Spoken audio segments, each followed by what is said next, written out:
time to watch the statistics like a hawk. Dear VOD watchers, if you're watching this in the future, it means this tech test went as intended.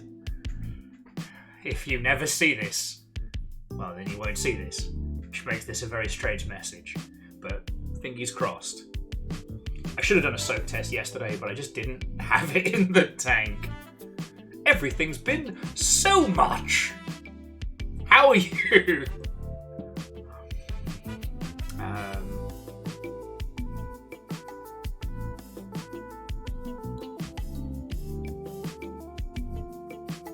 Sorry, I'm watching everything like a hawk right now. I should have put some thought into a clever or witty message. However, I have been awake for a day and change, and Fiona has literally gone to buy me energy drinks to power through today. So, it's gonna get weird. It's gonna get weird.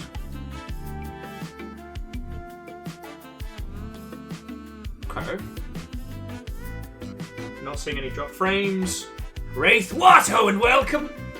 How you doing, friend? How goes it? Hopefully everything's sounding and being okay.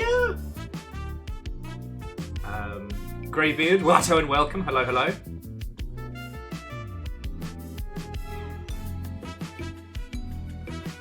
And Wraith, Greybeard, no one's claimed first yet. I will let you know once that klaxon has been sounded.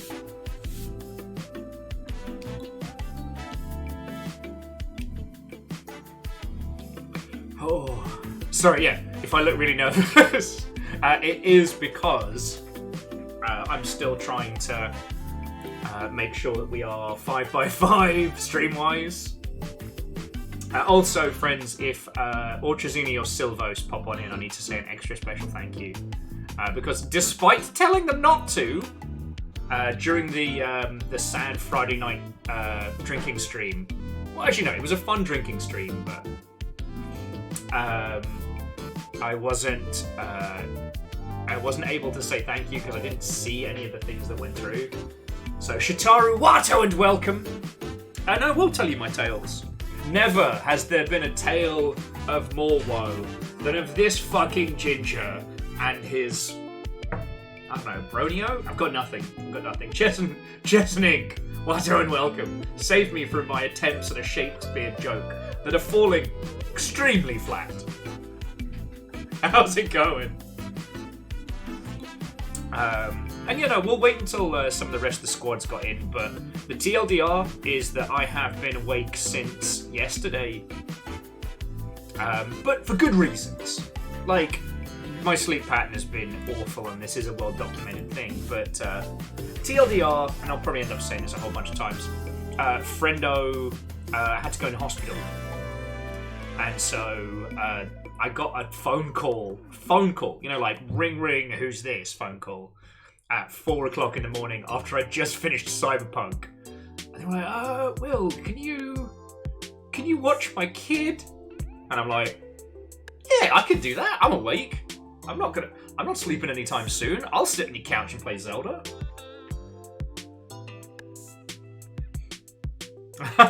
Shitaru, I didn't ask and they didn't offer. It wasn't like, I could tell they were panicked and they just, you know, they needed someone to go, don't worry, I've got this. And so I did. Tameri, Watto and welcome. Hello, hello.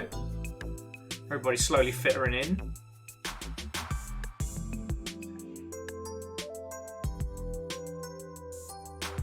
But yeah, so we've been helping out a friend. They ended up getting stuck in hospital until about like 1:30.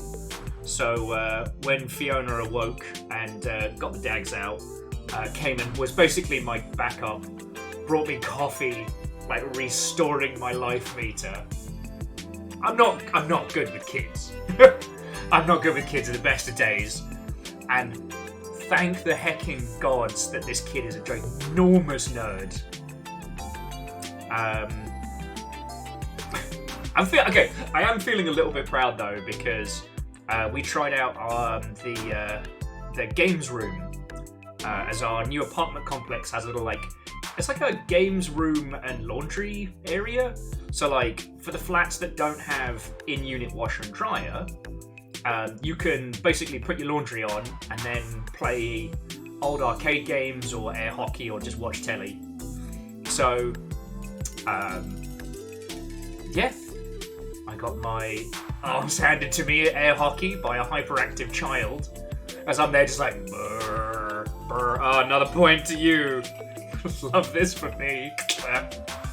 But I also introduced the kid to Gallagher, and it was so funny to watch in real time and being like, I don't get it, I don't like it, I want to play again. Because it's dumb, I don't like it, I don't get it. One more go. And then just playing and playing and playing. You know, we talk a lot about the weight of old games, but it's wonderful seeing that effect in real time. So for that experience alone, absolutely worth it. But just like, if I get names wrong, or if I start getting like a little bit wilty spaghetti, that's why.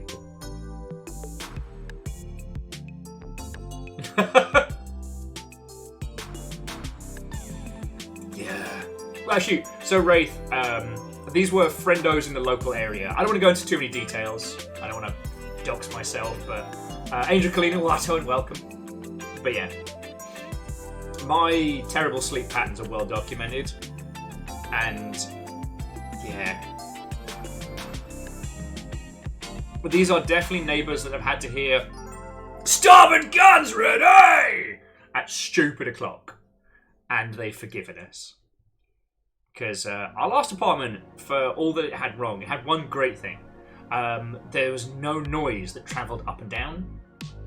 For some areas, like if the windows were open and their windows were open, the echoing out in the street could be heard.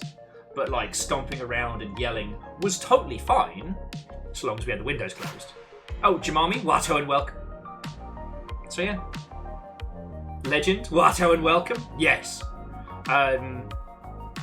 We're still testing to make sure everything is A-OK and 5x5, but if everything is working, we're going to try and finish Lunacid today.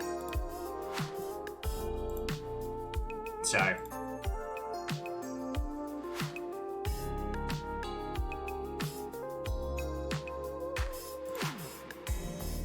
And Kimball, Watto and welcome. Traunerus, greetings. Navalis, and Numbers, sorry. Watto and welcome. Yeah. Touch wood. Touch wood. As I said, I think I've gotten most of everything sorted. The only problem I'm having is in relation to the dual graphics cards. They're not currently playing nice with each other. So we'll see what happens. Scotty and Lost Flowers, Watto and welcome. And Angel Kalina, there is no rush. I want to hear what's been going on with all of you lot. I've got tales to tell you. You know, some good, some sad, but just all in all, you know, I haven't seen you all in like 3 days, which is like an eternity in Longship years.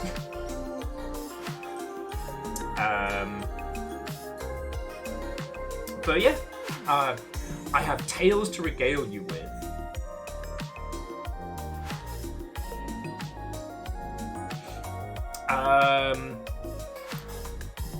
So yeah, no wait, no, that's the wrong DX diag. There we go. So it's 2...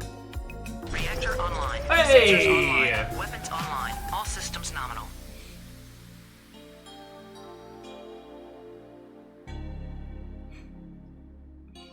Sorry, to the Dice Goddess. Thank you for 8 months. It feels like you got here like 2 seconds ago. But... heckin' yo. I hope you're having yourself a splendid day.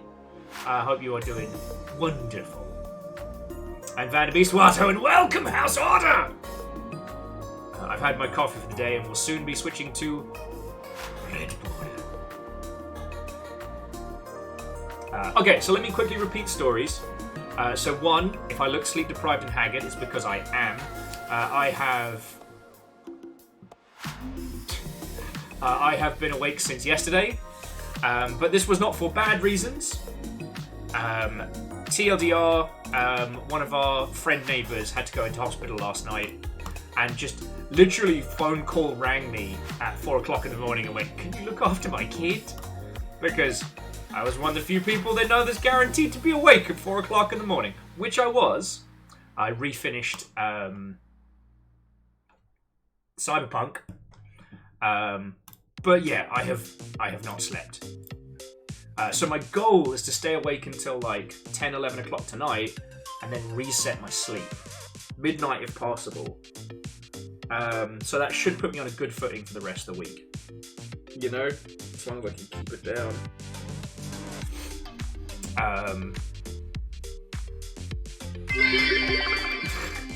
First, crap, my chronomancer was too early today. Okay, so Puns, thank you for the 200. That's fucking cool of you. To my knowledge, no one has claimed first this stream. So I don't know if it is a Mr. the Twitch problem or what have you, but it should still be on the board.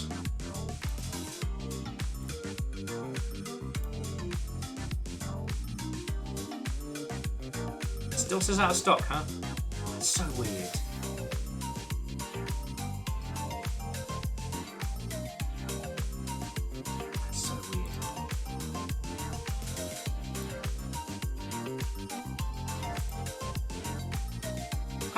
Well, who knows when it'll spring back into life, but we shall certainly see. So that's why I look tired. In terms of the rig, I've replaced the broken hard drive. Well, okay, it wasn't broken. It was on the way out. That did cause some software problems, which is why I spent most of the weekend like smacking with a hammer, whilst also stressing. But today is a test to see whether or not I have fixed it. As I was saying when most of you came on in, the only real lingering issue I've got is basically the two graphics cards, and they're both RX 580s, are currently not playing nice with each other. Both are working, but they're not working together. So far, aside from alt-tabbing in and out of very, very complicated games, it's been fine. So yeah. And Scott, it was an old spinny spin boy, and we have replaced it with an SSD, so, It has actually been really interesting because, as I said, I finished Cyberpunk last night, but I didn't realise that a large proportion of that, eerie aloneness was caused by slow read speed on my hard drive. I was talking to you all about how it created this wonderful sense of being alone in a big city, because when you're driving, you wouldn't see another person on the road. But once I replaced the hard drive and reinstalled it, I was screaming around, and the roads were full of people again, which is lovely for that kind of feeling like a living, breathing city, but sucks because apparently I've gotten used to lazy driving to relearn how to drive my ruddy car. But yes, Vanderbeest. It's actually the inspiration for the original physical hard disk. It did actually come from Sonic the Hedgehog. Not a lot of people know that, and that's because of the way he spins. That's true fact. That's rock fact. Look it up. Rock fact.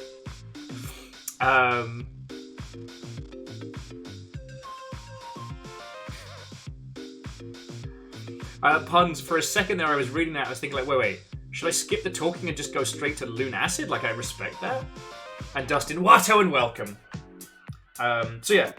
So friends, rogue tech problems could pop up today. I don't know. I didn't have it in the tank, if you can forgive me, I didn't have it in the tank emotionally yesterday to start a stream. And gods, I tried. I definitely felt like, I don't know. I felt like I lost momentum very much. When the rig cracked out on Friday, I don't know what it was, but I think work has basically been the thing holding me together. So when that cracked out, it was just sad times, bad times. But I'm here.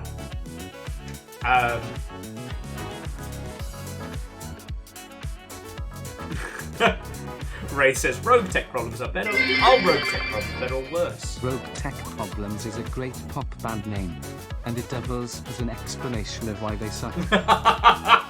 See, puns. You took it, and you worked with it.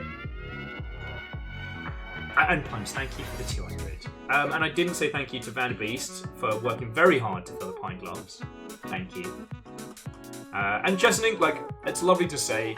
However, I subscribe to the Megaran philosophy, which is if you don't move, then you don't eat. You know?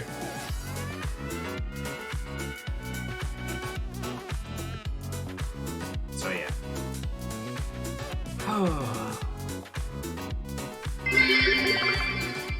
There were 30 cows in the field and 28 chickens. How many didn't? Well, Mama had a chicken, Mama had a cow, Papa was proud, he didn't care how. Cow and chicken. So if we take the cow and chicken conundrum into effect, that means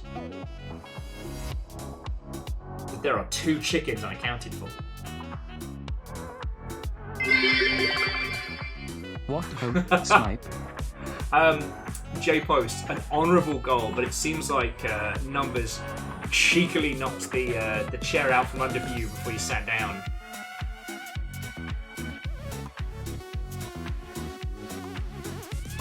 Puns. Why are you like this? I am sleepy.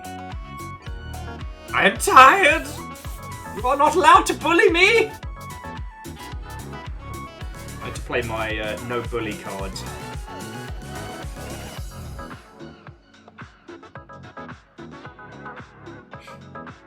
So yeah, once again, friends, just if I get the 1,000-yard stare, if I start being like, let me just beg your forgiveness, you know? I have been saying for a while that I needed to do a forced reset, but one of the things that stopped me from doing that is like looking after the animals in the evenings, you know what I mean? But honestly, this sleep reset has been chosen for me, so that's where I'm at. Okay, so what has been going on since last I've seen you? So for me, God, I think I'm quite ready to get into the family nonsense I've been dealing with, but long and short of it has just been surviving. I still don't have a... There's still a lot of things that I'm waiting on before I can actually start planning what my next couple of months are going to look like. So that's currently where I'm at. Cosmic Crowbar has been doing weekly updates. So I'm getting to show people a lot more of the game than I was expecting I'd be able to, which is really cool. I don't think there's any other big news. Like, stuff in the games industry space is wild. And a river. No, you can't have second dinner. To save money, Fiona cooked up like fresh food for River and Amos, which they adore. But it also means that every time they have like lunch or dinner, they kind of got tottering back and being like, "I'm so hungry, Father, they don't feed me." Oh, River Legend says hi. River gave you kind of like a I don't know, an uninquisitive, disinterested look that one would expect from a monarch or from a ruler.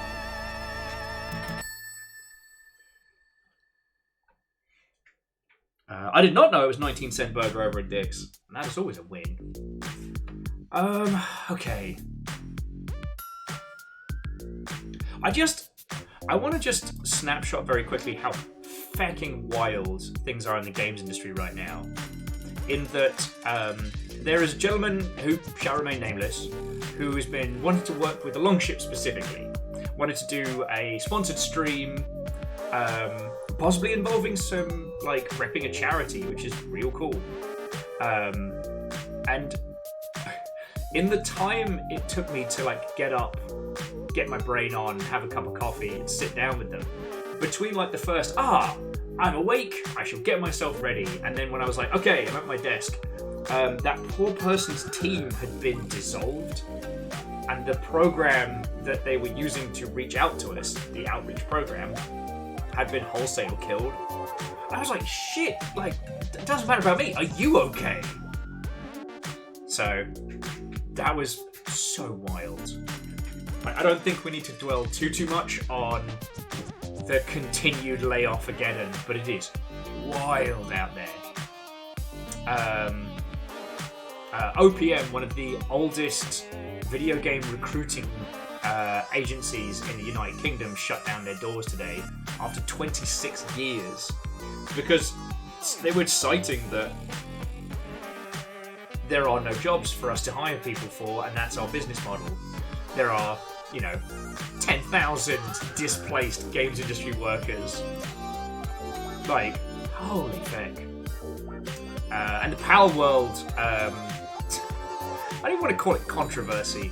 The Pal World nonsense has been ringing left, right, and centre. And it's a great reminder that multiple things can be true at the same time. Like, no project is, aside bearing a few examples. SSD was an unexpected expense. Hope this helps, buddy. Scotty, I have no natural defense for that today. I'm so tired. Thank you. Seriously. Thank you. Like, that's almost entirely the... Thank you. Really mean it. Like, honestly, it felt like an extravagant thing to do, but I wanted to make sure it was the hard drive that was busted before we accepted, like, PC parts from people. Fucking thank you.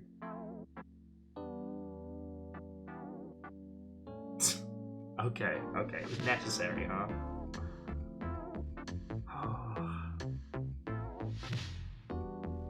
It's okay, I have Red Bull on the way. I can just rest my eyes for a little bit. Oh. So, and Scotty, the yelled was, holy shit! Like, Scotty, I don't know if I have the mental and emotional capacity to back and pass what's just happened. Please accept my heartfelt fucking thank yous. And should my mind return to me as once it was, then I will need to say an additional thank you. But holy crud, babies. Holy crud, babies.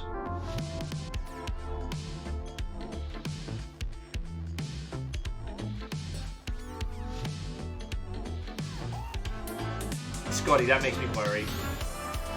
Sorry, Scotty said that they managed to knock back they're currently knocking back a Lewis Hamilton monster. It's lovely, if you can get it. Now, in fairness, I spent so much of this weekend... Please don't judge me too hard. I spent so much this weekend trying to remember the name of the knockoff Red Bull we used to get for house parties back in the day. It was called Red Square. Originally had packaging that was nigh on identical colour scheme wise to Red Bull, so they're silver and blue with like a red accent colour. But the difference was you could buy it in 2 litre bottles, and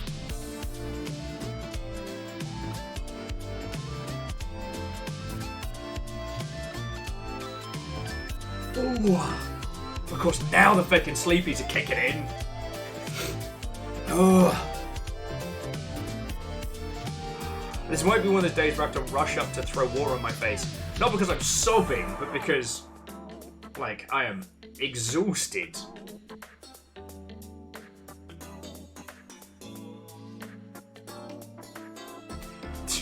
And Scotty, remembering how Red Square unalcoholic tasted, I'm so sorry.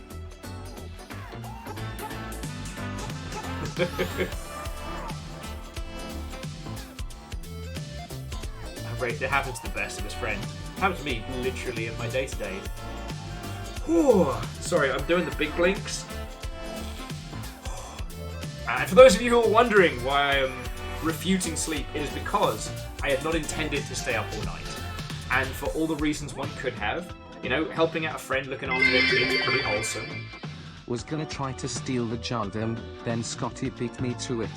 Guess I best on the wrong pony in that Norse race. Bravo, Punch, bravo. Holy fuck.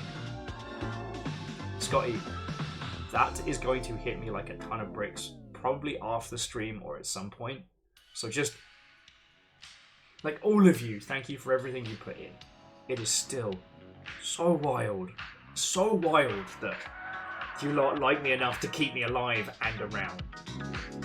I'm so grateful for that. You can't know. Like, you honestly cannot know. I mean, that's what, like, knocked the wind out of me this weekend, is I had big plans. We were going to play Sea of Thieves on Friday, and then Saturday was going to be all of us playing Snail Simulator, and then doing some, like, Lethal Company unhinged nonsense. Hell, we even could have tried the 40 people in a lobby mod. It would certainly break a whole bunch of it, but it would also be so funny. Like, talk about wave after wave of my own men. Oh. Sorry. And if you're wondering why I am tired, as I said, yeah, I was just looking after a friend's kid all evening, and until Fiona came to provide me backup at around about 10, it was just me. And I fully agree with my own decision not to have children. Sorry. I know a bunch of you are parents and heckin' love it, and I am so happy for you. Like, all the power to you. I know I'm terrible with kids and I'd be a terrible parent. I know this, and I now know it empirically. But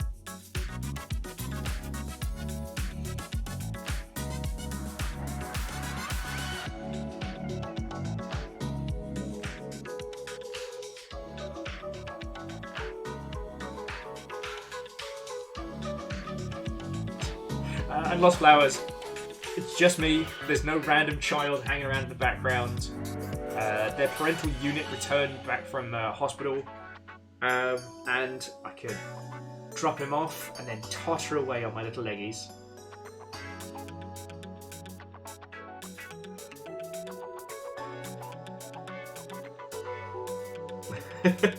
See, numbers, stuff like that is what makes Lethal Company shine so well. Also the fact that, to my knowledge, you can't beat every quota. Eventually you will be asked for more money than you can provide. And that's the kind of the limiting factor, and I love that. Oh. Alright friends, I need to beg your forgiveness for 2 seconds. I need to throw a whole bunch of cold water in my face that I don't fall asleep on you all. And Squarepeg, I did say hello, right? Like, I wasn't a complete terrible host. Because I'm most likely going to be fecking terrible today, I won't lie. Ah, sorry, I missed you, alright? Well, I mean, I miss all of you when I don't get to see you all. But let's see you all. Oh, God. I don't want to become one of those people that only talks about being on Twitch while being on Twitch. But I gotta say, apropos of nothing, no NDA is broken. Anytime I see the requirements on what Twitch are calling preferred partner, and I'm like, Longship does that. Like, we're going into one of the biggest fiscal downturns we've seen in fucking ages, and the Longship is still holding strong and steady. Oh.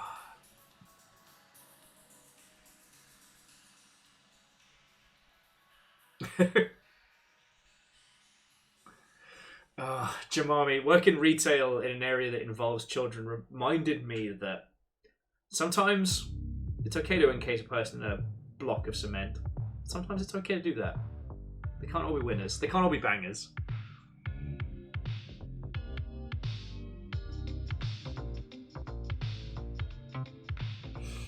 Oh wow! I don't know if you saw that. That was an almost nod off. Oh, feckin' hell. Alright. Friends, I am going to be asking your help though. Like, and I'm not asking you to throw in bits. I'm not asking you to chuck in more cash. I mean, Scotty, $100 is so generous. I mean, Legend, we could turn on scary alerts. That could be funny. That could be very funny.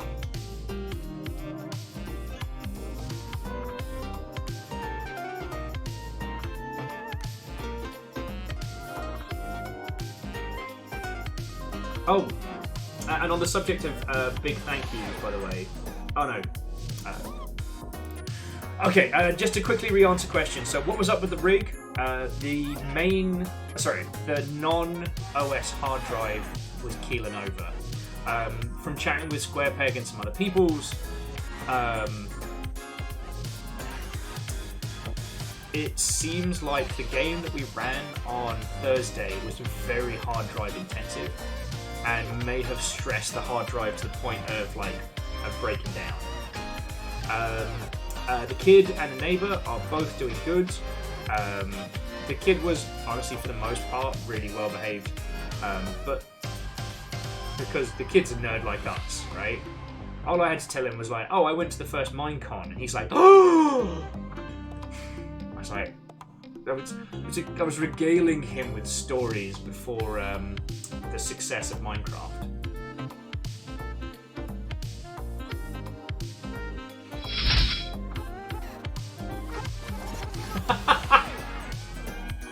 I'm not committing tax fraud. Okay, so whoever that is, obviously thank you for the follow and the shortle. But to I'm not committing tax fraud, have you seen Turnip Boy commits tax fraud on Steam? Or are you aware of it? Because that feels like a game that you should have a starring role in. Okay, so we will enable spooky bits when we get into game mode. No, so Scotty, so Sea of Thieves is usually fine with some lengthy load times, but after the game on Thursday, the drive was so shagged that while I could get into Sea of Thieves, it took so long to be able to load in that by the time I immediately popped in, I'd be disconnected for Lazybeard.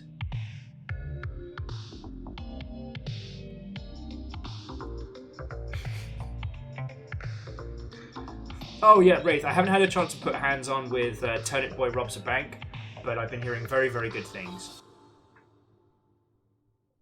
Oh yeah, no, Jamami, it's great. And thing is, I don't like kids, so I don't get to do it very often. Like, again, to those of you that are raising Sproglets and the ilk, Jake Post, thank you. To those of you raising or have raised Sproglets, you have my utmost respect. Like, I couldn't do that. And I have learned that. But that's another story. So, I don't know if it's up yet, but new Sea of Thieves is in the process of being rolled out. This is the beginning of Season 11 and contains mostly quality of life changes, big old change in how you level factions, big old change in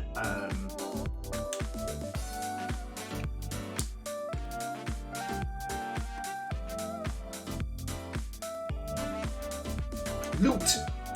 God, that was a hard one to remember. You know, so a ton of new fanciful loot has been added. Voyages can now be chosen anywhere. You just go to Captain's Table and you can pick what you would have access for. They don't cost cash, etc. Let me see. We've got...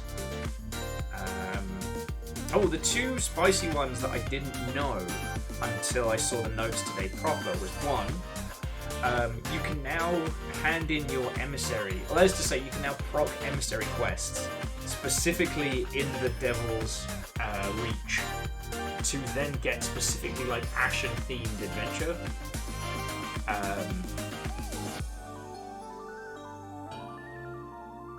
And the other one being that the Chest of Fortune will now be a reward from the Battle for the Sea of Thieves. If you see a red ship in the sky, that's where you get the Chest of Fortune now. I'd be curious to see if they've made any changes to the siren hunting event, because that one definitely feels like the weakest. You know, most potential to least amount of like output. Like looking back on it, we've had one, maybe two like interactions that have really spoken. But honestly, most of the time, we just go, we get the skull, we hand in the skull, we win.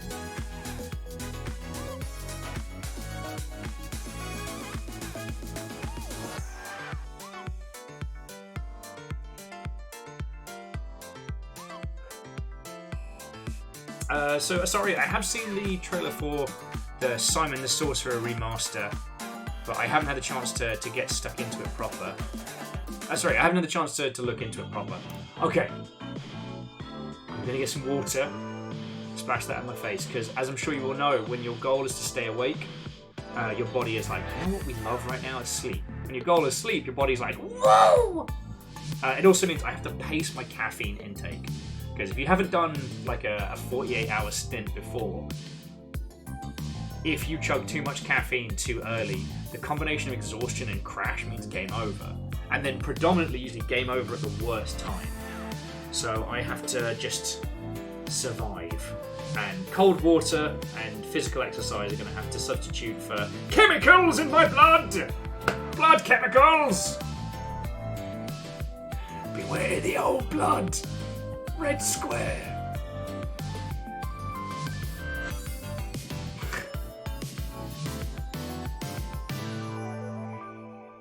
Oh. Okay, yeah. Blood chemicals break.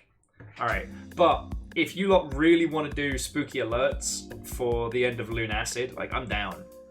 It'll wake my ass up if needs be. Because the reason why I suggested it, the reason why I'm going to go splash water on my face and have a drink is because I almost fell asleep already once. And there is little to nobody who can get to me to wake me up without like contacting Fiona. And not that I would have it any other way, it's just... Whew. Water! Water! Alright, I'll be back in 2 seconds, friends. Don't get into any trouble. And Scotty, again, I've not seen a problem. Seriously, that's so much money. You know? I think the SSD we got was a 2 terabyte sucker, and it was like 110, 120. I know, like, that's what the war chest is for, but still, you know, right now, $100 is $100. I think that's true for everybody, so seriously, thank you. Okay, sorry, I'll be back in just a second. I'm so tired. I'm not gonna make it.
Okay.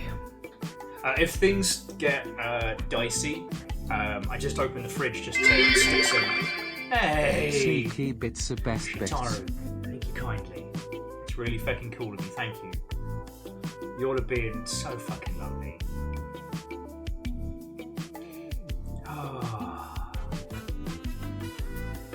Oh yes, Angel Kalina! You sent us a whole package of stuff, and I am mad at the universe for upstaging the gifts that you sent. So, you know what, I'll wait until Fiona's back and we'll crack in some of those. What was I going to say? Oh! Just very quickly, to be a vaguely good host, how is everything sounding? How is everything looking on your end, friends? So far, I'm not seeing any errors here.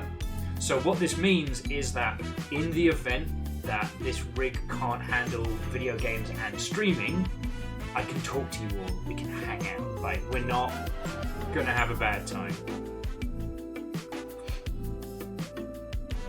Yeah. Yo!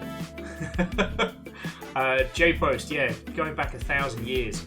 I still remember when we got it was like either I think it was a 4 or 5 gig hard drive. It was a behemoth. And it was back when Windows couldn't handle more than 2 gigs in a drive. Otherwise, it just went. Oh, okay. Chess and Link, I can adjust that.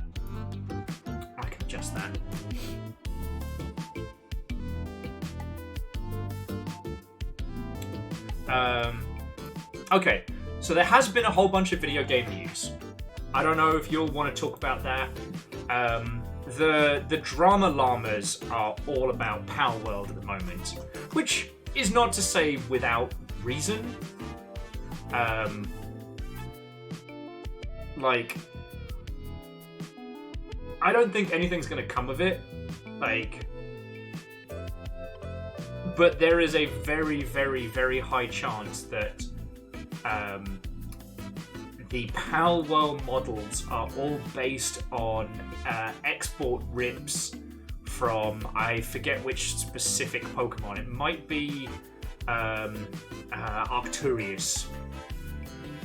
And the reason being is that all of the 3D models in Palworld are identical in scale to the ones that have come out of Pokemon.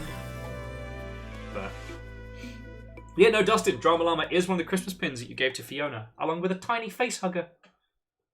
The one I'm gonna wear either on my my battle jacket or my lanyard for GDC is the "This ship don't sink."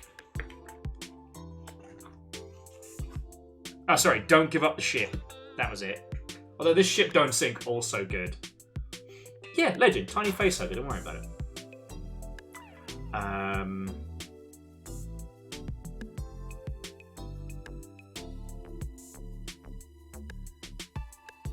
Well, so Navalis, which title is that? Because we can have a look at it. Because again, it's worth saying that video games are a medium of inspiration and evolution, right?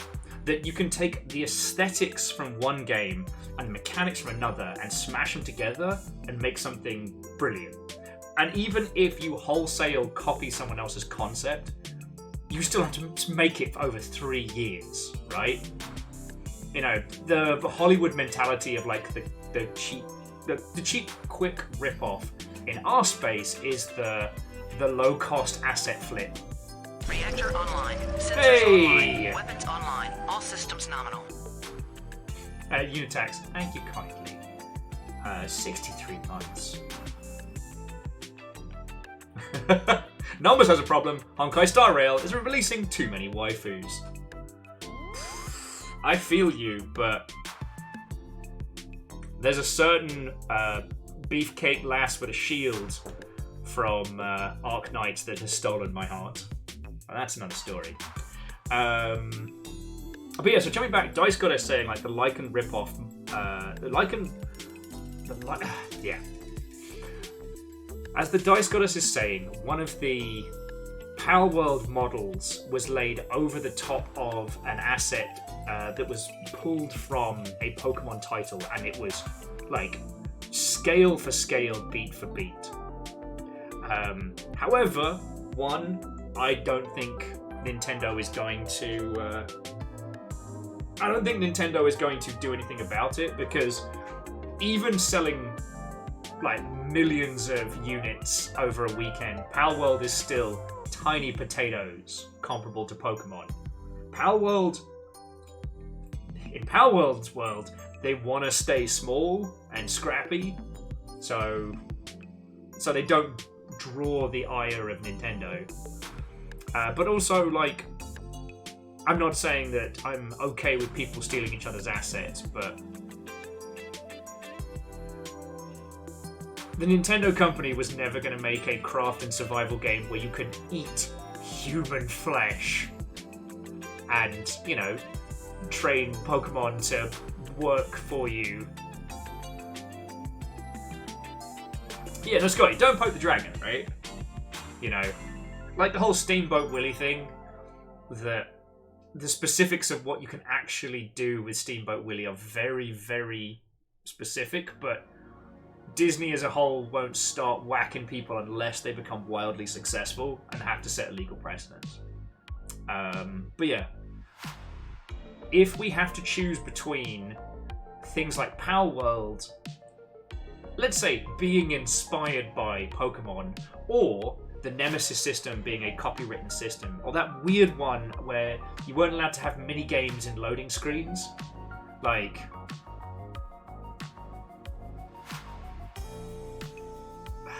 yeah, I would much rather a situation of emulation and inspiration rather than a severe crackdown on what is perceived as originality. Because again, what you see... Well, sorry, I know you all know this, but the thing I've been wanting to say on these threads is what you see externally and what goes into making it are very different. No, so Jamami... thematically, there's a lot of crossover between Pal World and Pokemon. Mechanically, different as dishwater. It's an Ark Survival Evolved total conversion mod, for lack of a better term. And grand take, that sounds right, but again, I've been awake for a day, so my legal brain is non-existent. But you know, so that's why I was asking Navalis about a game that's just like wholesale copying Hollow Knight, because there have been a lot of games inspired by Hollow Knight, and okay, let's talk about the Soulsborne puppet game. No, not that one, the other one. We were talking about this the other day, and it's Steel Rising. Was it Steel Rising? It got a fucking terrible name. Friends, always workshop your game titles with friends.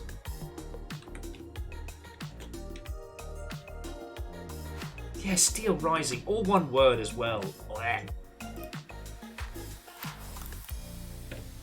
Both Steel Rising and Liza P were so close to the FromSoft formula that people were genuinely being like, did you rip these animations? And it came to light that no, both of them were original, but just so heavily inspired. Like, Steel Rising lent more towards Sekiro than Liza P, which lent very heavily into Bloodborne.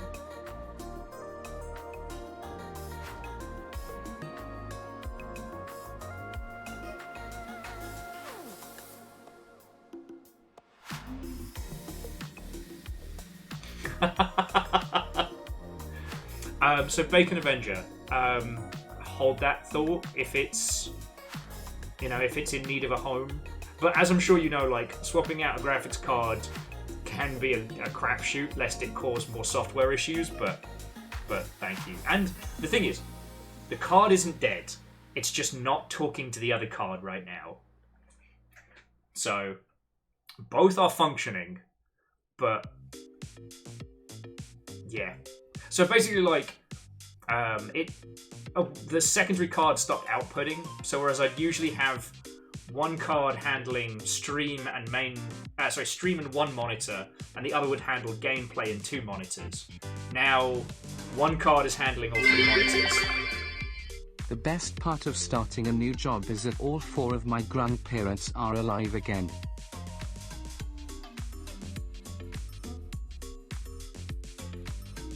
So numbers. Thank you kindly for 200 bits. My sleep-addled brain, that might have gone just over my head.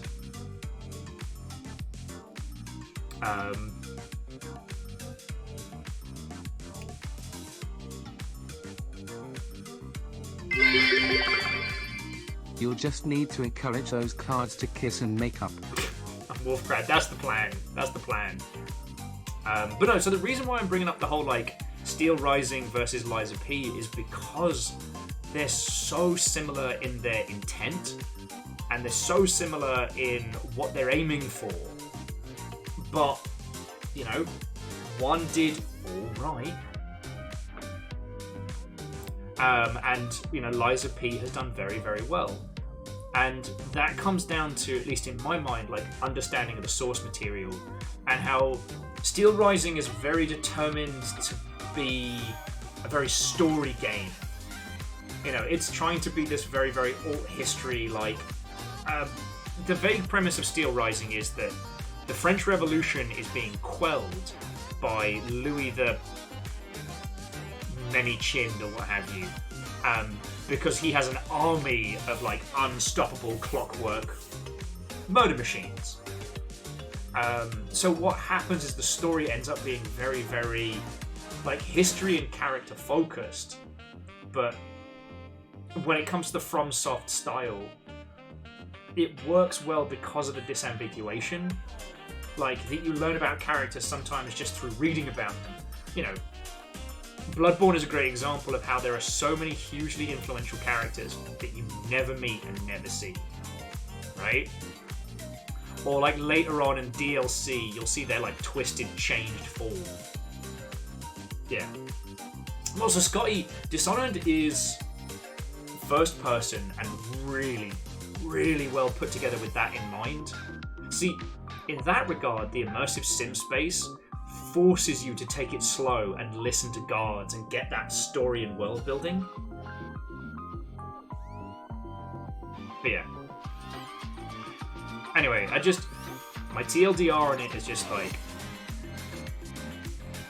I hope we can continue being an industry that is inspired by one another.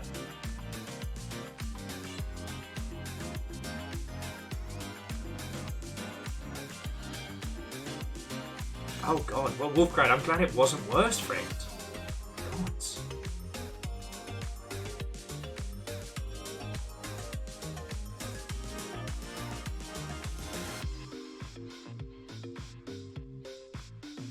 Oh, yeah, and Navalis, if you wouldn't mind throwing the video into to Videodrome, I'll give it a proper once-over later.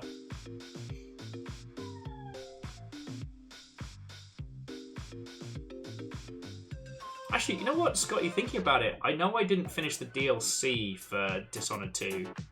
I need to go back for that one. But it's very, very hard to... It's very, very hard to remember what the bloody hell I was going to say. Whee! It's all confusion all the way down, friends. All confusion all the way down. Oh, that's what I was trying to say. I find it very hard to stream certain kinds of stealth games for you all because I get too into it and then I'm not paying attention, and then like when we did Blood West and I realised I hadn't spoken to you all in like an hour. Fucking yo. Oh, and Grand Take, sorry, I didn't mean to dismiss what you were saying earlier. No, I think the Pokemon Company is extremely litigious when it comes to trademark infringement. With Palworld, I highly doubt we'll see kind of an impact there. Oh yeah, no, Angel Cleaner, it's going to be like an on-off switch for most of the afternoon. I mean, you all saw me, I nearly fell asleep on you, like, half an hour ago. Like, I don't know what time Fiona's getting back, but I forgot that before we moved, Deus got us 2 bottles of limited edition Mountain Dew, the bright orange Master Chief flavour, and some kind of abominable purple Diablo flavour. Now, can we just point out the fact that the Diablo one should be red, and the Master Chief one should be green? But it's fine, I guess.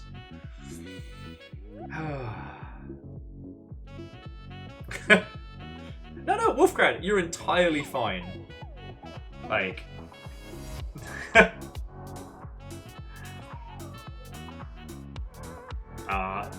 well, Zeph, welcome back. We're just kind of soak testing the stream and catching up on all the stuff and things.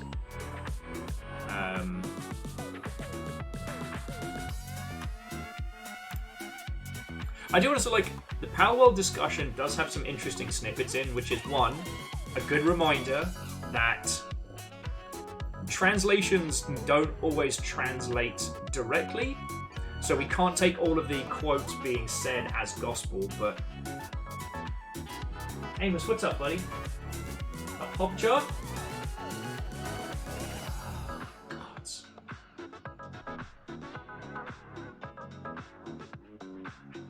Amos, leave it, mate.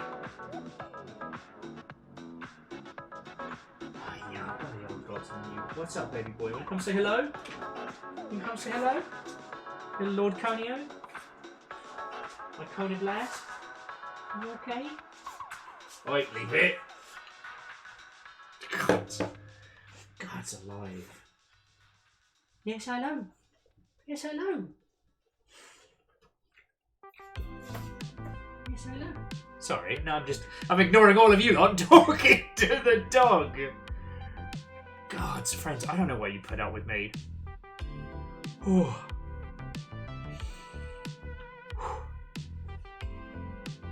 Yeah, his flare-up is slowly getting better. At least we're hoping. But we're working on it. Okay. Sorry, friends. But you know what? I think we got to give the Pal World situation time to breathe. You know, the core Pokemon fan base is rabid, and there's something odd about how these people feel slighted. Like, from a community management standpoint, like, the Pal World team have never directly said Pokemon with guns. It's just been heavily implied by its creation. Like, that's their pitch. And a lot of people are taking that very personally. Master Chief, crunchy on the outside, juicy on the inside. Today I learned that Spartans have a rind. Or a self-cooking tin. Hello, baby boy. Baby boy, come on. I'm trying to... These are the people that pay for your food. I love you, baby boy, but come on. I know. I was gone all morning. I know. See, this is the danger gambit, is Amos being a needy baby boy, or does he need to piss on everything? And his timing, just as we're getting to the hour mark and the whole of the longship is coming together, second to none. Oh, God's alive.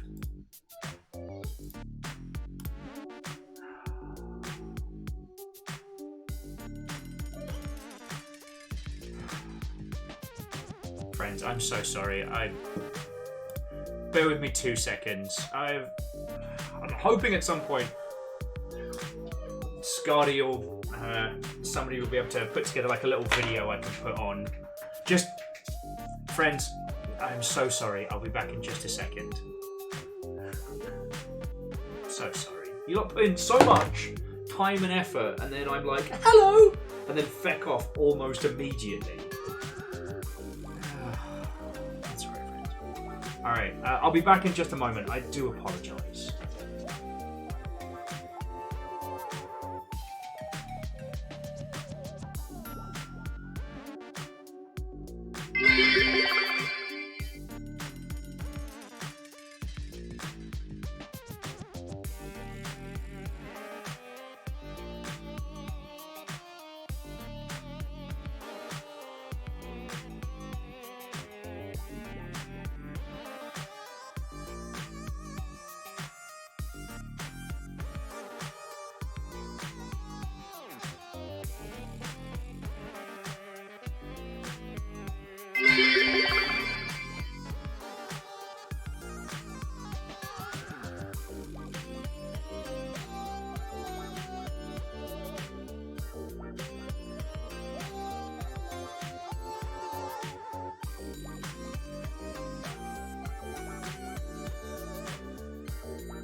Sleepy tame.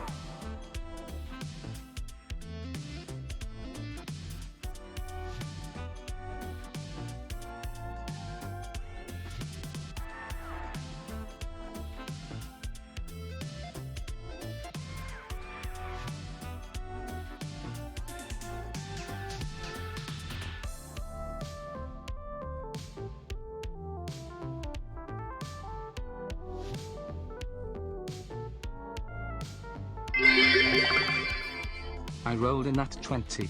Does that mean I successfully hide the train with magic?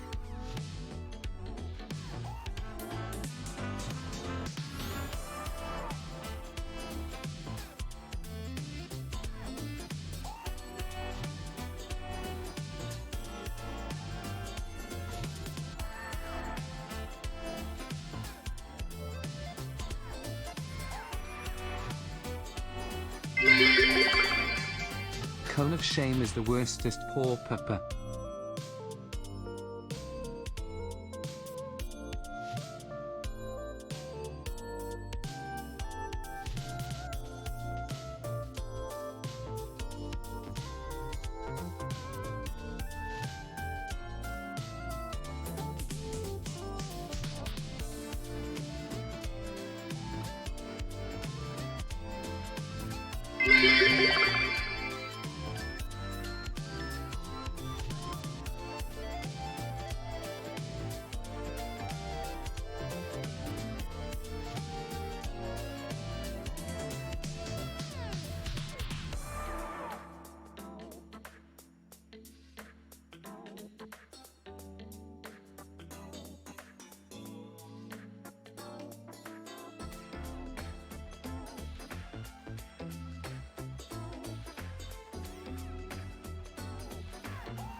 Hello, friends.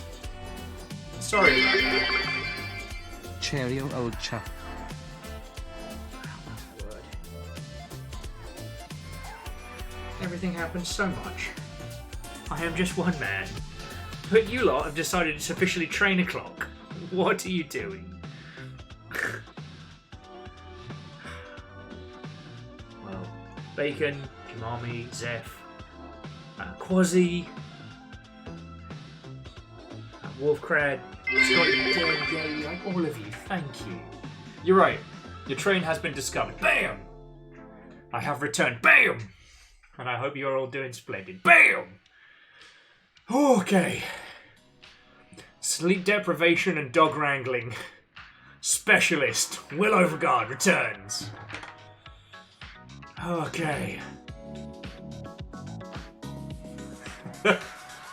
You have been rumbled, but due to Scotty's unquestionably powerful HP, I don't think we're going to be swapping Jarl anytime soon.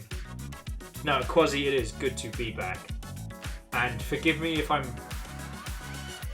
misremembering, but was it yourself that dropped a huge bit during the kitchen stream? Because if so, like, fucking thank you. I know Silvos also snuck in a donation. I'm so grateful.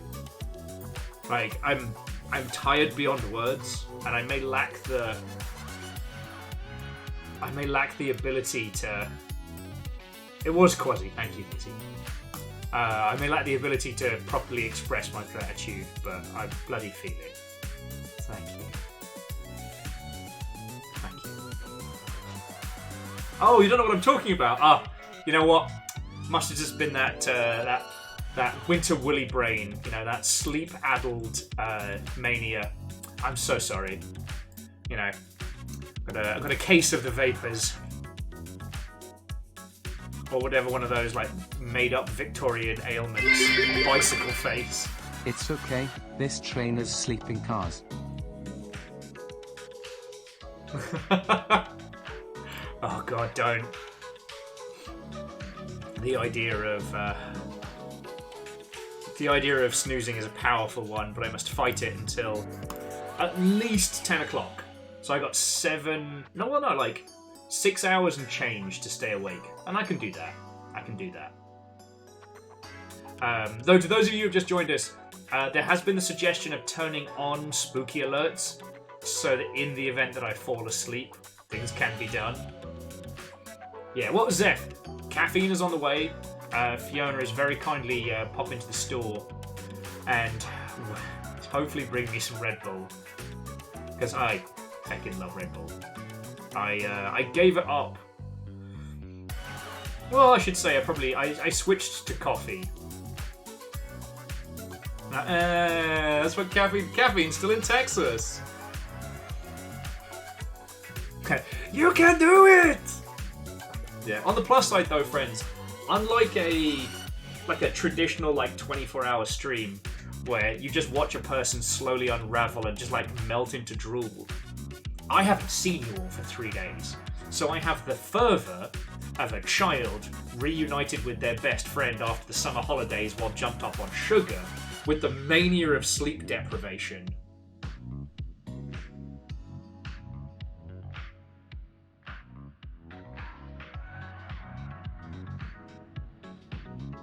But yeah. Caffeine again. The irony of getting your butt all the way up to Seattle to lose you back to Texas is not lost on me. But these last few years haven't fucking chilled out. I have not gotten to hang out with barely anyone. So I am grateful for the times I've been able to.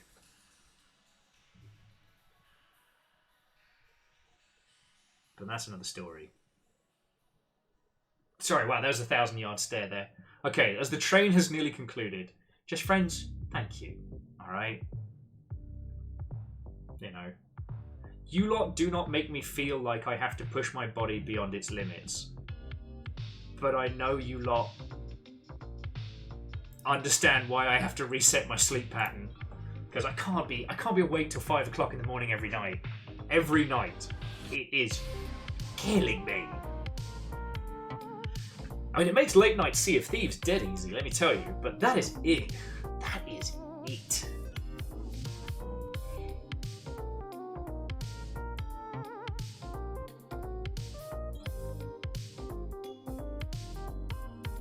What the heck is hype chat?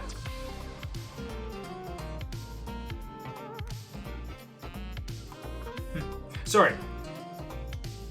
So to all of you that contributed, thank you so much. And again, Scotty, I feel brain broken, and I'm not able to say proper thank yous, but feckin' yo. There we go! Wraith with the first! Woo! It's time to update the boards! I don't know why it took that long, but alright.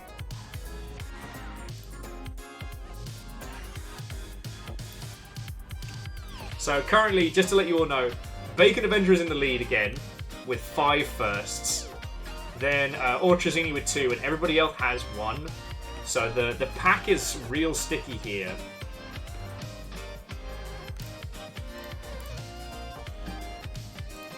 Probably.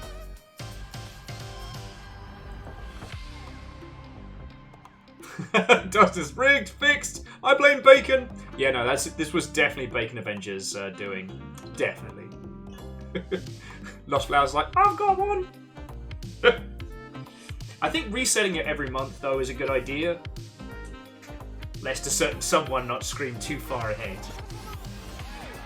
Oh, but yeah, I used to do forced resets to my sleep like this all the time when I was traveling like internationally. So it's been a while since I've been doing this, and honestly, if I hadn't ended up staying awake all night by, I wouldn't say accident, but by circumstance, I probably wouldn't have done this. But and Gil, so TLDR, old hard drive died. Not the OS drive, but the big chunky hard drive that ran all the games. So we swapped it out with an SSD. Things have been better, but not perfect. Currently, the two graphics cards aren't playing nice with each other. So I don't know how gameplay streams are going to work. But we're hanging around having a natter, so yeah. And also, like, you know, Gil, if there's anything vital on there, I managed to pick up a hard drive caddy for, well, I paid a tenner. It would have been like $15, but thanks to, we'll just say, survey gift cards for Amazon, I was able to get it for a tenner, so I'm real happy. Oh. Scotty, did you ever think about the fact that it's called circadian rhythm?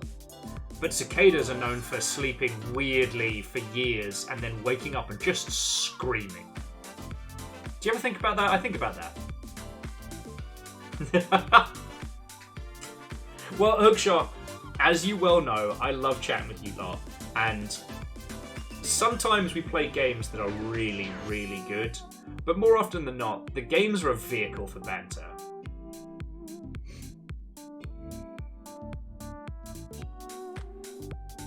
No, numbers.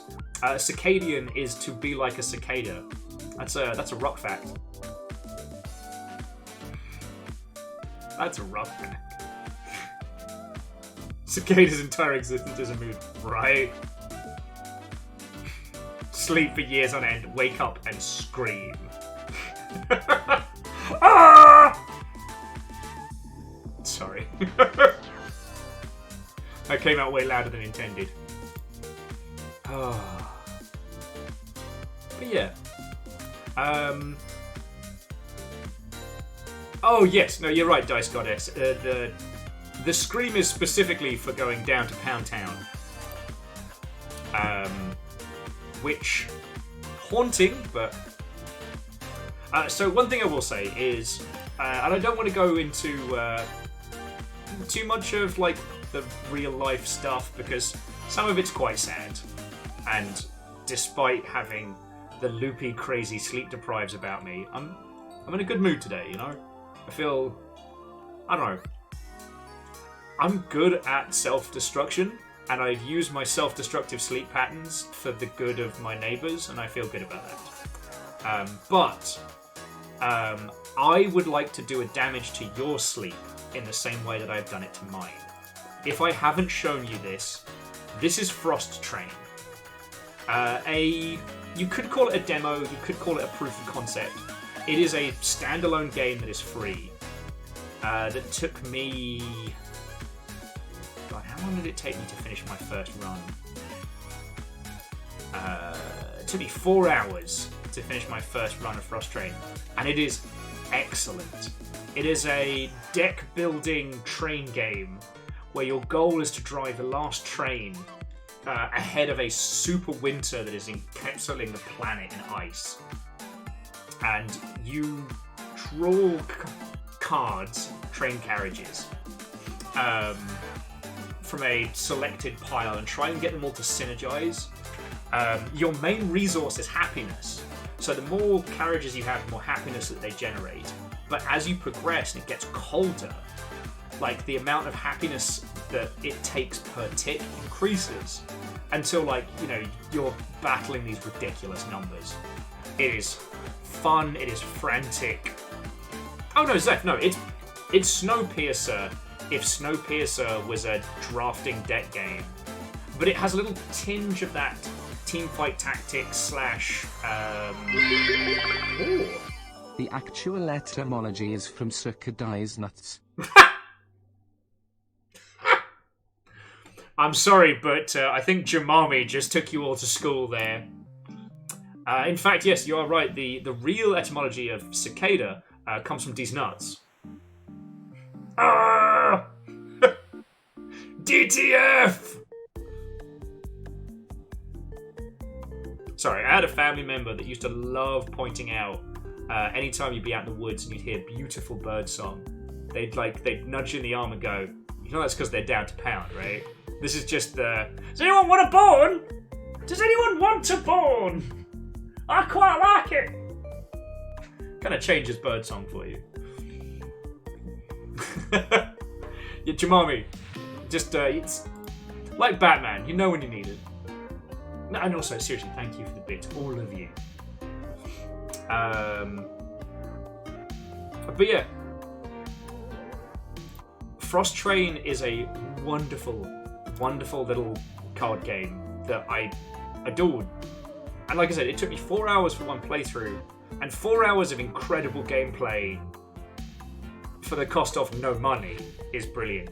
Apparently the team making it is a group of students, and they wanted to put it forward as a proof of concept, like that they could actually release a game and it be a real game that people played.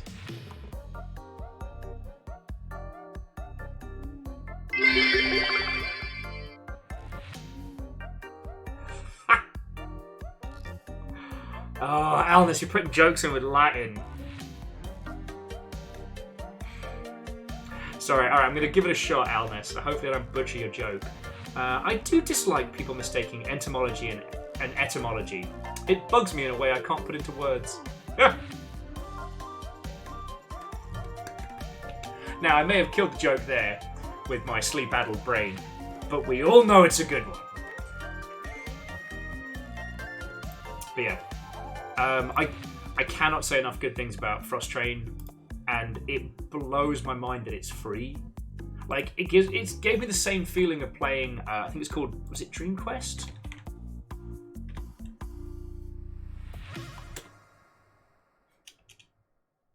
Was it Dream Quest? Or something Quest? Oh, don't tell me I don't have it on this account.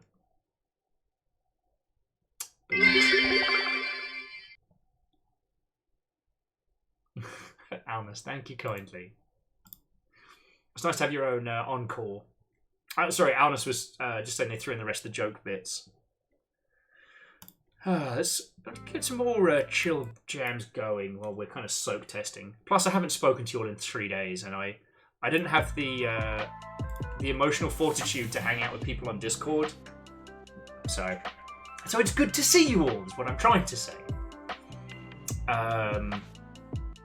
But yeah, so Dream Quest is a very, very small game on Steam, and it is inspired. And that one doesn't have the same like slick artwork that Frost Train does. It's programmer art, but it's so mechanically pure that the story goes that it was actually banned at Blizzard, specifically the Hearthstone team. It was banned at Blizzard because it destroyed everyone's productivity. And then they hired the guy who made it. So, I always love that little tale. Just on the subject of technical problems from the PC having a wibble. So, we still have the Final Fantasy VII Remake save, which I'm very happy with. But it did set us back a little bit, but only so far as picking flowers with Aerith. So, oh no, we have to hang out and have more cute dates with Aerith. However, will we cope? Oh, Zeph, I'm so sorry. Let me get the Steam page for you.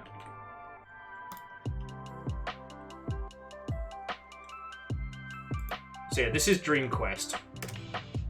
And yeah, Wraith, hire the person so this can never happen again. It's a good business strategy. You know who you're hiring.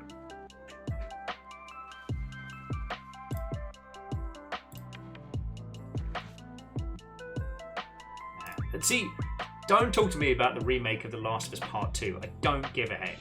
Talk to me about when we're going to have a remake of Dream Quest. Because that, with slick art, would take over the world. More says they played so much Dream Quest before Slay the Spire came out, right?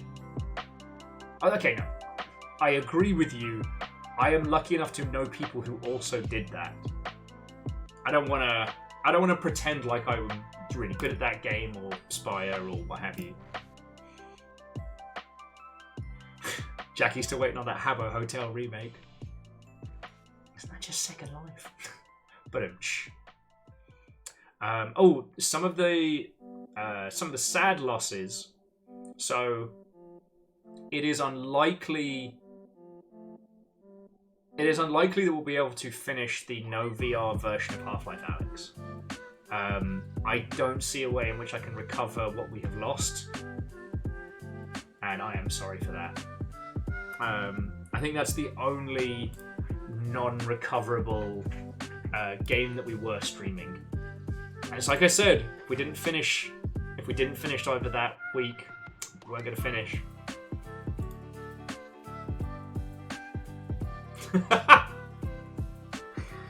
So Dustin says, tired, The Last of Us remastered, wired, Final Fantasy VII remake, inspired, Feet! God, Feet was so much better than it had any right to be. And Wraith says, personally, I'm waiting for The Last of Us Part 2 remake. Figured it should be out just in time to sweep the Game Awards. God. Just the irony of, like, a game that is supposed to be about, like, you know, when you seek revenge, dig 2 graves. Announcing that with this version, Ellie can have different fun shirts. And she's fucking killing people. During my little sad boy phase of late, I have been watching a gentleman. Let me see if I can remember his YouTube handle. I can't, so I'm just going to have to look it up very quickly. I've been watching a gentleman by the moniker of... Where are you, you bouncing ball bastard?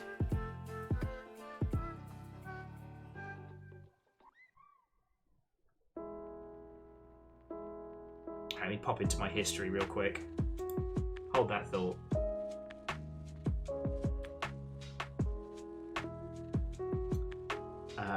It was... God, I watch a lot of shite. A gentleman who goes by the moniker of Nakey Jakey, who does a really, really good job of explaining why The Last of Us Part 2 was just naff. And it I don't want to say made me feel vindicated. After I finally finished The Last of Us Part 2, I felt like a crazy person. Sorry, not to mock mental health, but like finishing it was such a miserable mismatch of ludonarrative dissonance the bad way. Not the funny way, like where Lara Croft does awesome, cool, fun things while being sad. Like, ludonarrative dissonance the other way. And the fact that it's getting a remake is just banana fart pants on head.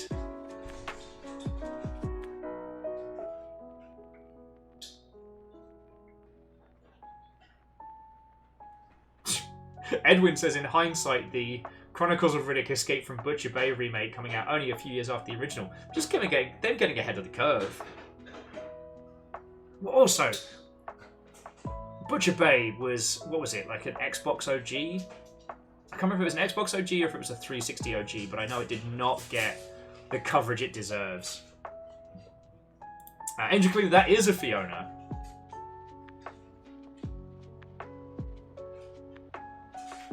What? No, so PVS.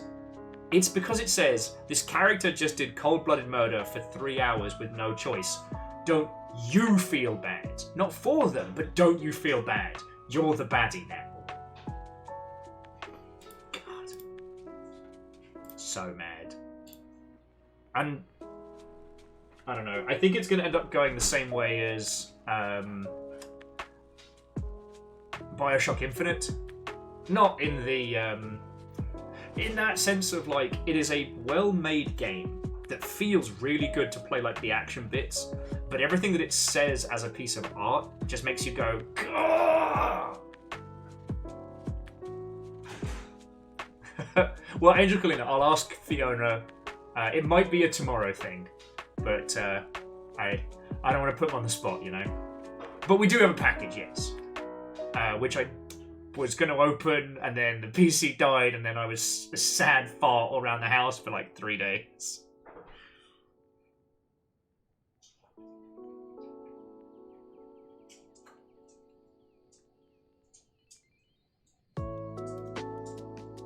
Well, no, sorry. I understand games making us understand that life and death situation. Do you know what does a really good job about like conveying the breakdown of morality is feckin' DayZ, a game designed to be a co-op group experience that turned into like this violent PvP, because it is always safer to shoot first and ask questions later. If you kill them before they kill you, no one can backstab each other. And it was like, oh, this was an unintentional critique. It's fascinating. The Last of Us Part 2 does a whole bunch of stuff where it won't let you progress unless you do reprehensible things. And then it goes out of its way to show you why you're horrible and bad for doing those things that you couldn't not do. It gives you knowledge without choice. You know, Spec Ops The Line pulls a similar trick once, and it's usually the point where people have a lot of friction with it. But for other parts, like especially early on, the game hoodwinks you into thinking that you're the hero and that you have choice. Like, and ultimately, while you do have to do the white phosphorus scene, which is horrifying and bad, but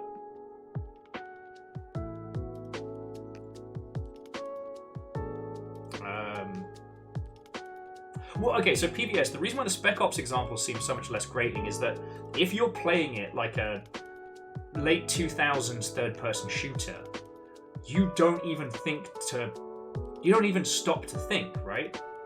Like, it was very, very common back in those old third-person shooters that you'd have these set pieces where they'd give you a special MacGuffin. A super heavy cannon, a walking robot, a tank, I don't fucking know. But this was a very common set piece. And so in this one, they give you a mortar with white phosphorus. And they just let you run rampant with it. Now, if you look back at it with a more like critical eye, there are some hints that you're actually firing upon civilians, not, you know, enemy combatants, if you will.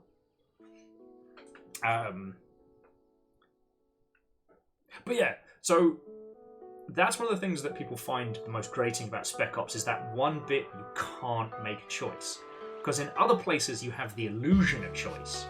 And literally up until you get black mirrored, by which I mean the screen turns into the black mirror and you see yourself, and then the game addresses you directly. But from that point, you get to make a choice. See, it informs the user that all these things happened because they wanted to feel like the hero. Now, knowing that, what do you do?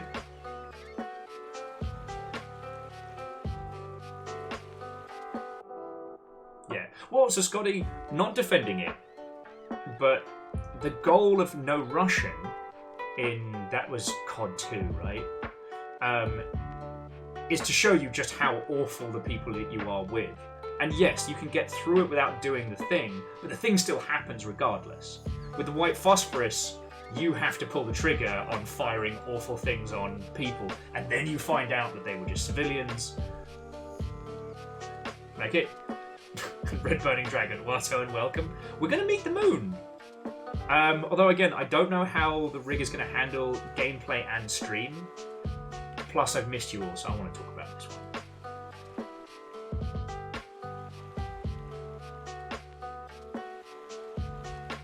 Yes, Fearless. In No Russian, you can't turn your guns on your allies to stop them. No.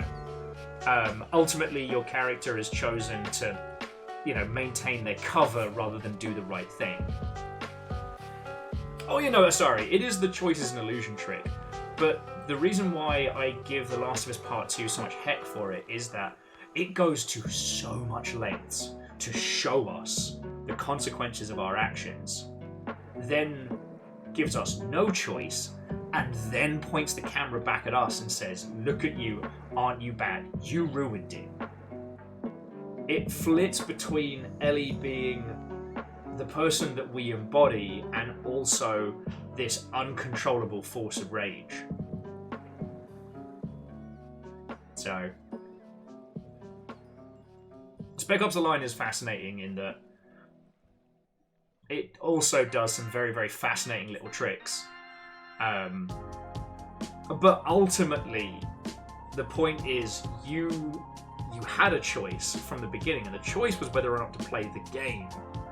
Once you start it, everything that happened from that point onwards was your fault. And the game even tells you at the beginning, it says that you are the main character.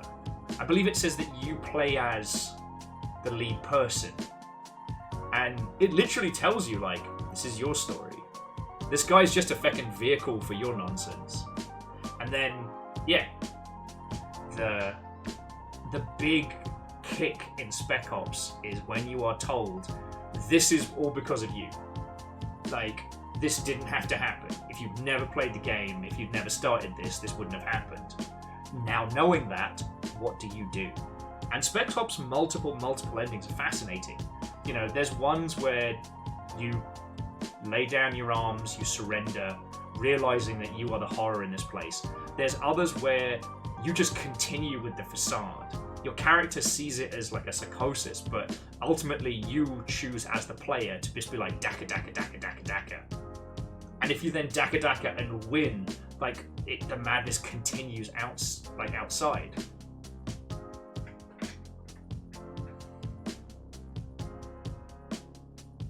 Oh yeah. Well, so PvS, you are correct. It is the opposite of Undertale.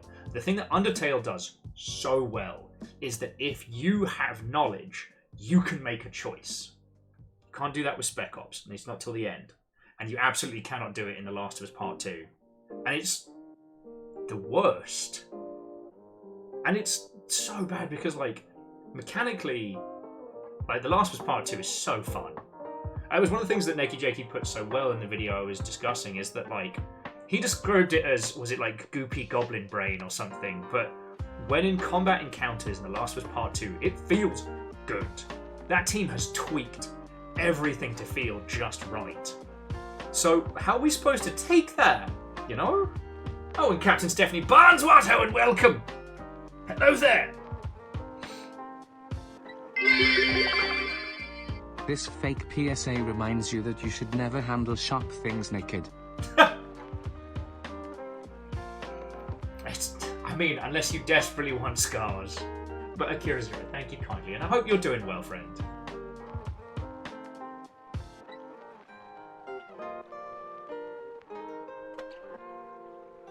I don't know. Ultimately, what video games say and how they make us feel is something entirely worth critiquing, right? But it is also worth noting that I've got no beef with Naughty Dog, and I've got no beef with the team that made it. You know, when we talk about BioShock Infinite, I get a bit fighty because that game says something artistically that I find personally reprehensible.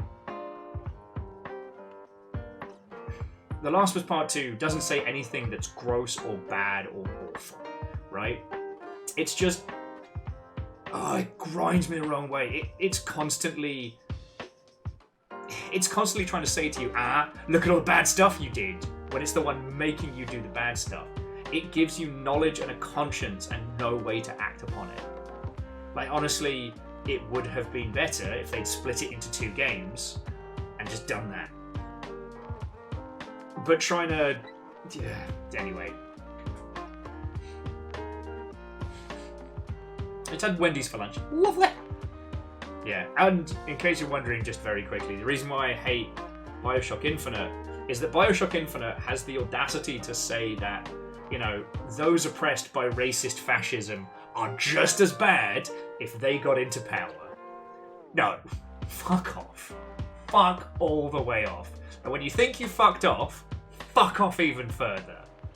You know, look, I get it. The bird or the cage is a wonderful analogy for both a player protagonist's role in a video game and also Elizabeth's state.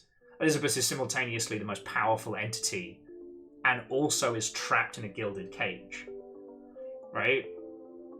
But, and Booker is simultaneously,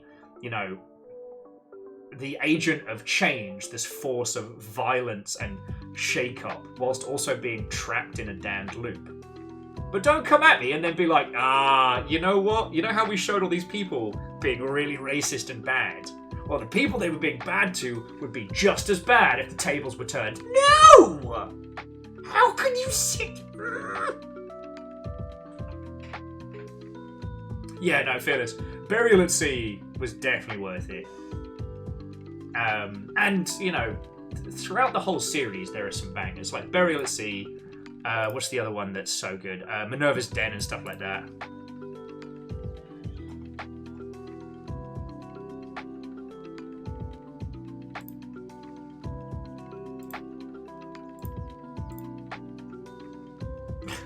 Well, I mean, PVS, yeah, given the chance a cow would eat you too, is a fascinating discussion. But if you're using that argument to defend racists, I gotta start asking some questions there.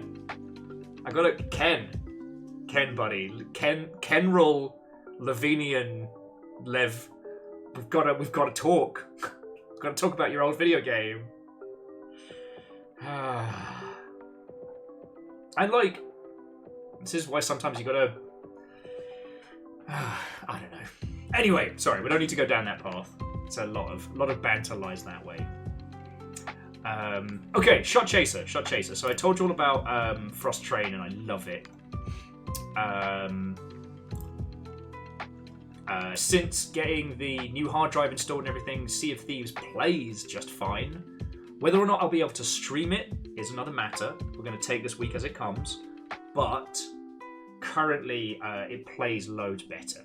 And I guess I didn't realise how much of a stumbling block the big hard drive has been. Oh, you know what, PBS? I am so sorry. You're right. You were making a great example of a silly case, and my sleep-addled brain didn't. And Wolfguard, yeah, there's always Fort Frolic, which the person who was responsible for that one is none other than feckin' our big person over at Question, who I absolutely have not forgotten his name, and I'm not opening up social media to remember. Null over at Question was responsible for that one.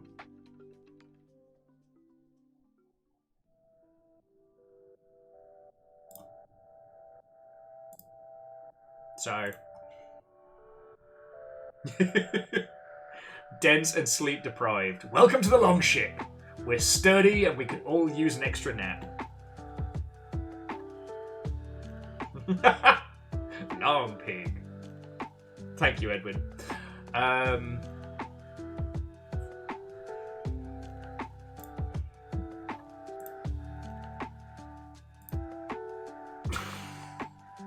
Feck off, mate. Fucking terrors. Terrors, a lot of you.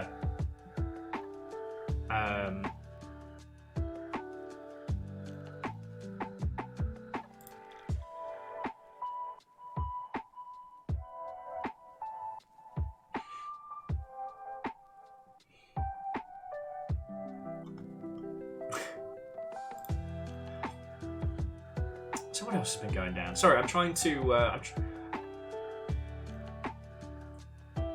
You all understand, I get very... I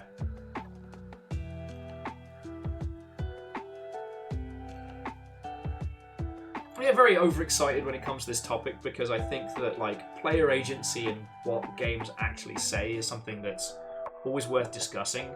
And I think it's one of the things that's hardest to digest in games. I've said this before, I say it again, I really feel for people that have to be part of the, traditional games media cycle. Both The Last of Us and Bioshock Infinite came out at times when there was a lot going on, and a lot of people had to rush to understand these games. And sometimes you can only really understand them on a surface level if you're blitzing through them to try and write a review. You know what I mean?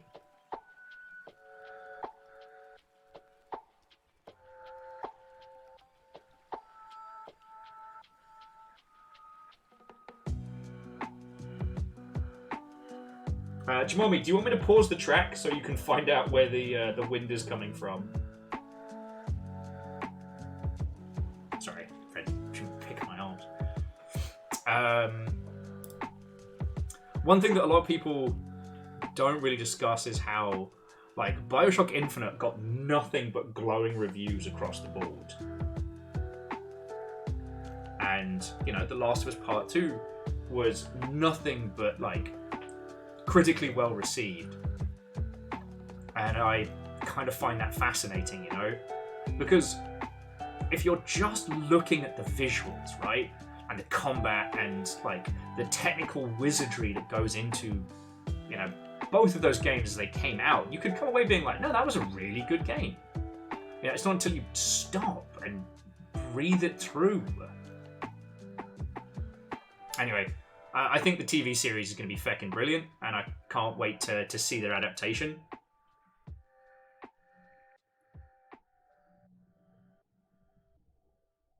Yeah, well, and Zev, this is why it's something that's so unique to video games, because the story of Ellie and Abby is, of The Last of Us Part 2 is a great story. It is weighty and personal. No one is wrong, except for Joel. Joel is wrong. But that's very clearly established at the end of The Last of Us Part 1, that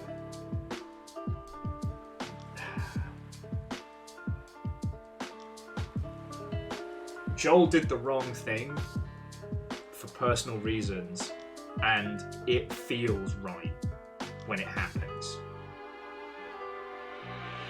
And that's what's so wild about it. You're in such synchronicity with Joel and his reasoning and his forward momentum that, like, yeah, it's incredible. In The Last of Us Part 2, you have two characters that both seek revenge for incredibly valid reasons. And as we see both of their stories unfurl, it tries to tell us that it is bad, but then from both sides we have no way of changing it, we have no knowledge.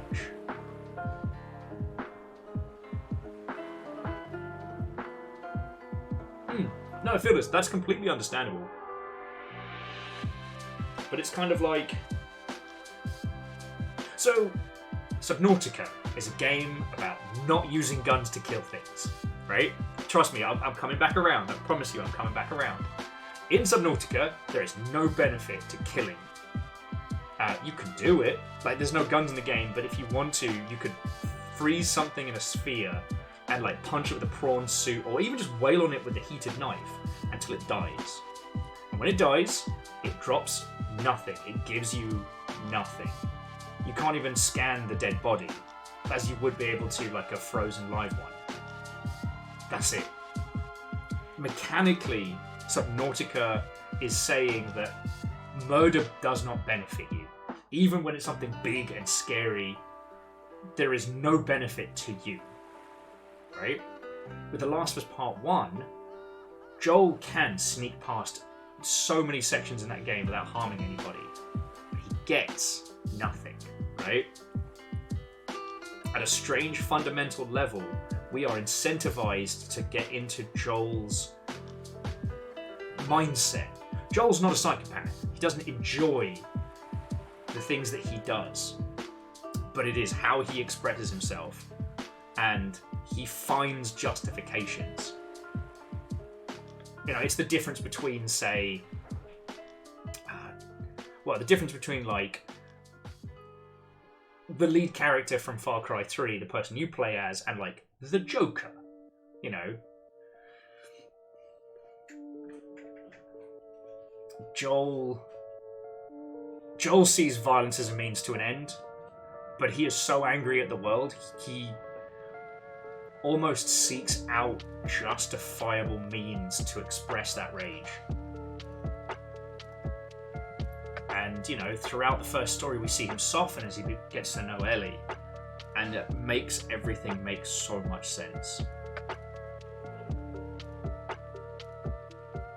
Sorry, again, I'm not telling you anything you don't know, friends. Just, yeah. Anyway, before I get too far into Spoiler Town. God, his name is Jason Brody, isn't it? God, he's such a dweebus. Although, Jason Brody is an incredible character. For very similar reasons, but different. Okay, if you haven't played through Far Cry 3, it is very fun. And what I'm about to tell you will not detract, because it's one of the subtler aspects of the game, but basically, you play Jason Brody, the most bro name. If I can't think of a more archetypal bro. If a group of scientists had got together and instead of the Spartan program, it was the bro program. Which I probably could have thought of a wittier name for, but I don't. Anyway, you and your, I guess, stupid rich friends go on some, like, hella, you know, island hopping, shots in the club, party on the beach style super holiday. Ah, legend, right, the program! Fuck, it's way better. Thank you. Glad one of us is awake today.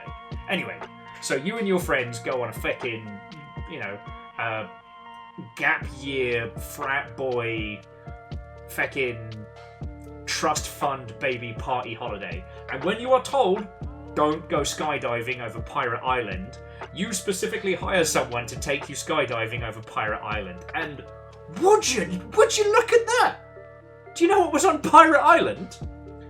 Fucking pirates!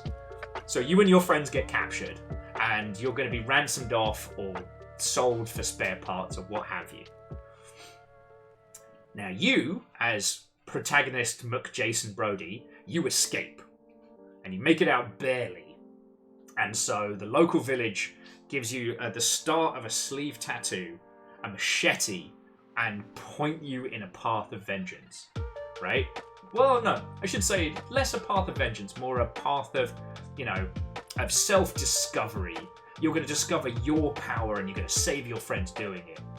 About halfway through the game, you meet one of your friends again, proper. But they've just seen you kill like 30 people with a fucking machete. And they are horrified, because that's a horrifying thing. This thing we put forward in video games of like, defeat the enemy, be the hero. You know, we've taken that disambiguation of the hero's journey and these characters of yore, and we've now filtered them through more and more modern lenses. And having that reflected back on you when the people that you went bro skydiving with look at you like you're a feckin' unhinged killer, because you are. The things you have done in the pursuit of this are so unhinged. You have done so many machete murders. And also, like, the island of Far Cry 3 is a cornucopia of fun, dumb stuff to do, right?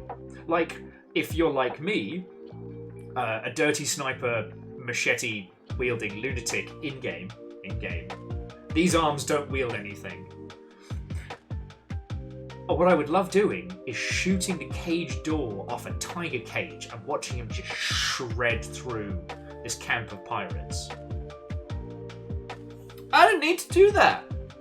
Those pirates weren't standing in my way. They hadn't attacked me. I just unleashed an angry beast back on them. And obviously, you know, the tiger was in the right, but... Oh. When you get the fucking flamethrower. The flamethrower! Anyway. It's so fascinating because the things that you do instinctively in a first-person shooter as just a regular person off the street are genuinely fucking unhinged.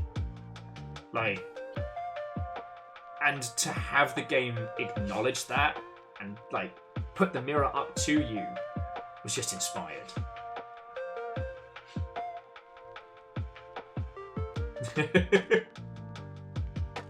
PVS with hashtag Team Tiger. Flowers with those arms wield the might of the longship. I don't wield y'all. You are a force and an entity all of yourselves, alright? I'm barely even a focusing crystal. I'm entertainment. I'm an amusing figurehead. It's not a cult. And yeah, Chaunerus, the flamethrower on the weed farm, that one does make me laugh though, because I think if you inhaled that much of the dank kush, you certainly wouldn't want to go on a shooty gunbang rager. You're trying to find like the only bag of Funyuns on the feckin' island and making bestie friends with everybody.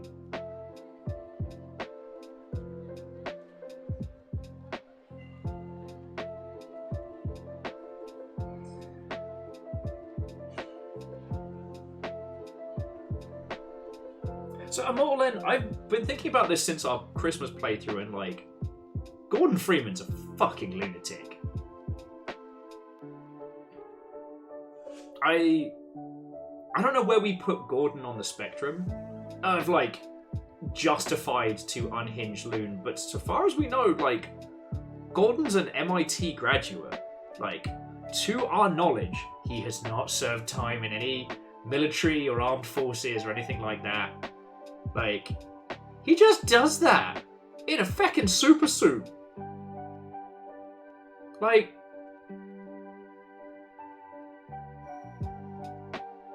he's like a horrible, gritty reboot of Earthworm Jim.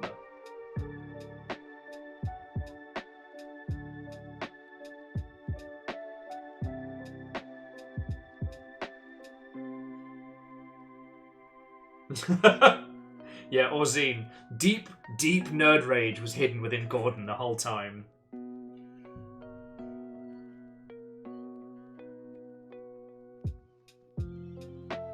Bless him. Gordon breaks things. For science! Because, like... Okay, it is worth saying that Gordon is never incentivized by the game to do bad, but we can't ignore Gordon's ability and output, right? Oh no, yeah, no, jump on me. As soon as it hits Half-Life 2, yeah. Gordon Freeman is a warlock, G-Man is his patron. And again, friends, if you have the time and the inclination, Half-Life Alyx, even with the no VR mod, just for the ending. You'll thank me later.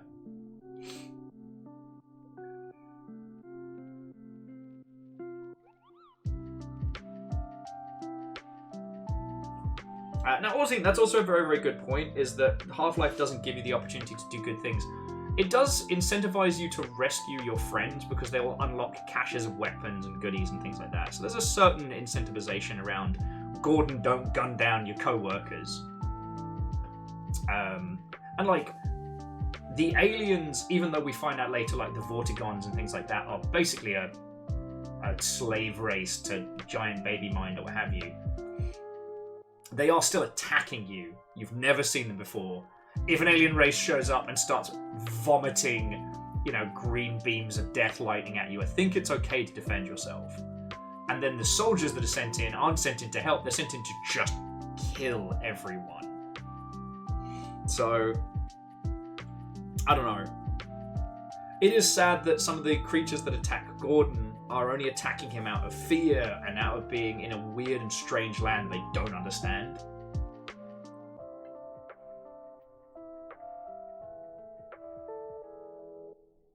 Actually, Faber 6, the Dark Forces games are a really good example where you can harm all the droids, but that is a dark side power because you are destroying something that can't protect itself.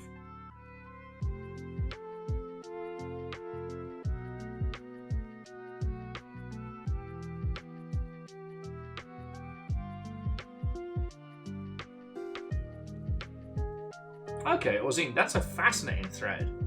Like, obviously, I don't know tabletop storytelling like I know video games, but that's fascinating.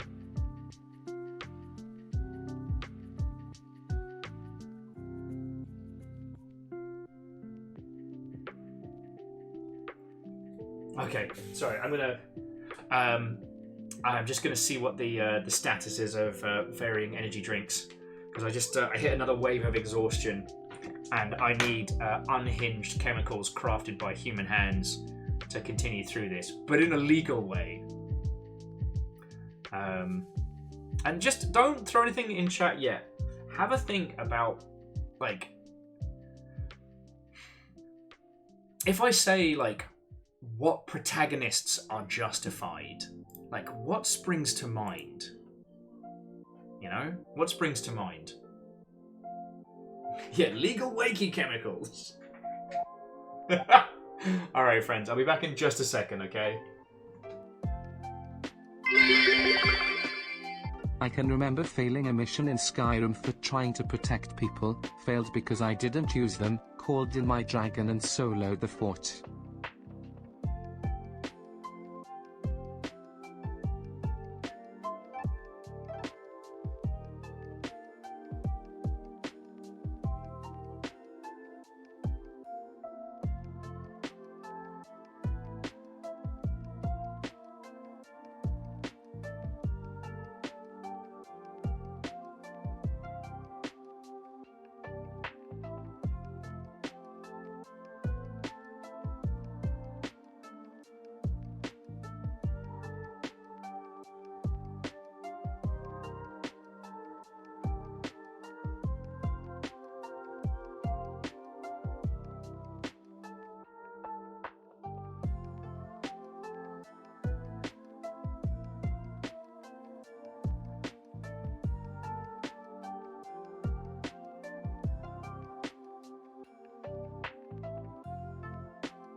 I used to be a huge fan of Red Bulls and energy drinks and whatnot, and I did give it up as I got older, just for safe.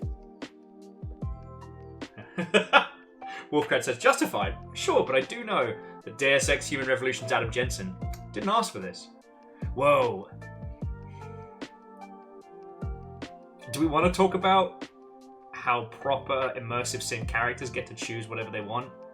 How JC Denton could go through the whole game and I think there's only 1 or 2 people you have to defeat.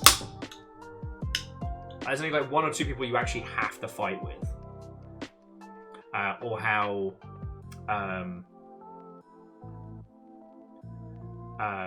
is it Corvo? Main character from Dishonored 1. Is it Corvo or am I mixing my characters up? Anyway, but the fact that the lead from Dishonored can go through the game without killing people, but it is a game of vengeance, and so the not killing people option is, depending on your depending on your point of view and whatnot, so much worse than if you just jobbed them. Like damn, dude. It is Corvo. Okay, I wasn't going completely loopy. Is Lara Croft justified for encountering a lost city of dinosaurs and just opening fire? Well, let us remember that Croft Manor, is a rich person from the British Isles and is therefore, from their perspective, totally justified.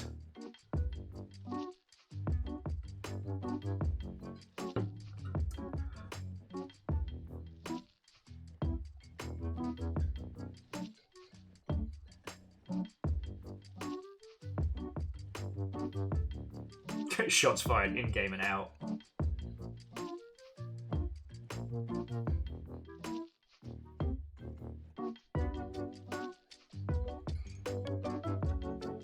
Oh yeah, no, Ozine, I know exactly the one you mean.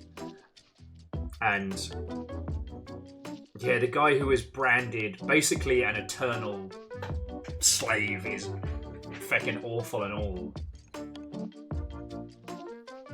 Messed up.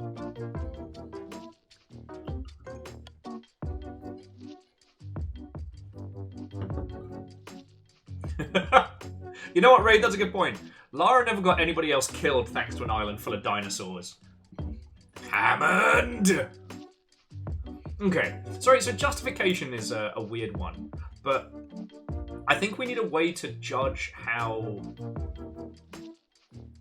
I think we need a way to judge basically the thematic point and the mechanical impact of any kind of protagonist-like experience.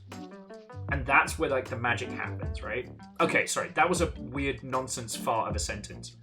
I didn't want to say ludonarrative dissonance again, but we're going to pick on The Last of Us Part 2, because it's fun. Ellie... And I guess to an extent... No, you know what, it's mostly Ellie. Ellie is a mess of a character. Like, it... The happy, fun times of, like, the hyper-violent combat, you know, followed by the punctuation of so many other character points that are completely made moot when you think about the fact that Ellie has killed hundreds of people. And not in theory, but with bricks and knives. Like, Doom Guy and Ellie would get along great. Brilliant. But Doom Guy is Doom Guy. You know, the Doom Slayer themselves is out to destroy all demons with no mercy. Well, so Jumami, it's not narratively justified versus morality. So, narrative justification, this is why I'm trying to switch up the language to, like, narrative cohesion. So, Wolfgrad mentions Nathan Drake. Fucking right!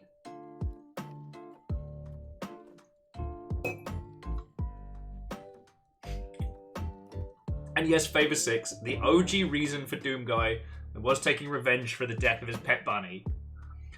But also, he was a space marine, and Mars got invaded by hell. Literal hell. And then he did the win thing, and then flipped around and was like, oh man, I can't wait to go home, back to Earth, full of demons. Like, ah, come on!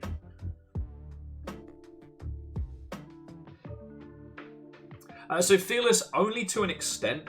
There are multiple sections where choicey no happen, but also, without going into spoiler town, there are a lot of poignant moments that are cutscene, but with QTE. Cutscenes where you have to pull the proverbial trigger, and if you don't, you get a game over, and you do it again until you did it right.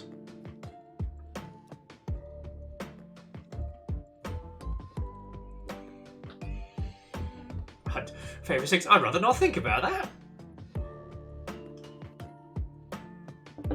Yeah, well, Wolfgrad, the Nathan Drake Naughty Dog combo is a very interesting one, but they overcame that with The Last of Us Part 1, so, you know.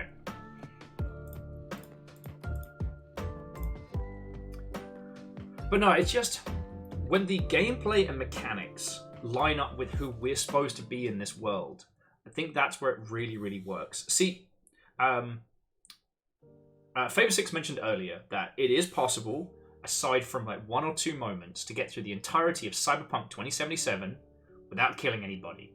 You can install what's called a PAX mod, which makes your weapons non-lethal. You can only take people out in certain ways and do more talking than fighting. You know, there's one mandatory big boss battle at the end, and that's really about it. But the thing is, and this was the bit where Cyberpunk clicked for me, which, by the way, I did actually finish my my full replay through of last night. Still cried, and definitely fascinating to replay after the release of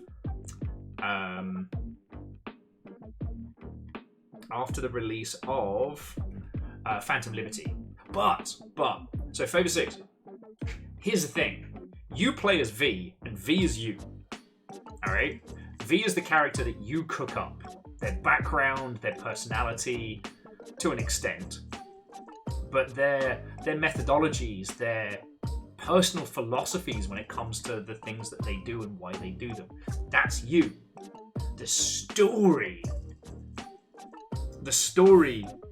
of Cyberpunk is Johnny Silverhand's story. Right?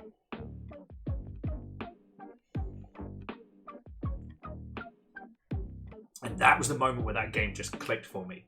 It isn't a traditional RPG, right? Like, you're not making a complete you. You get a lot of preconceived concepts and ideas with V, and at first it seems really weird how you have all this freedom but then like so much constraint. But then as you start to realize it's not about you, it's about Johnny. And once that all comes together, just exceptional brilliance.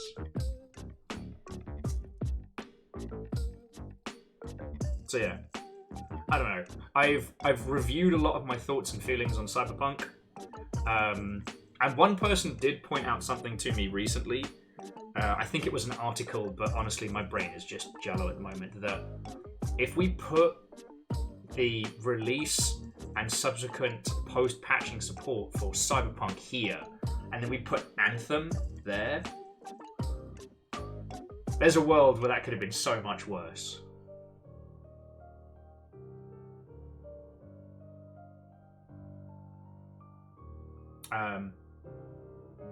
So Wolfgrad, Kratos, absolutely justified. And the whole premise of the new God of War games being, alright, you got your revenge. You avenged your wife and child, you killed the Pantheons. Fucking now what? Right? What do you do after you, the God of War, who sought only revenge, gets all the revenge he wants? What next? What now?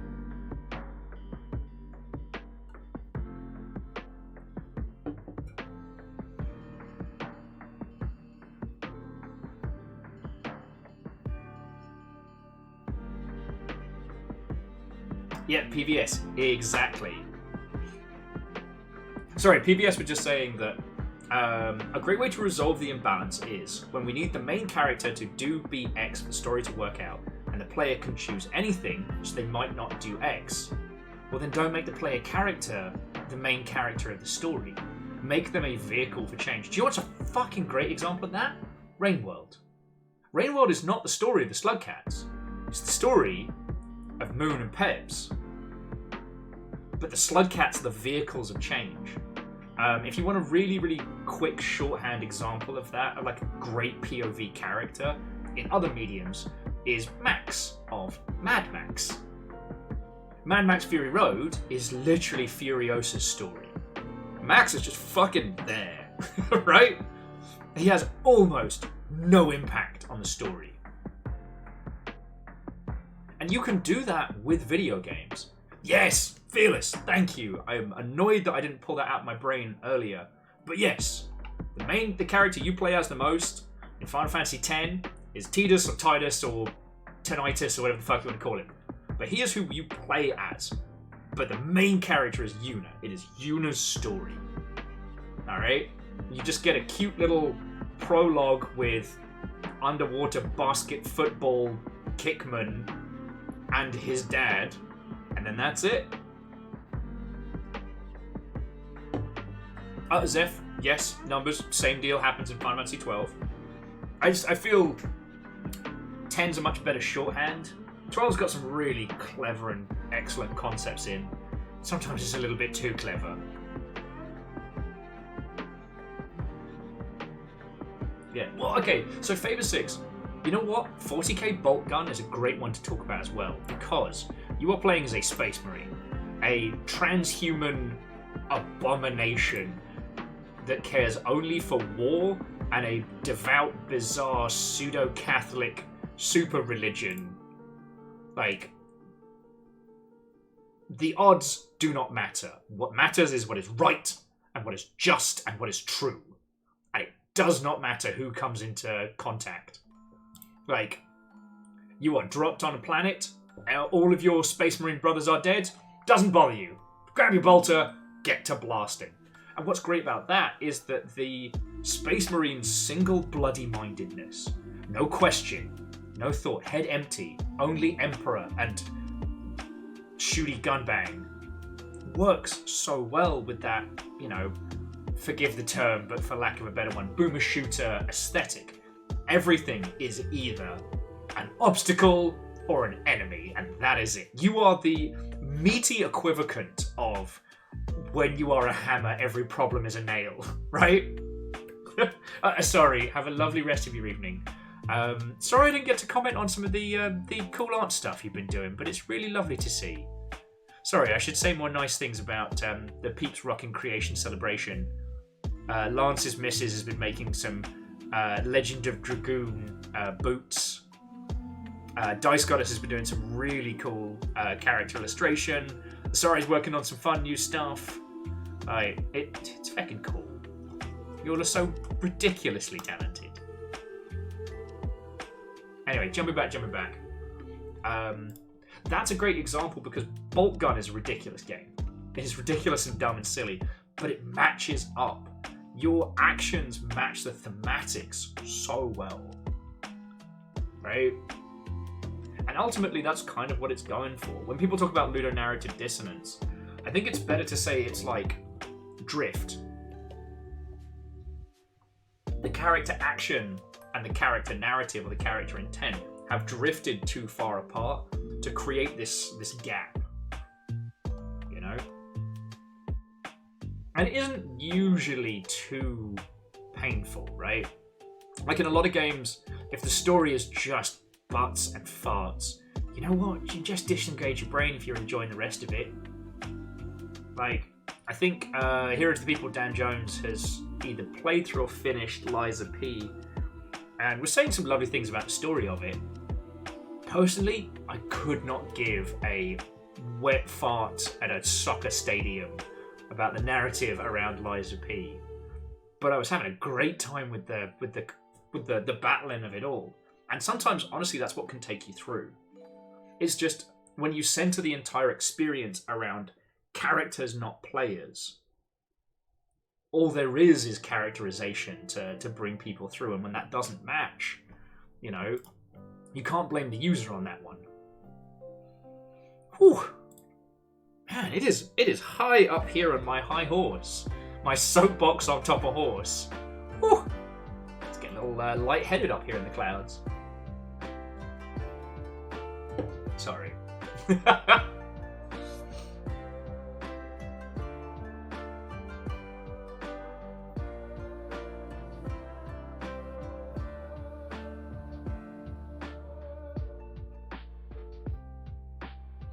Oh, excuse me.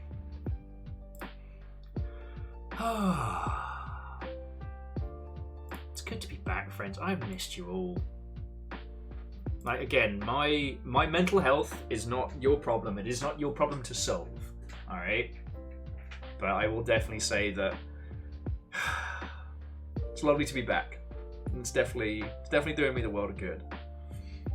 I'm sipping on my Red Bull over here.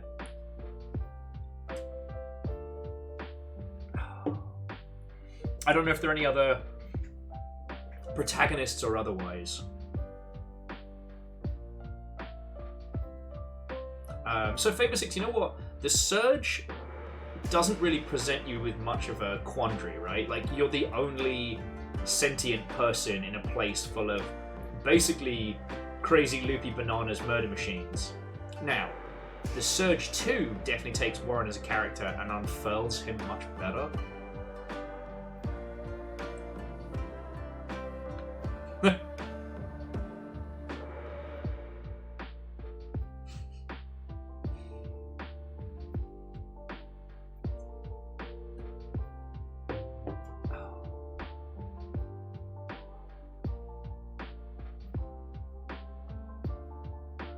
Oh, Scotty, I'm so sorry. And I find Scotty, this is only going to be relevant to you, maybe Relu, depending on poor life choice of the past. It was Red Square. That was the energy drink you used to be able to buy in a 2-litre bottle from Tesco. that also did an alcoholic version later on. Which obviously wasn't as good as Four Loko because nobody died. This is just the traditional on-brand of Red Bull, which I have very sparingly. It's like a little treat.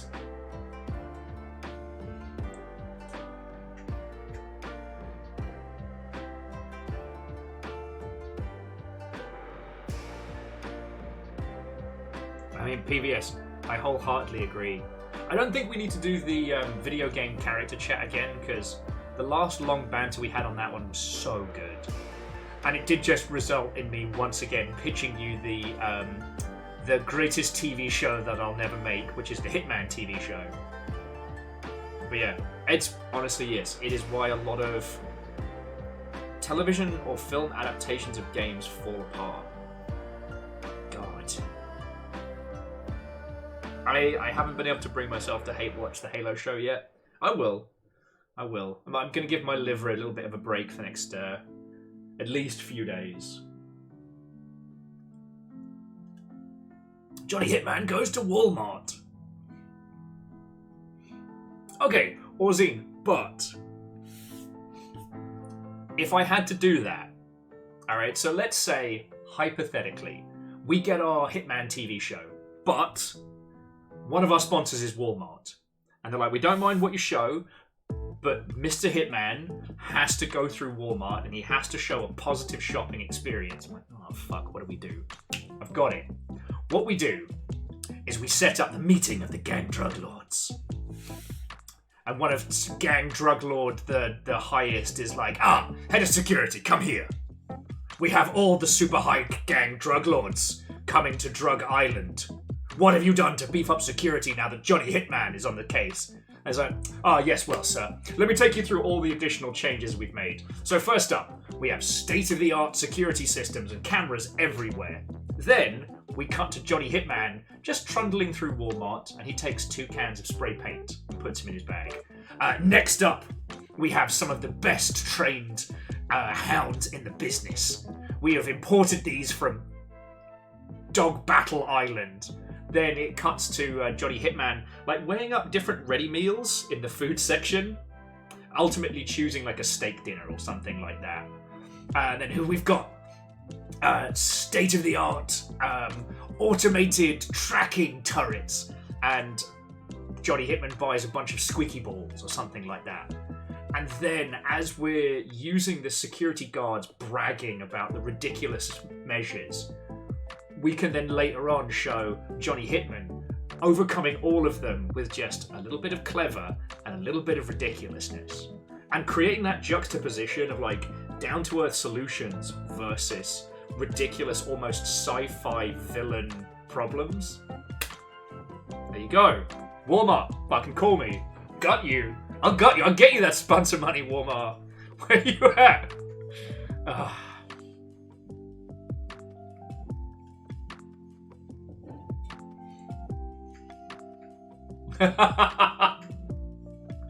Nah, Jason Statham's just too much.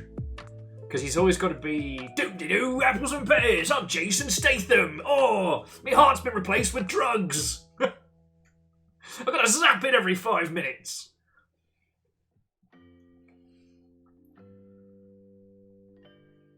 So, Alnus, I'm a little bit, I don't know, this is just a little bit of personal flavour, but what I do is I have the head of security being like, and these, from an unknown black market dealer, are some of the most state-of-the-art assault rifles that money can buy. Then you splash card to Mr. Hitman, buying lawn darts. Like that kind of glorious nonsense.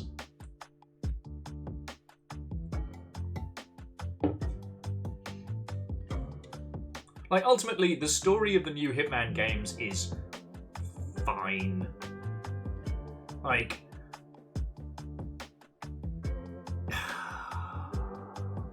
shout out to Troy Baker for acting his socks off as the That Man character. And ultimately, by the time you do finish the story of Hitman, it's got a real good arc to it. But ultimately, the bits in between, it's a good discussion point, again, for kind of like a ludonarrative dissonance of sorts. But it's because it's all cutscenes, it doesn't really have the same kind of weight as like something you're playing. But it's this like, you know, Agent 47, we need you to take down the super Illuminati. You know the Illuminati? Well, these are the people that run the Illuminati from the shadows. And we need you to kill them. Alright. And then, like at one point, I dressed as a fucking Deliveroo guy. Made a man shit his pants so hard he died. I drowned a man in his own pool. He is dead, whilst dressed like some... Oh.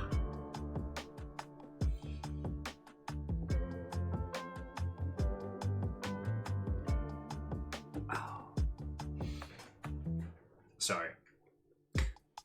The flamingo mascot exploding somebody's car tires dressed as a hot pink flamingo. Love to see it.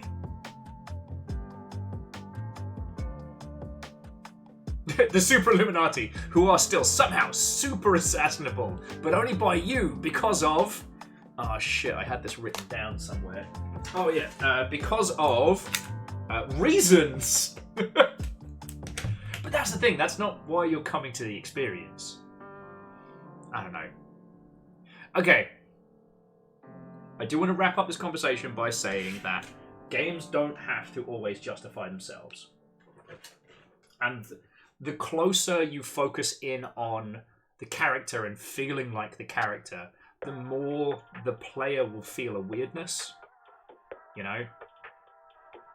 It doesn't matter that we don't know who the spaceman is in Factorio, or... I don't know. Like, who are you in Dwarf Fortress? I mean, who are you really? Are you their god? Are you their leader? Are you the disembodied inspiration that inspires them to try not to die and fail? Like, games don't always have to be centered around someone. I will say, knowing who your user is a core part of the experience, you know? Spaceship says it. Actually, you're a dwarf playing Dwarf Fortress. It's very meta.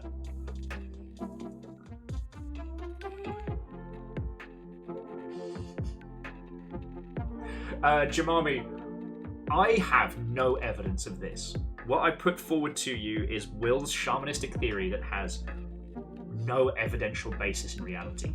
But from having played Hitman a lot, and I mean a lot, I think the design team was working out some rage from their service industry days. Some of those kills are the kind of thing you dream up while some, you know, proto-Karen is screaming at you for pouring the wrong pint or something. Like... Sorry. Mortland says, I know who I am. In The Sims, I'm a cruel and vengeful god. Fuck. You're not wrong.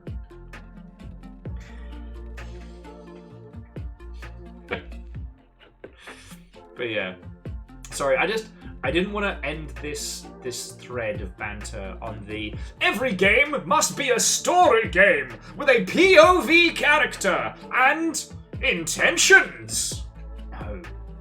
You want to make a little game about being a goofy goblin that throws things at people called Peglin, which makes everybody who hears the name kind of like give you a double take? Go for it. Peglin is a fucking brilliant game and has sold, let me check my notes, all copies. I assure you, no one on the Pal World team was thinking, but how does this make our player feel? You know?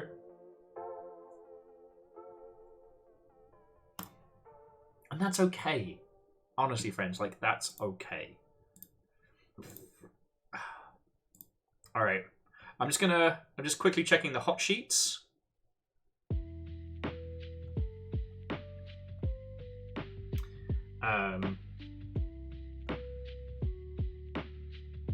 Famous Six says, Untitled Goose Game, the least evil protagonist to ever exist. I'm sorry if you mean a being built of pure chaos and destruction. Agent 47 kills to make the world a better place, or kills because the person deserves it, or kills because they have no choice and the pay is good. The goose does not kill for anything other than its own twisted amusement. Its machinations it has unfurled upon wing after wing.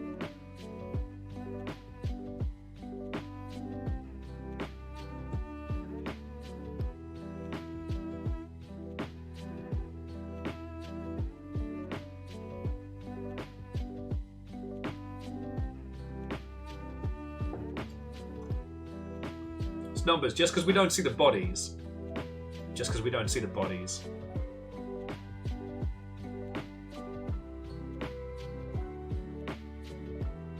Deus, you're right. Okay, the goose does want 2 bells, but do you know who else wanted 2 bells? The feckin' protagonist from Dark Souls, and they killed a lot of things. I don't think they can actually kill things.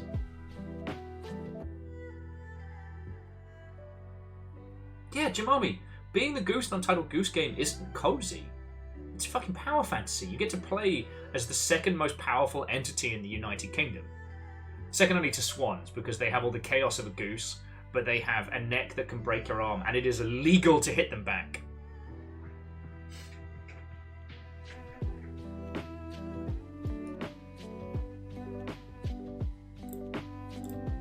Just quickly checking the hot sheets while we're bringing it up together anyway.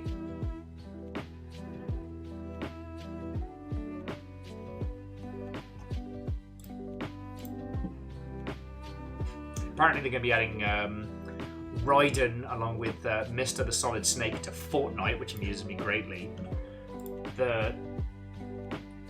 One of the most anti-war war characters ending up in the infinite metaversian hell of Fortnite amuses me greatly. Oh yeah, no, Scotty Swan's got reach. Geese with entitlement, right? They're geese that are allowed to break your arm and you can't hit them back.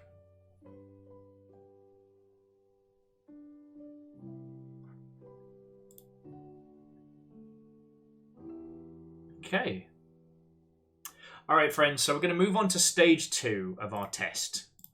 So I'm going to boot up Lunacid in just a second, and we're going to see how it handles. If things start shitting the bed here, I'm just going to bring us back to studio and we'll see what the damages are. If it breaks things irreversibly, then I'll work on trying to get things level and we'll come back to it tomorrow. But fingers crossed, touch wood, I don't think Lunacid is an overtly stressful game, but we'll see in a second.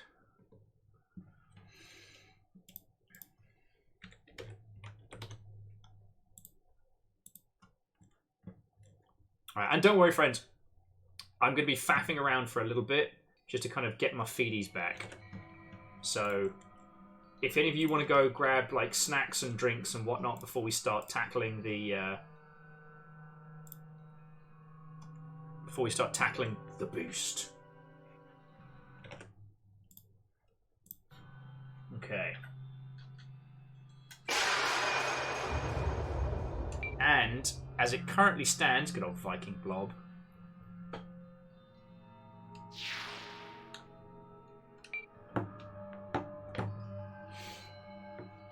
Well, Scotty, maybe. What is it, like?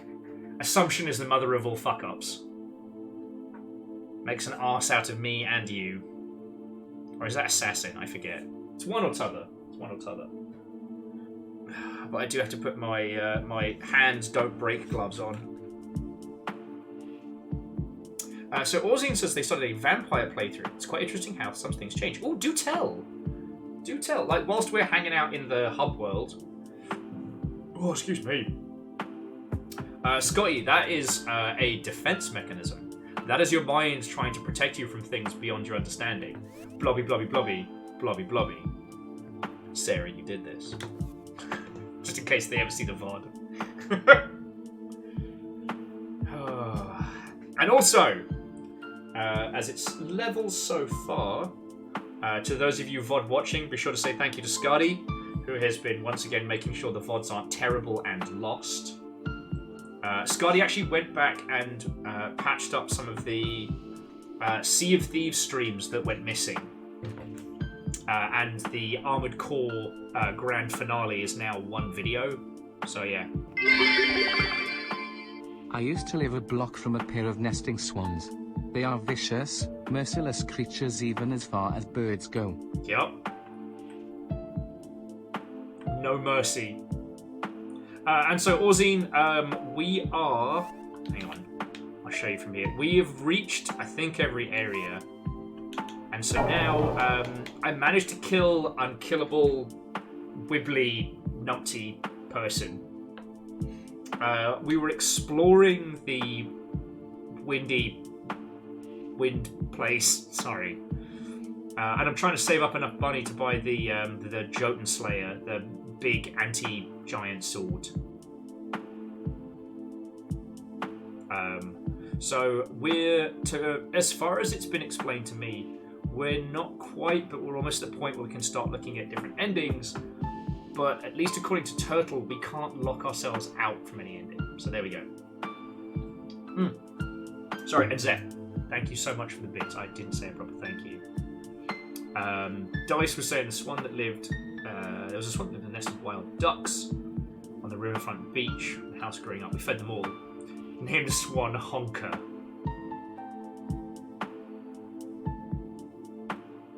Oh! So Ozzy was saying that if you choose a vampire character, they can just submerge themselves in Blood Lake and just regen. That's awesome.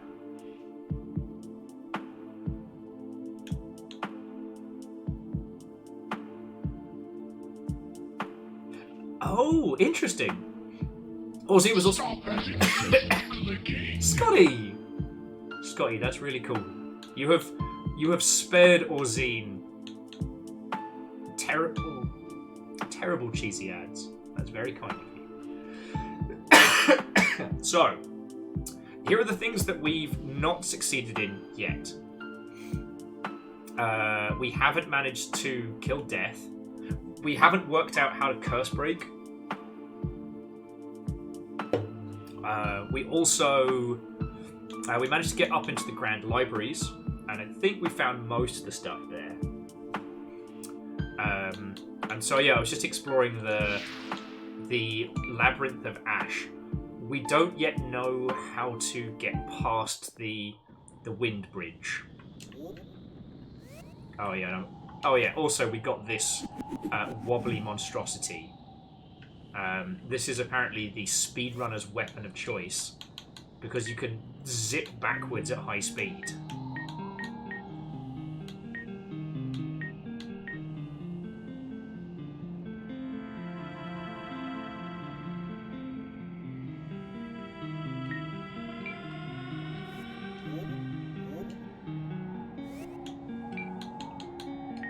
Oh, we want the curse. Hey! Blobbly with the wobbly. How fucking cool is that? The blobbly with the wobbly. Fearless, the last stream, I don't know if you were in for the last part of it, but I just started unraveling. I started unraveling and just yelling blobby, blobby, blobby while wailing on them with that axe. Like, I'm not gonna point fingers, but that was definitely a cry for help looking back on it. I just haven't played this in a week, so I gotta not only find my feet, but find our adventure. Okay, so we've got the Dark Blade, and then we've got the Cool Blade. We've got 2 rooms, and that's it.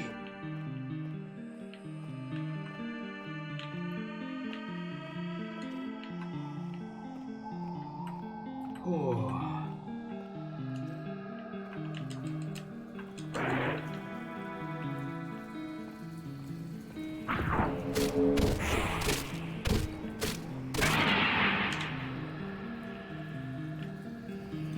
Feel a little bit bad that we kind of trapped that guy in a permanent infinite forever hell, but in my defense, I didn't want to kill him.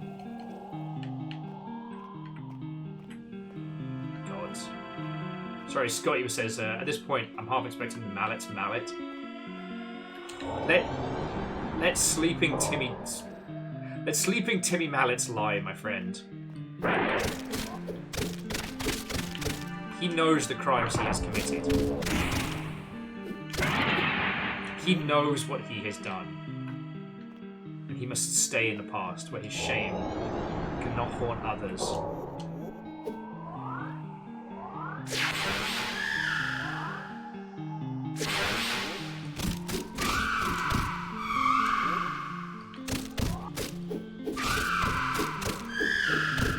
Don't ask me why these guys are so tough, but they are. And they only drop 5 silver.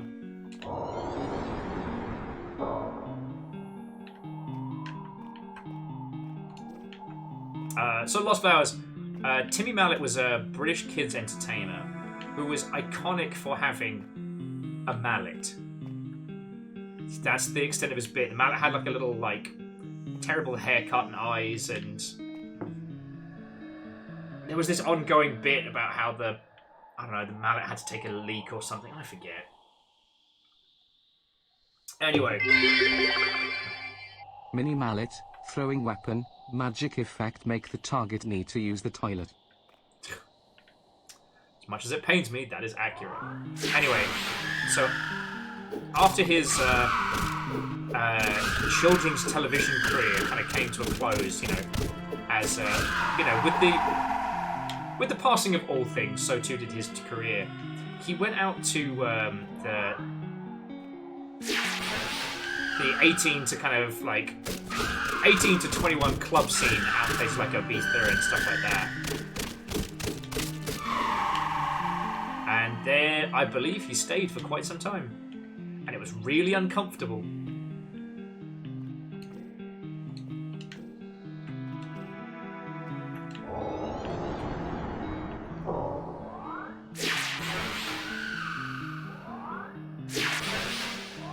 Okay.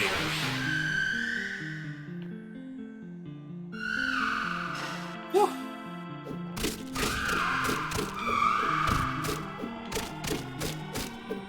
Ah, yes. Favourite 60-year-old, right? Timmy Mallet was also known for doing the student scene as well. And Fern!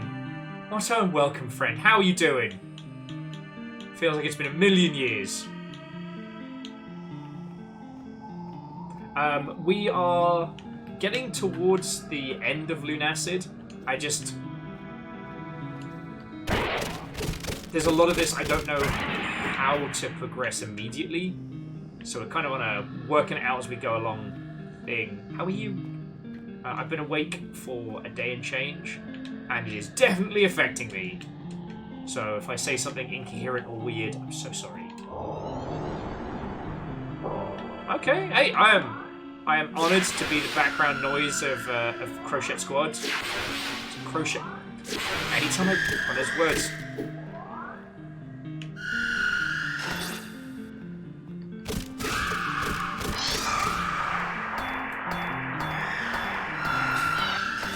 Well, so Fern, and I guess others asking, my goal is essentially to try and stay awake until a sensible hour tonight. And that way, I'll be able to actually get some proper sleep. Try and crash out 10 or 11, as opposed to 4 o'clock in the morning, as is my usual.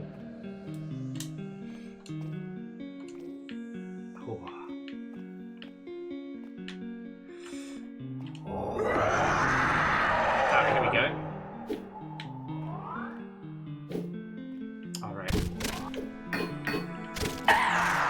Sorry, I used up all our mana and was like, why can't I punch this guy? He's a right nubbins!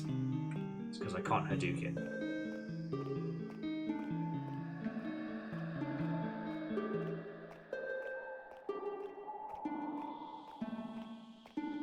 Question, is the thing going to want to fight me up here? Or is it going to want to fight me down there? Yes, I know. You and your clever, jiggery, pokery, map-making tricks. Okay, these things usually come in threes, so that's the third. Ukulele, no good. Oh, I'm so sorry, friends.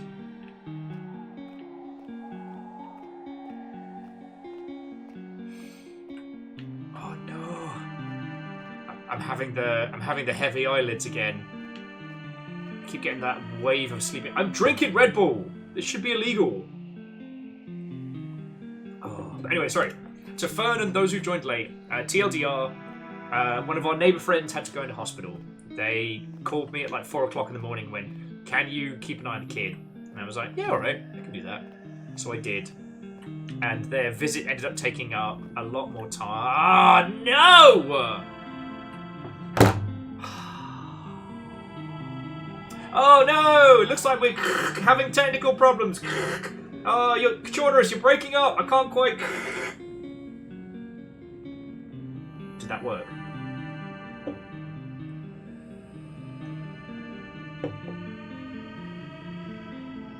It did not work.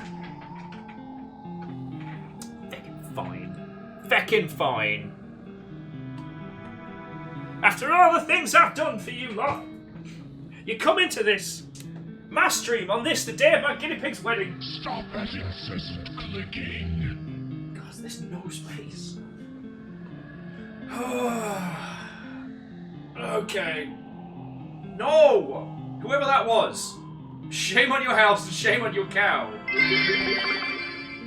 Alert test. Test is alert. Oh my word. Amateur! Okay. Jotunn, I know that was the most half-assed dab, but that's all I got. That's all I've got. That's all I am! You did this to me! Alright, it's just a wave of exhaustion. I can write it out. Stop that incessant clicking. And Scott, that's really kind of you. Thank you for gifting us up to Fern. So Fern, how's it going? I hope New Year's not too crazy. If anything, it's I hope it's crazy busy in the good way. Oh man, I have to go fight some fucking monsters because otherwise it's now time for Will.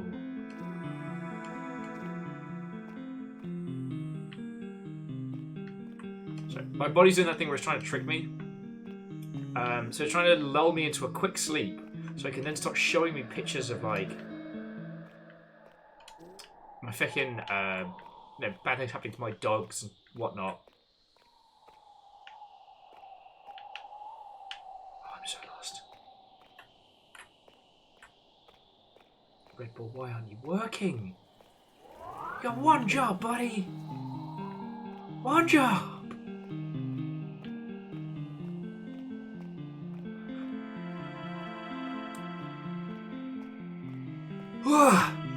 I'm so sorry, friends.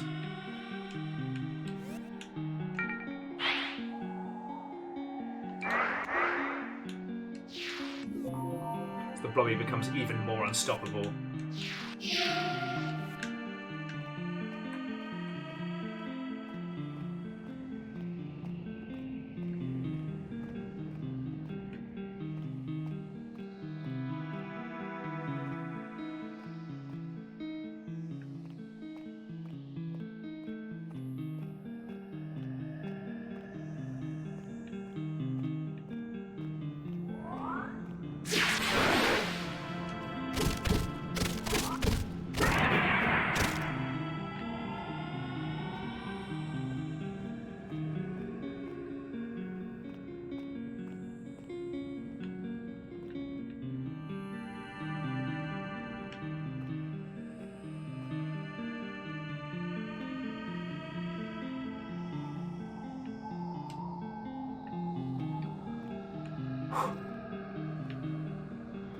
Friends, I think I just went to space there. Okay. Water! Hail hydrate. What's the saying? Hydrate or die straight?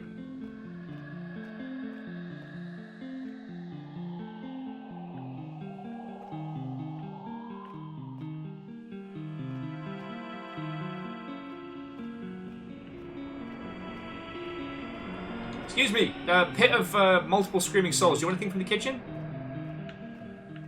It's time to drink water. Drink water. Drink water. Everybody drink water. Oh, by the old gods. I'm so sorry, friends. This should be making me into an obnoxiously hyperactive little dingleberry. And I'm fighting to keep my eyes open. It's alright. I apologise for the multiple breaks so far today, but I'm just going to go throw some cold water on my face. And then we'll continue with this one. Fish fucking it, Sedlin. Warzine, it's because the music is beautiful and the pacing of this game is so wonderful. But I gotta stay awake. And Fern, enable away.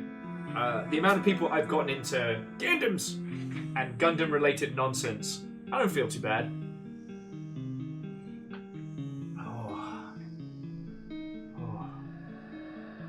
Oh, and Fern, if you've sent me anything awesome or cool in the last week and change, I've probably missed it, so I do apologise. Okay, I'll be back in just a second. Alright, cold water to the face, let's go! Oh, no. Oh, the man you loved.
Okay.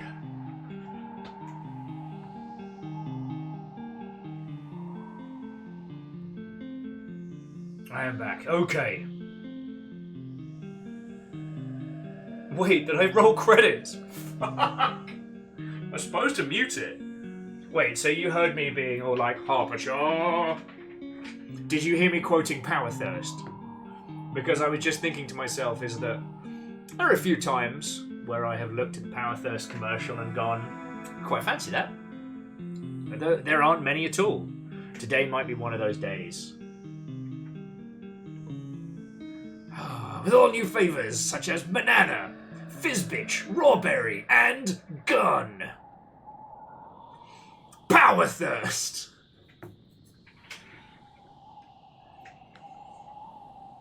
No, I absolutely did hit the wrong key. Gods! Friends, thank you for being here with me while I try and reset my sleep pattern. It's very difficult. Oh. When life gives you lemons, you find a new god! Power Thirst!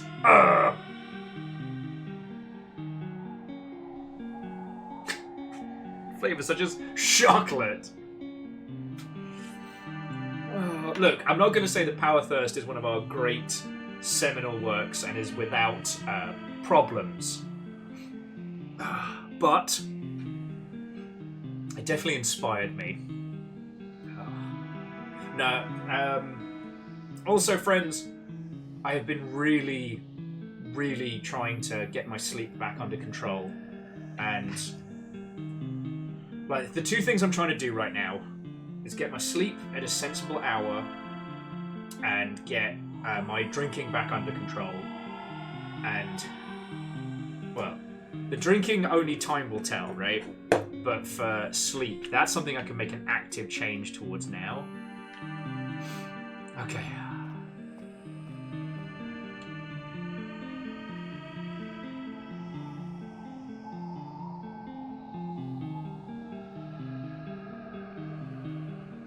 Okay.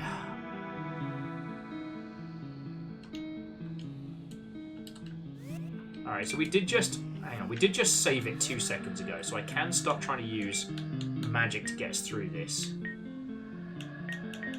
Okay. Yeah, no, Legend, I have been hydrating, because obviously, like, rampant caffeination is going to cause me to... is going to cause me to dehydrate very fast.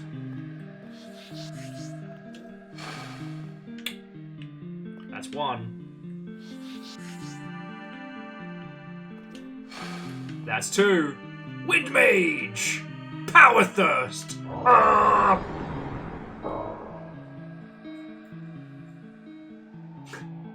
And Zeph, I need you to know I did hear that in the Weeble's voice. Look at my horse is amazing, give it a lick. Oh, it tastes just like raisins.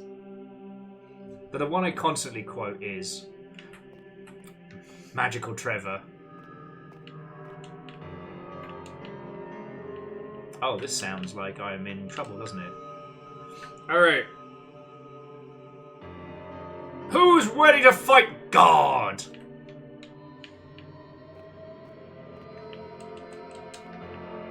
Remember, friends, it's Kratos, not Hatos.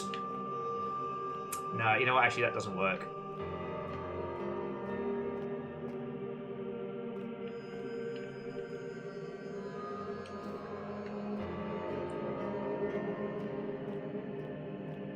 Here he is now, disappearing a cow.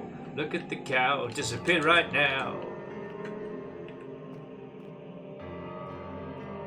I'm about to start a fight with something I am not ready to battle. But fuck it. Mimic?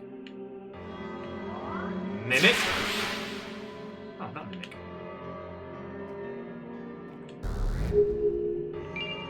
Spirit. Like if you ordered the time the time warp on Temu or what have you.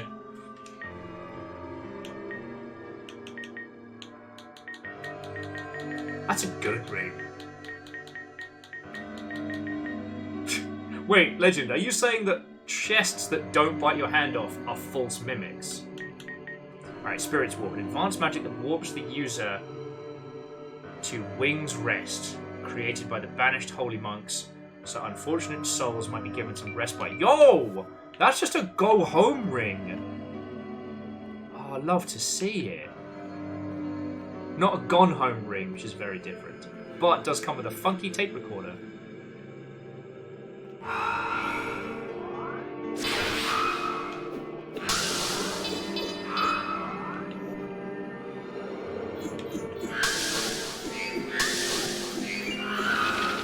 Fool's gold acquired. Sup, golden nerds? Guess who brought stabbing?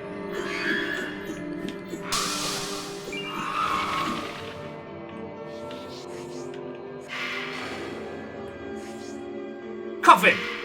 Ah, oh, beans.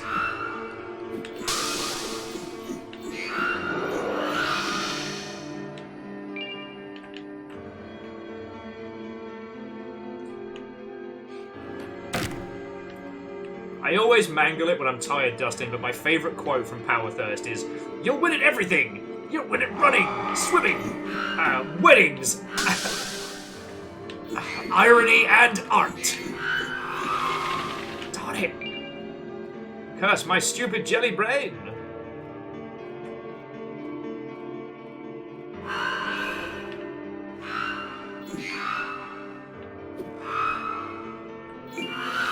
Wow. I realised that I can wind up my attacks rather than hit them all 15,000 times. Sup, nerd? Puchow! But, you know, sorry, Sadin, I did not say hello when you came in. How are you doing, friend?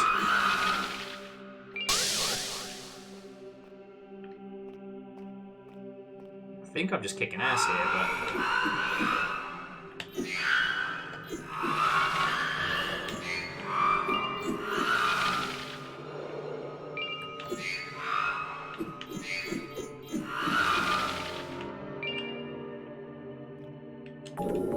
Haha. Dark Urn acquired.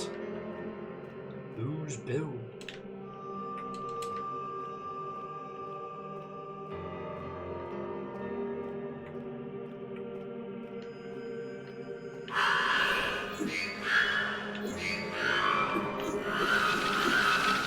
This sword was totally worth the time. Ooh, Abdul's Passage. Dark Urn, these nuts!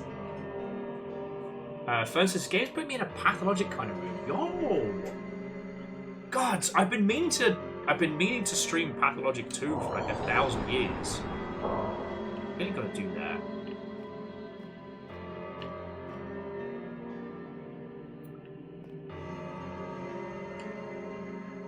Cruelty and action, but beyond its stems. Disciplines wither the truth of escape. They sought similarity. They blindly held my cloak as I led them down dark passages of life and death. But now I have carved a vessel. I have lain incantation, sacred rite, and blooded sacrifice. The door is finally ajar, so slight enough that I might escape. Hang on, can I still...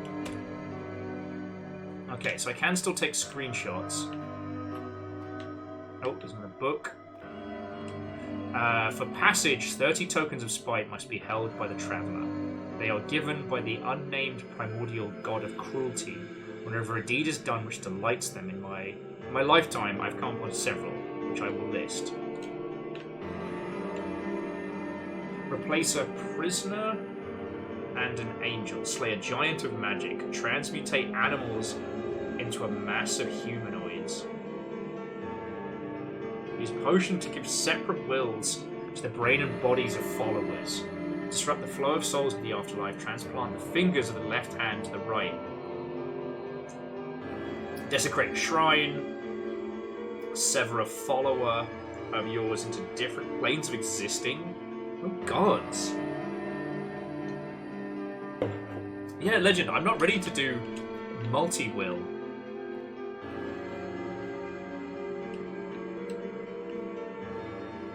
So we need tokens of spite to get into that, guys. I guess he turned himself into a giant angry dragon fruit? Or durian, maybe. Would explain the gold. Yeah.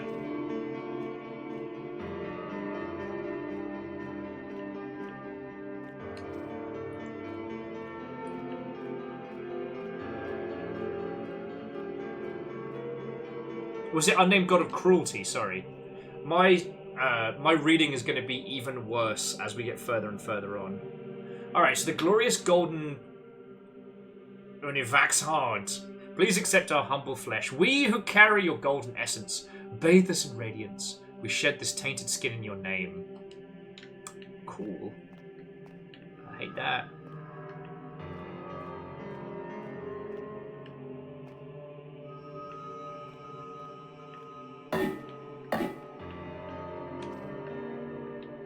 Oh, that's fucking horrifying. Some weird, like, golden chuggable mojo.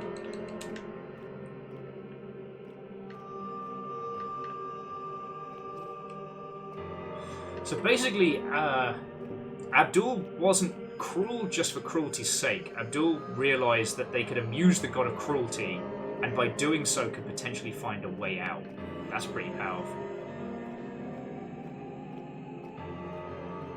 you know, dead god, bleeding liquid gold. That seems fine. Though I do wonder if this blade can harm things that are semi-immune.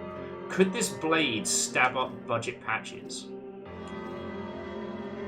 Yeah, and so Scotty, absolutely agree that the reflections are so crisp that you don't expect them given everything else in this. And it gives them this really surreal, almost serene quality. But I would say, Scotty, they definitely warrant saying again, you know what I mean? Alright. We could win dash, or we could do the fucking time warp. It's just a step to the left. Ah, piss. I biffed it. So Fern says, speaking of gold, this is Regis. Anyone as excited as I am for the Tomb Raider remasters? Yo! No, I think they're going to be genuinely awesome. We were talking about this earlier with, like, you know, characters, not like straight up Ludo narrative nonsense, but like how sometimes characters' intent and player agency are at odds with each other. But you know what? OG Tomb Raider, you are playing as a British person in other countries, so yes, you will mercilessly kill dinosaurs and steal shit.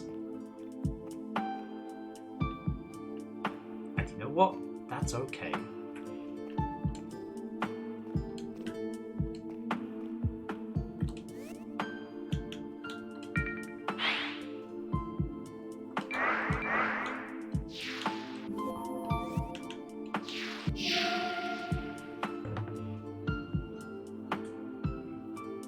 Orzine's looking forward to Dragon's Dogma 2. Yes. I wonder what we should do with that one. Because I think some of my OG Dragon's Dogma nonsense is still on Playframe from the before times.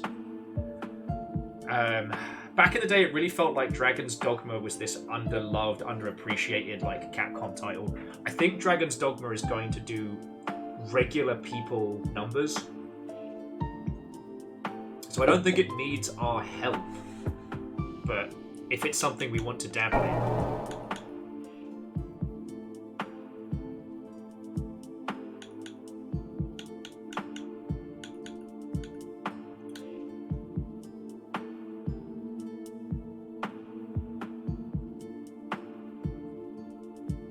Oh, that was it. We're going to see if this magical blade lets us stab patches.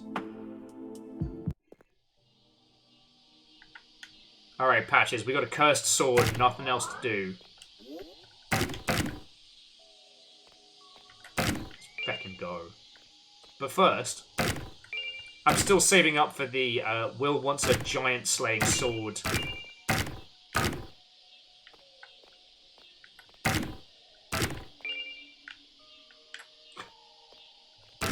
But yeah, so Fern, the thing we were talking about it earlier is that we're also talking about, like, not really moral relativity, but like, are characters justified in their actions in certain games? Someone brought up Lara, and it was just like, is Lara justified in, checks notes, just murdering dinosaurs?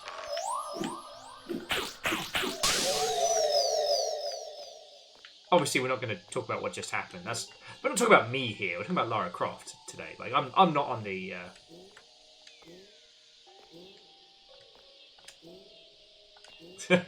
The cool factor is a strong apropos. No, it's so funny that Lara's whole deal is being an archaeologist and going to new places, but finding things that no one has ever found before in the world and just gunning them the fuck down. All right, let's see if this hurts you.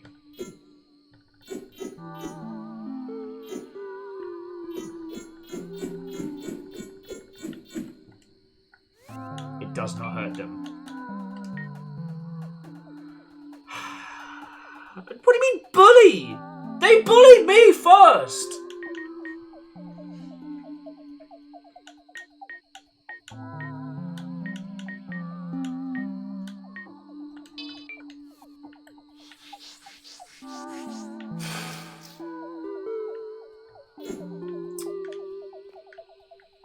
They started this.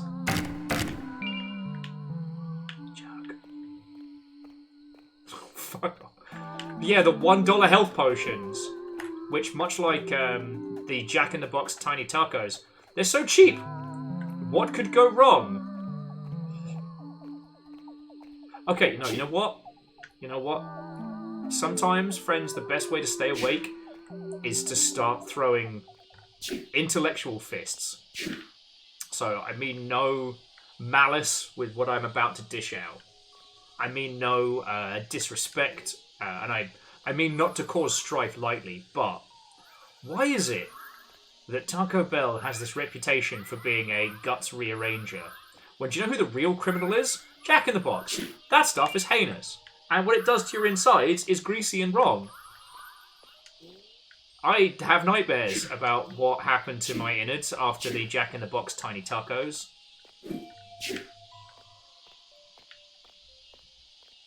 Like, I will admit, the first time I had Taco Bell proper, I did get the farts, and I had to come to terms with what I had done to myself, but...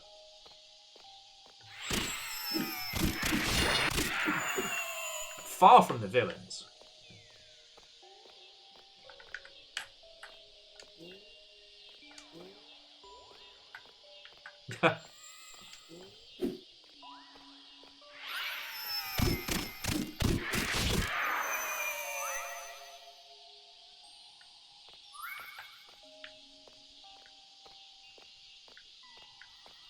Satan says Jack in the Box had a whole real E. coli outbreak back in the 90s. When you say the real E. coli, are we talking about the poo-poo out your own heart doom virus, or are we talking about the rapper E. coli? Follow-up question, is there a rapper called E. coli?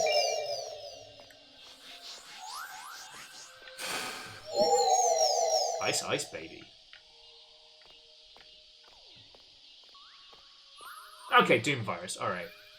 Because after we found out that Nessa's snake was in a photo shoot with Riff Raff, the rapper, most famous for saying on Vine, "My goal is to blow up and then pretend like I don't know nobody. Nyan, nyan, nyan, nyan, nyan, nyan."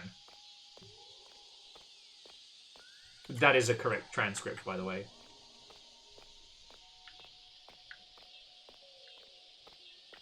You know, now I'm questioning everything. Like, what if everybody has famous pets and I've just never asked?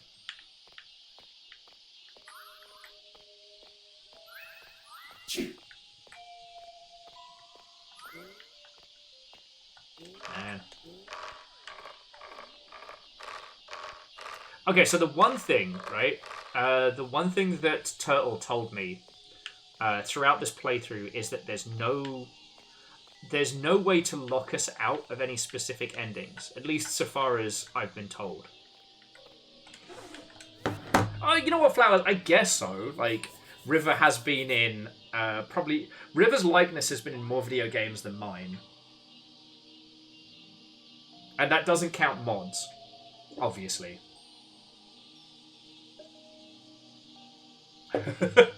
Phone says that the cat is starting to make their way into client calls. Yo! They've got stuff to say. Their consultancy fee is just an extra tin of cat food. That seems like a bargain to me.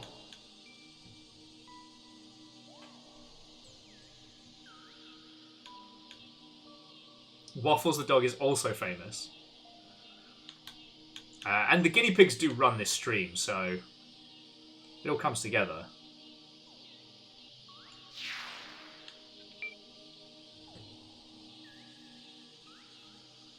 So basically, TLDR, here's what I'm going to do. I'm going to save. We're going to explore the Forlorn Arena a little bit more. I keep thinking that I can do the hold down jump from Cyberpunk because I've been playing so much of it.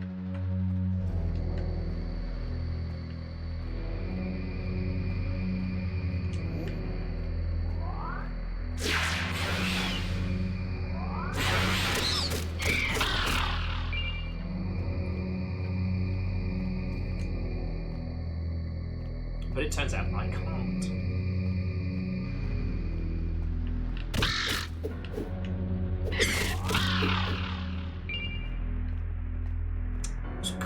sell obsidian. That should be just a crime.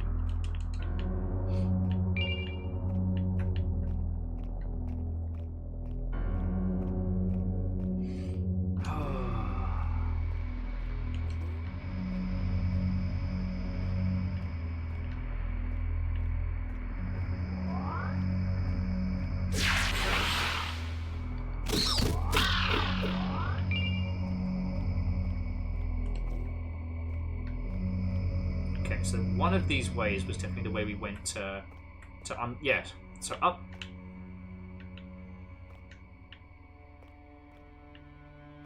Did we make it up through that one? Yeah. Okay. Yeah. Sorry. I'm getting very spun round. My apologies. And third, actually, yes, I have sneezed so hard my lips started bleeding. It was very, very cold. And I sneezed with such ferocity that it cracked them right open. Not a pleasant time.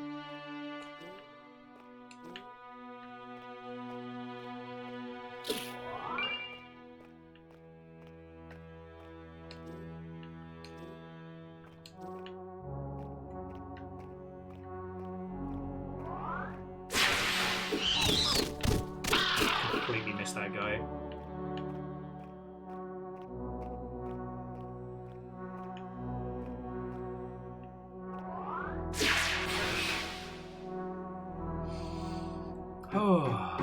Okay.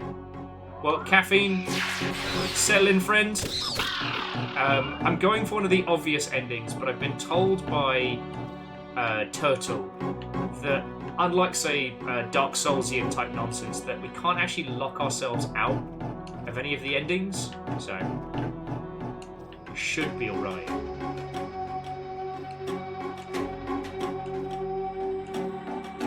Because we found some new places and my brain got all mushy.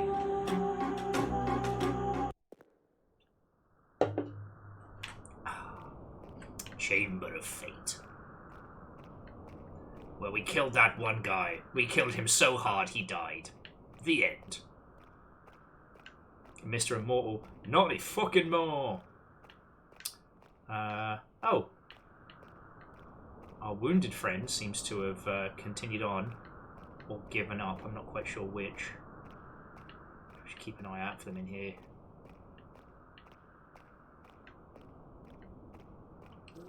Maybe they proceeded further on. So yeah, I'm still doing battle with sleep deprivation. I'm still pressing on ever forward.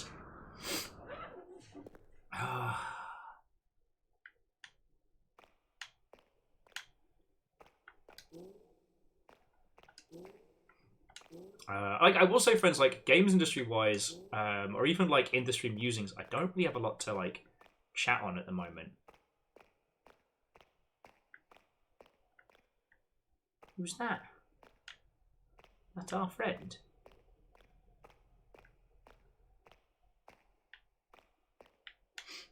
And it's mostly because, like, right now, the industry's in survival mode. So there's no point, like, there's no point waxing lyrical about, you know, the do's and don'ts of obtaining funding. Because right now, if you even have a snifter of knowledge of where funding might be, and it's not Embrace a Group or nonsense like that, you got to grab it. Assuming that is something you want. Like, one thing GI.biz was scratching at, and this was more based on the UK, but this might be relevant to like other parts of the world, is that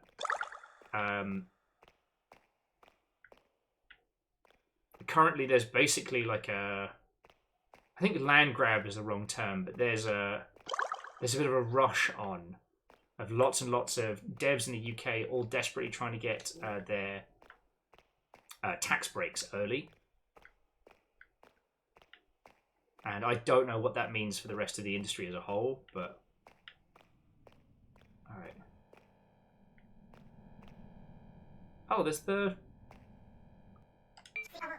So Demi says, oh hey! It's down there, on the shore. I'm not sure what will happen when it wakes up.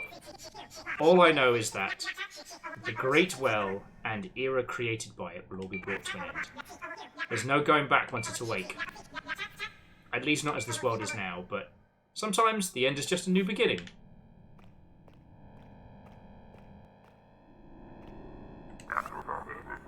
Calamus. Welcome to the end, Viking blob. A great one is right down there, deathly sleeping on the same shore it was born on. There was a time long ago when I caressed it back to sleep. I would have done anything to extend its slumber, to have the world live just a little longer. But I agree now, it must be awakened. And its dream has gone on too long. Alright. Well, let's keep exploring, because this area is feckin' massive.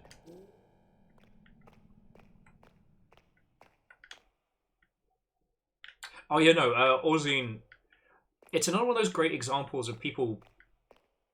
Again, I'm putting credit to Kira. If there were more people that worked on like the writing and concept of this, I apologise for missing you out. I haven't watched the credits full for this, but Kira does a great job of encapsulating one of the things that made Dark Souls 1 so brilliant, which was obviously taken from things like Kingsfield and stuff like that. Like, I'm not naive, but the idea of NPCs so ridiculous as to be almost unbelievable, who you then surprise the audience with by giving them depth and weight and character.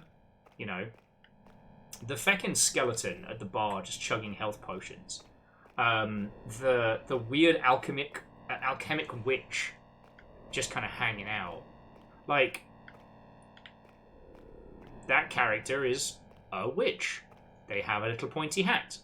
They do cool witchy things. They're all about their alchemy life. Like, it's not a hard puzzle to decipher. But what's fascinating about it is that their character comes to have, like, weight and purpose. You know, we find out that of all the people that have attempted to escape, they technically did it, but they did it by projecting themselves beyond the boundaries, right? And so when they got back, their body had died, and so they were just a cool floating spirit, not able really to do much.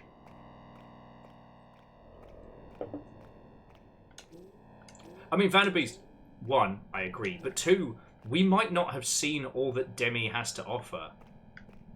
Like, right now, I want to dive into that head first and go start a fight. And according to Turtle, that won't shut us off from other, like, endings and experiences. But, in the same breath, like, some of the other things that we may or may not want to unlock in this, like, I don't even know where we begin. So, I'm going to step into the big bada boom. Wake up this ugly Mother Hubbard.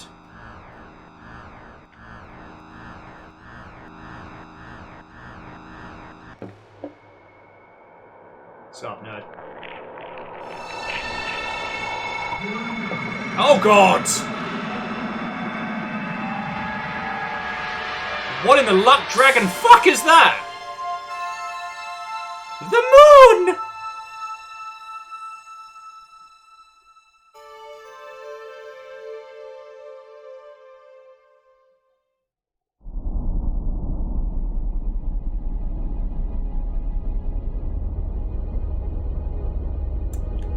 The achievement said, Lunacid. You awoke the old one and achieved the true ending. Knowing Kira, there'll be a true ending, a truer ending, and a most true.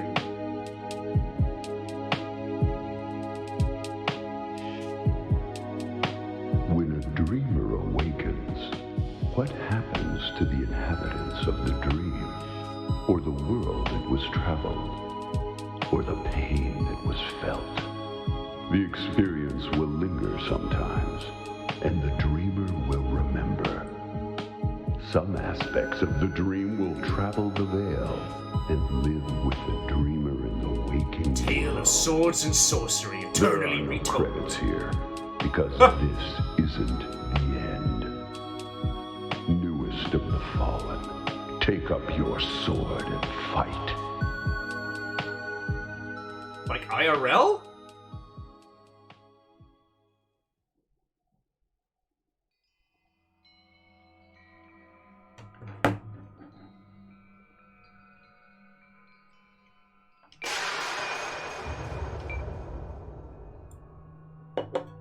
Okay.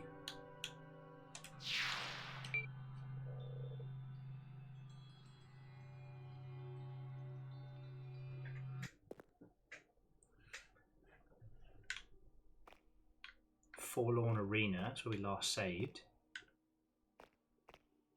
Okay, newest of the Fallen. Maybe we need to, like, fight it or some shit.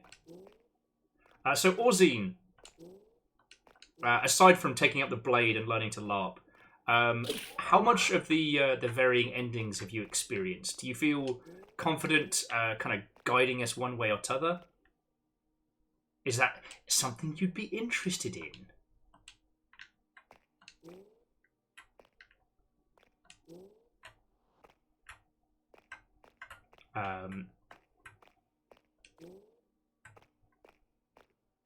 Oh no, and also that is definitely kind of like the message of, because like we've seen the writings of Abdul and seen what he's done to the other inhabitants in the hope of, well, and promising to help them leave. Oh, Legend, if you don't mind helping as well, you know, more the merrier on this. It's our journey after all.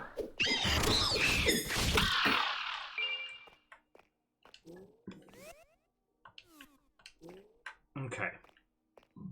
So we got ending A. Orzine is going to want the Jotunn Slayer for sure. Alright, well, I'll do some more Moida. I don't know if there's a really good place to farm for cash, but we can go there.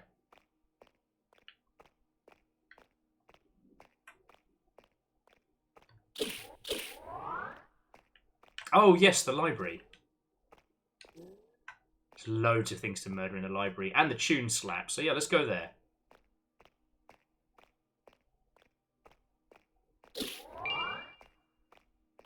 Oh, fiddlehead.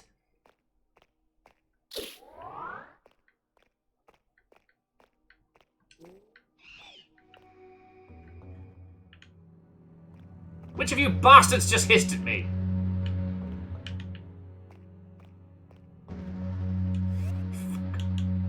One time.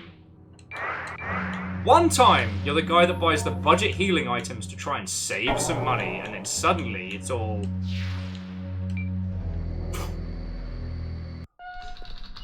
Okay, guidance. Slay 3 great foes. Alright, well we've killed...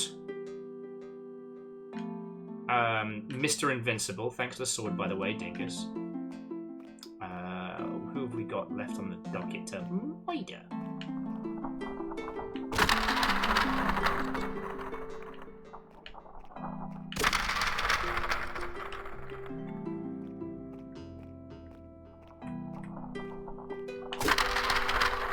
So Scotty, we did unlock the super armor, but Croman had already gone. So sadly, we didn't get any, like, continuation of that story. Which was a shame, but you can't win them all, right?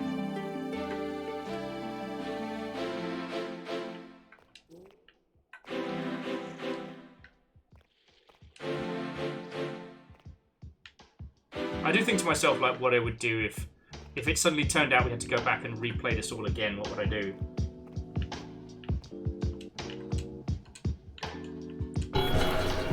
Oh, yeah, no. So, Fern, biggest hard agree. Also, one of the people who worked on the soundtrack for this is Thor in High Heels, who was the musician for Umurangi Generation. And apologies if you already know. In that case, I am just using your company as an excuse to talk about it.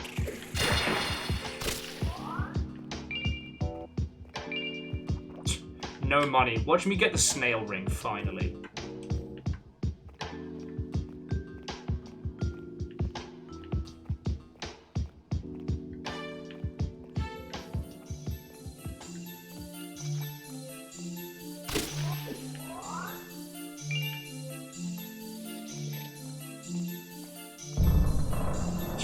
Favorite 6 just said on a replay, save as soon as you get the.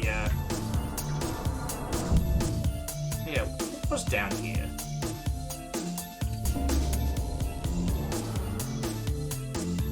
I forget. I guess I got kind of lost. Oh, okay, no, I remember this. This is where we got the super good ice spell. And I avoided having to climb by...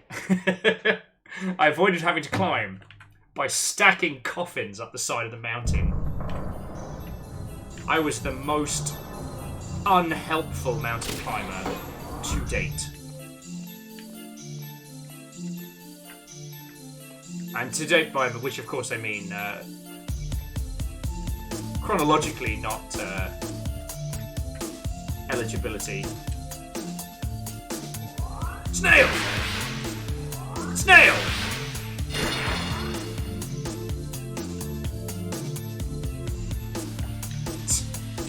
Scotty, no!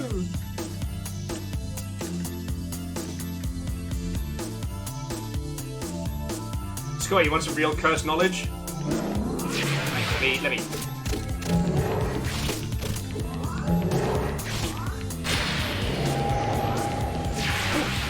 What's the real curse knowledge?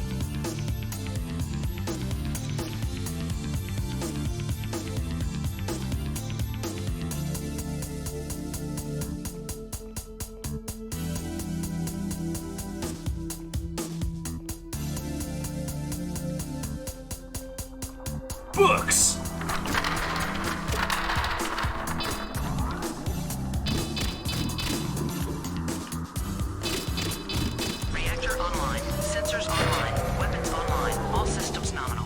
Hey!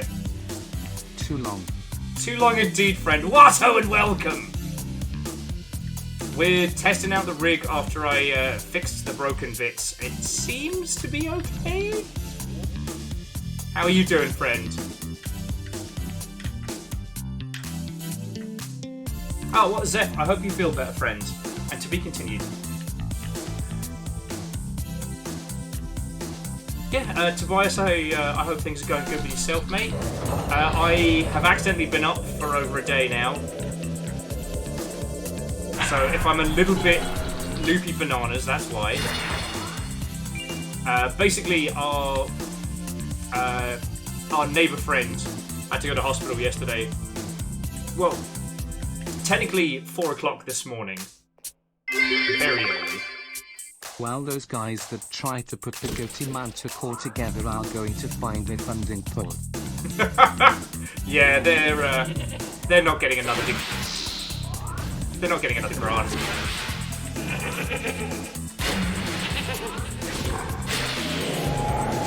Job's done. And Scotty, thank you for the bits, friend. But no. So the person in question is doing fine, so there's no need to worry. But I got a call at like 4 o'clock in the morning being like, hey, I need to go to hospital. Can you look after my kid? I was like, you know what? I can sit and play Zelda. And so that's what happened. Just sat around with the kid playing Zelda until Fiona was up and about and had walked the dogs. And then Fiona came and backed me up and brought me coffee. Then we taught the kids Gallagher, the arcade machine, and the rest is history. But I've decided to use this as an opportunity to reset my sleep pattern. So if I look a little crazy, wild-eyed, and sleep-deprived, it's because I am, and I am. No, I was surprisingly well behaved. Like, at one point, I'm being shown Lego Fortnite. They're basically, what if Valheim, but Lego and Fortnite branded.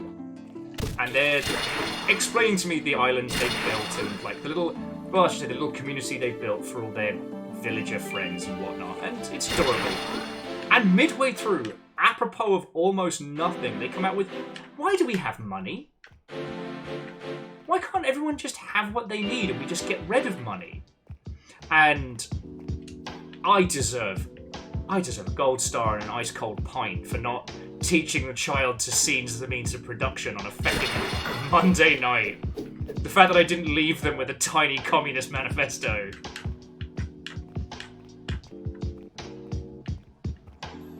The only thing we have to shed is our shackles. The only thing we have to lose are our chains. Oh. There we go. Seize the memes of production.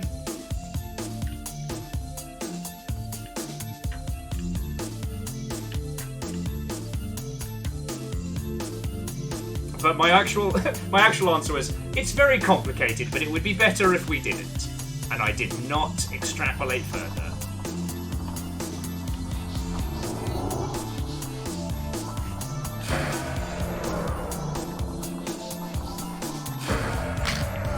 Spring Heel says, when are we joining the very obnoxious masses and playing Pal World? I don't know.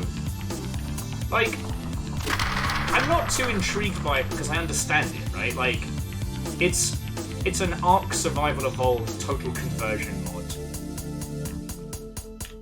You know? It doesn't sing to me in a way of like, this is an experience you couldn't get anywhere else.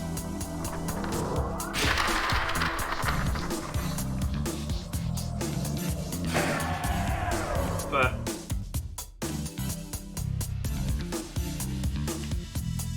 well, the one thing that Tobias people have been commenting on is that from hitting start to actually arming your pals is quite a lengthy process.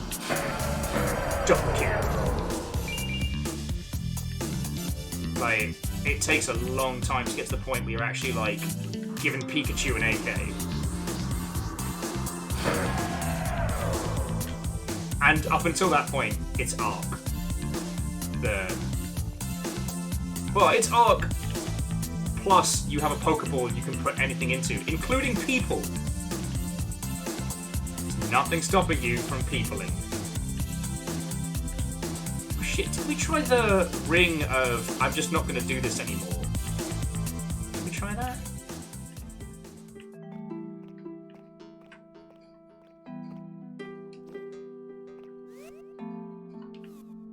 I think we need a little bit more silver before we're ready to...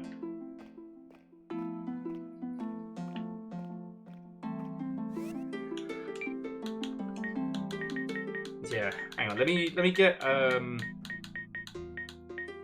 Spirit Warp, because then we can just head straight back and reset the area without having to find our way back. But yeah, so Tobias, I hope LA is treating you splendid. I miss you, homie. And I'm sorry I've been a mess.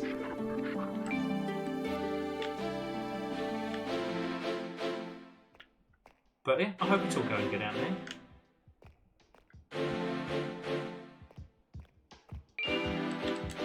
Legend says, how many spells rings you have? At least you're taking Lunacid. Lung Bussy is far worse. Lol.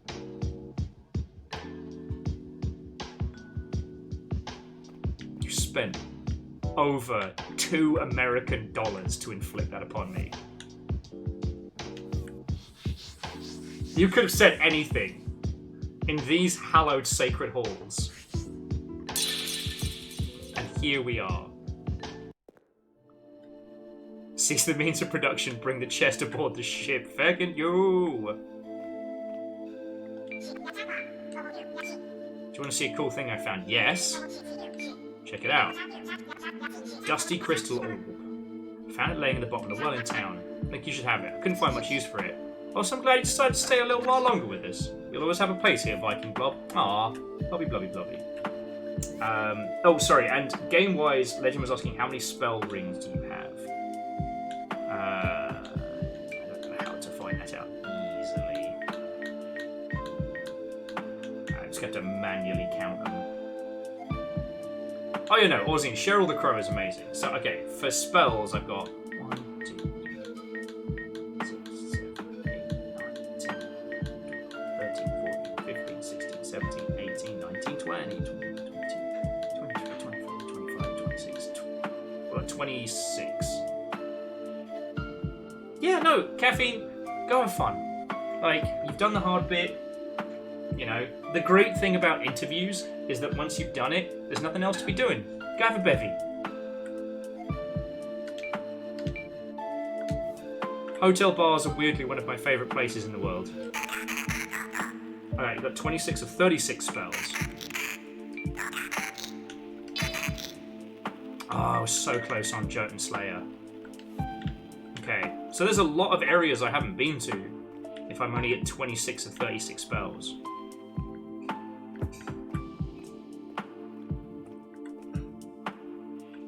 Plus 2 spells, Devon Holiday. Okay.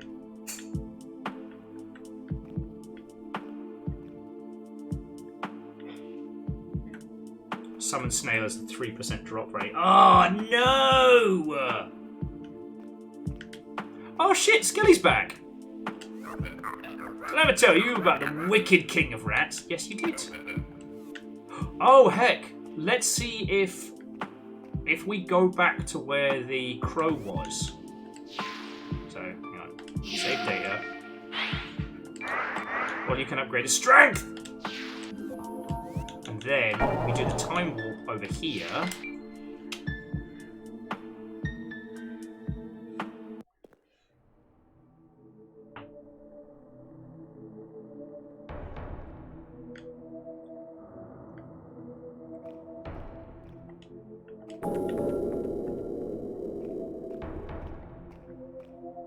Okay. Let's see if the crow's back here. Oh well, it's worth a shot. Because basically I managed to break the armor. And oh! So Hicket's armor has been taken. That's the person in the well. Well, that feels pretty cool. Yay! Quasi, congratulations, friend.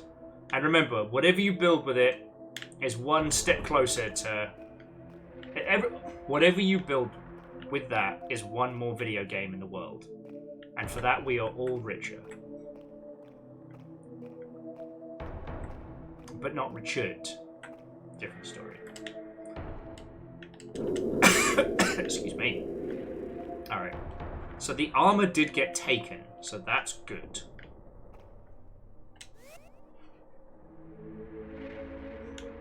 Alright, so we need to head back to the archives. We need a little bit more cash before we can buy the Jotunn Slayer. Okay. I'm trying not to make this yet another evening of and then Will tells half a story 17 times. I'm doing my best.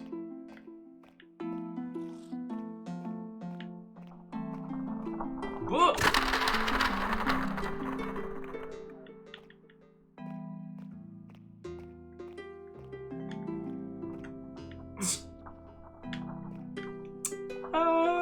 did I approve of that title, Quasi? That doesn't sound like Branding approved that one. Obviously, we'll have to go back and check the receipts, but that doesn't sound like an approved title.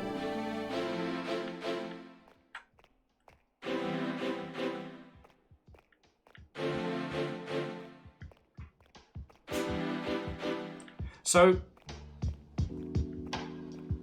like I said, I remember... Sorry, jumping...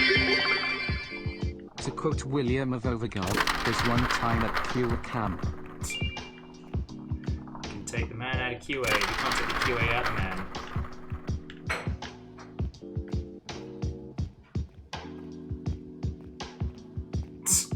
Half a story told 17 times, coming to the next DreadX collection. Fucking yo!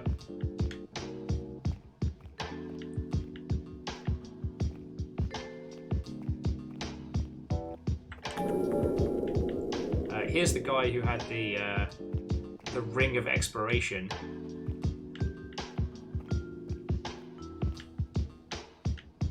Well, I will say, there's loads of little touches that have been added to this over the course of its creation. And one of them is that certain things can be unlocked by just staring at them for a long time. And that's such a simple mechanic, but it's so frequently unused.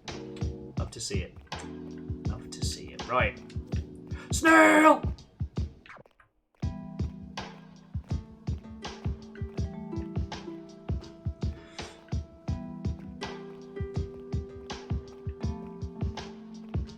Legend. When it works. One thing that always struck me is that the whole users being invested in a world because they have to search for items semi-manually.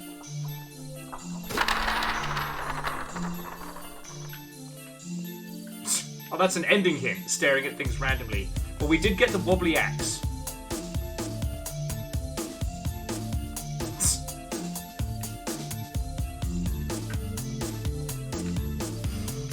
Ah, be back! Back, foul yawn!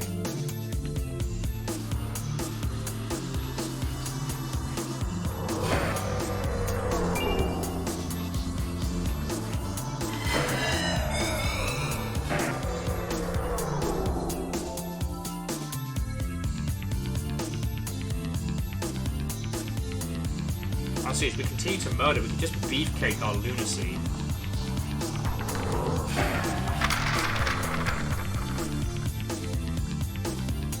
I guess it's the snails that drop cash.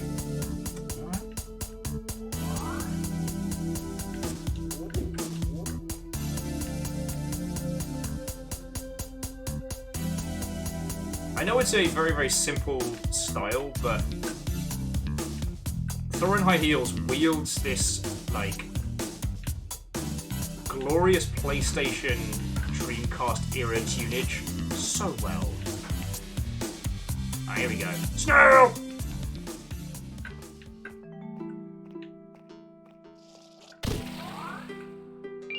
Now it's 10. We need, like, 20.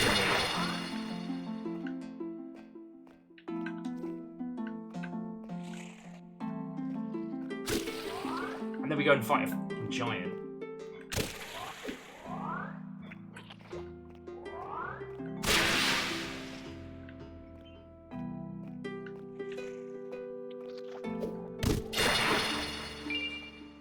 Oh, only 2? Cheap ass snail. Oh my word.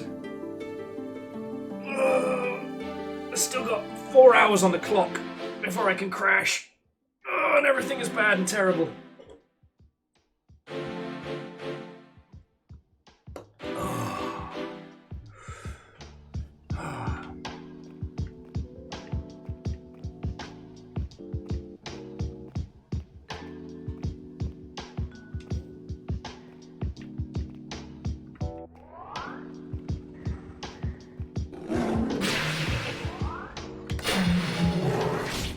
Yeetus deletus, let's go.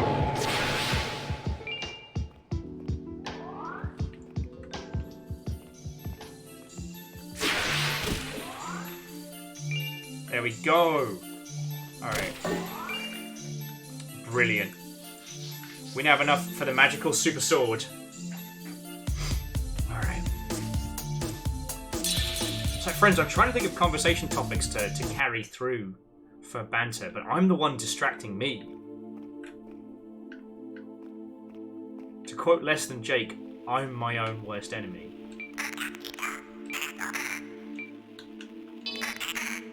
Yeah. Jotunn Slayer acquired. Now let's go kick its ass.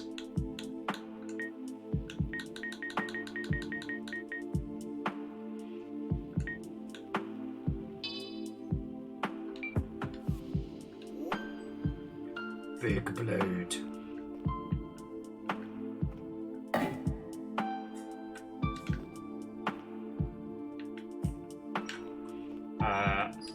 Sadlin, my lawyers have advised me not to answer your question at this time.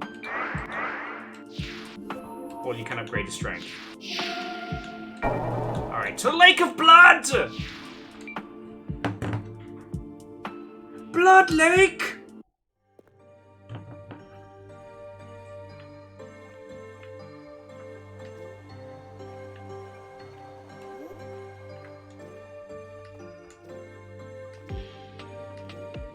Oh, so 1,000 years after everybody else, I finally got to watch Barbie through. Shocking no one. It was feckin' brilliant.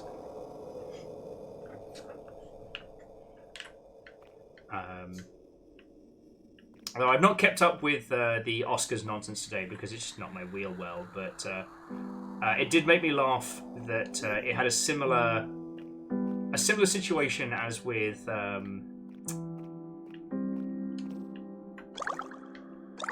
oh my word, what was the other film I was going to use as reference?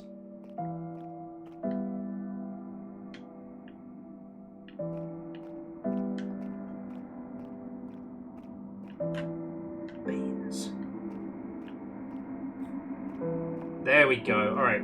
Hold that thought, friends. It's time to fight a fucking giant. You've been ignoring me all game, you great big bastard! Let's hecking go.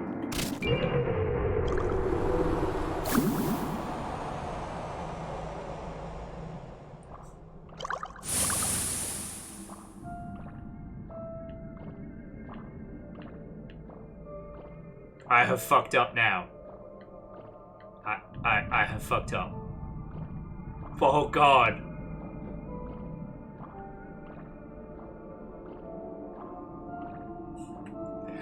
Orzine, I thought you were joking! And you're right, that was really, really easy, weirdly. Okay, so there's a lot more blood than before. I'm going to get us back onto dry land. Drier land. I'm going to save it. And then maybe let's work out what in the hot diggity nuggets we're going to do next. Oh, what's up, buddy? How you feeling? Feeling paley? Oh man, the vampires are going to have the best time.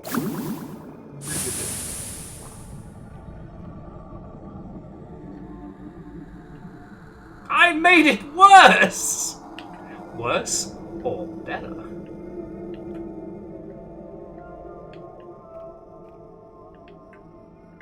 Lost Flowers, why did you say blood sharks?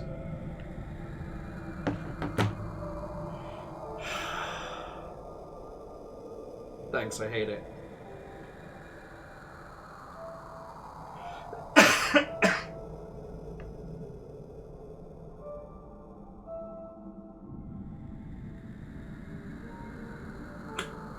Farble's asking, can I... Of that thought. Have you learned nothing from the lesson fed Grubberman in the Chest of Sorrows? Not everything is a bit, Will. Not everything is a bit. And sometimes you can accidentally spawn a lake of blood. I was so squared up for a big fight to get myself all psyched and everything. Okay. So now Blood Lake is a thing. What am do next? Because I feel like I just did a crime.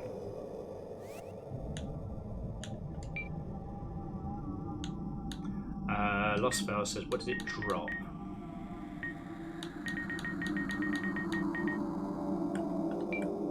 Wait, did it drop a spell? Tornado, Wind Dash, Wind Slicer. Quick Stride.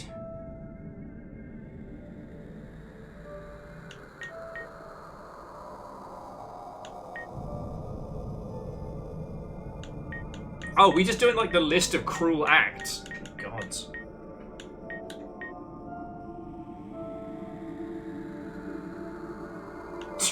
Corpse transformation.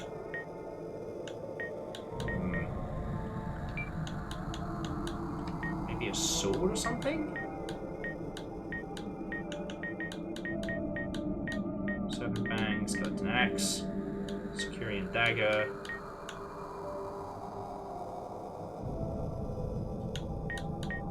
Harming, Crossbow, Cursed Blade, Great Dark Sword. I don't know.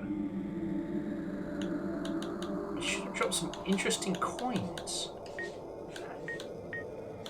Now, we haven't found any more black books. We did find some coin.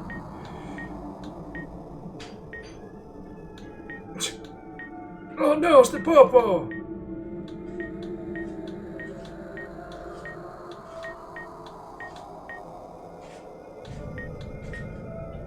Stop, I'm sorry. Strange coins. A coin made out of soft metal. Just hiding in the palm of your court. Just holding it in the palm contorts its form to mimic the lines of your hand. Okay. Alright, we've got strange coins equipped now. Throw them in the fountain, maybe?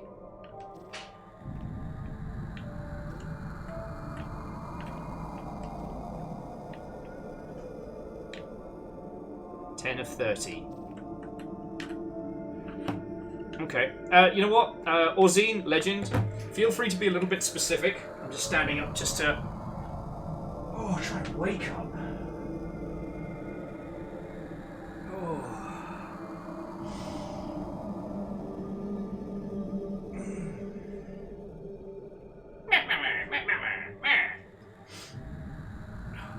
Honestly, though, yeah, aside from Frostfall, the train game, and finally seeing Barbie, I've been...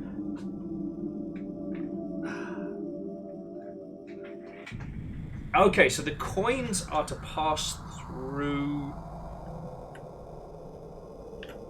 Because we needed 30 cruel acts to attack Abdul. Or Abzul, sorry, my apologies. So we just gotta go do more mean shit. Now, question, can the Jotunn Slayer, can this kill death? So we have 2 more to stay. Be an ankle biter and end it all. Jotunn and death. Sadly not. Okay. Alright, so just, you know what? Give me... Oh, we need an alchemical sword. Ah. Alright, so just point me in the direction of the next few of these Jotunn. Are they in this area? Here's a short horror story. My girlfriend has pictures of me all over her apartment. I never seen her use a camera. Well, Akira Zero, thank you for another 500. That's fucking kind of you.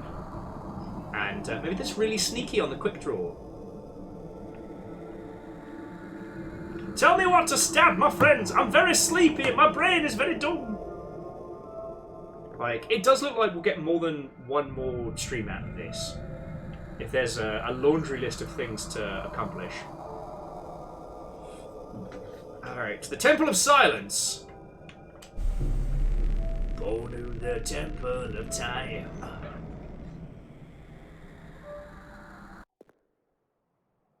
Stop that incessant clicking.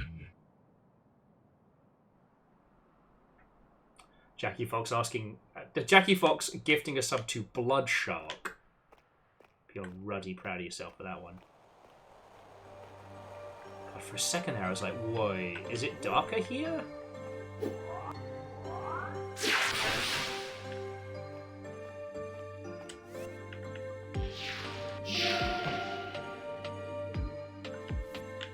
Okay, broken sword.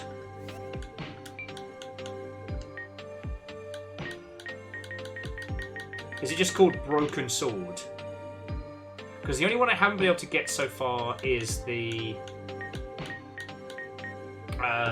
battle claw, because that was in the Jill sandwich room. Oh, okay. So Orzine only... Alright, 2 separate pieces.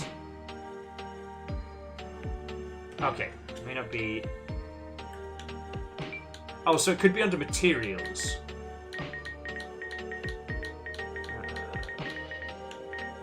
Fiddlehead. Razam.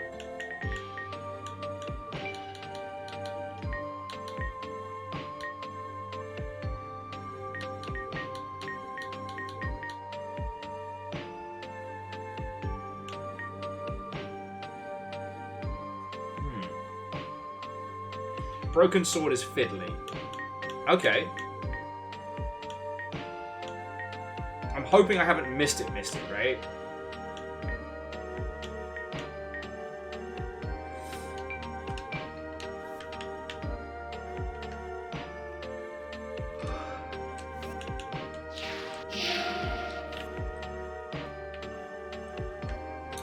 friends, I might need to just quickly hydrate or die straight, just because sleep deprivation's kicking my ass again. So it's not missable, just timing. Okay. Give me 2 seconds, and then we will head towards it. Because again, I remember Turtle saying that we can achieve all of the endings if we want to. I'm also going to try and not activate the credits. And again, everybody, thank you for coming and hanging out today. Like, I'm not bringing things to a close. I'm just going to get some water and nip to the loo. But like, I'm very sleep deprived, which means that my usual wavy daviness is just turned up to 11. My ability to follow a conversational thread is and sentence and then.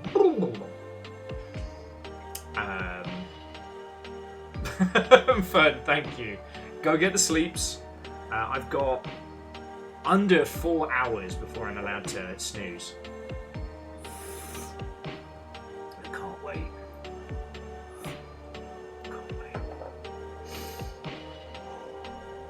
Okay. Yeah, give me 2 minutes, and then we'll head to our next piece for...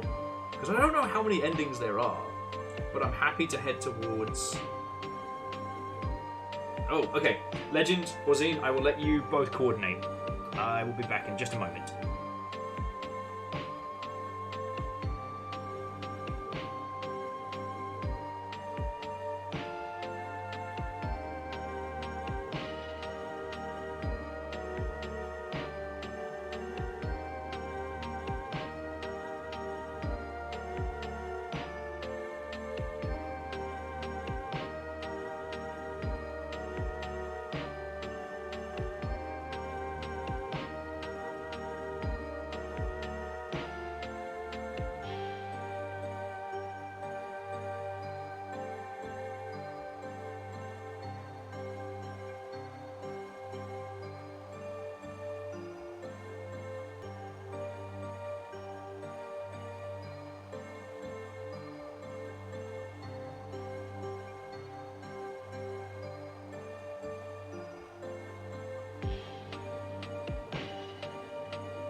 Friends, longshipians and miscreants, hello there. And Ozine, you know what? I don't mind it. I don't mind it. Like, I specifically asked you to help guide. I've got a sleep-addled brain. And honestly, there's so much of this game to explore. Like, I don't think we're missing out on anything by being poignant at this time. Like, the fact that we managed to solve a bunch of problems early on, like immersive sim style, makes me feel real good.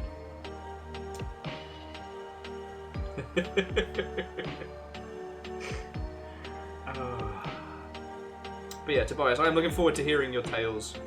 I was a little worried about your setup with the freeze, because there were a bunch of places around this way that had the pipes just explode. And I know with like a lot of maker spaces and workshops and stuff like that, they're not really insulated for keeping out the cold.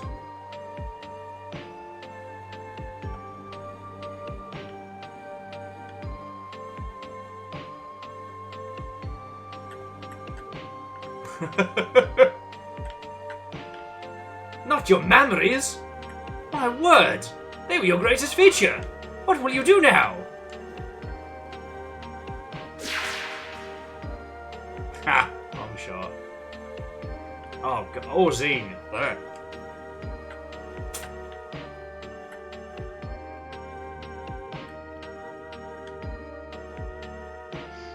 Okay.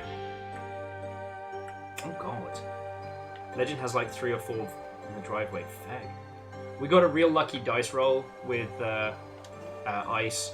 There were a couple of times, though, when I got out of the flat with the dogs and realised I was already too far in deep with, whatchamacallit, like black ice.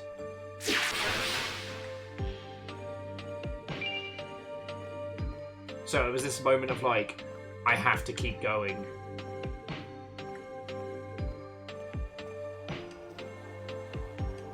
It's not particularly toasty over here. I'm just keeping my shirt off so I stay chilly. Stay chilly, stay hungry. Okay, so recommend seeking the Mark of the Shell in the Temple of Slayers. Then we slay death. Okay. The Temple of Silence. Is that the beginning? Or is that the underground?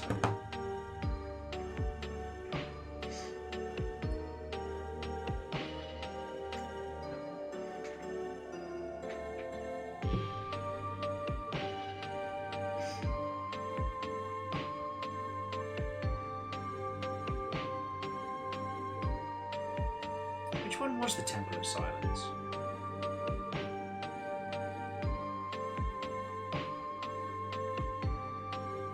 Why am I being so dense? I'm so sorry.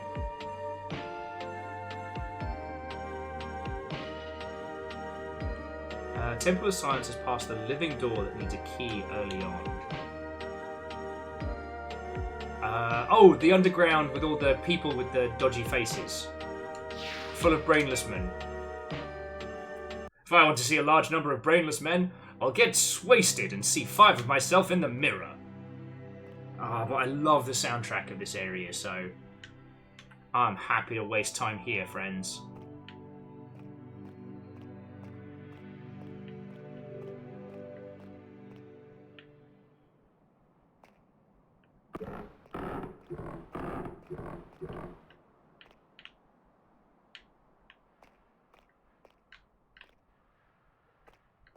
Okay, so we want the Mark of the Shell. Get fucked, Pop. Hey! Oh, nice! So, Bubbles, what was in that particular bundle? Mark of the Shell.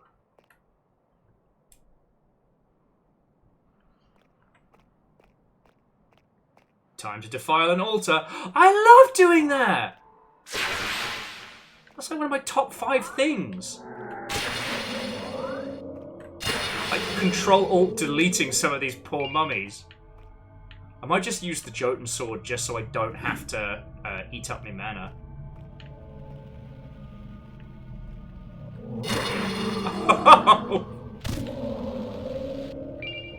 Ah.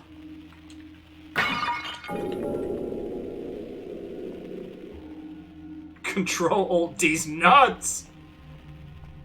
Get wrecked! Alright. So when you say defile the altar, do you mean the big altar over here?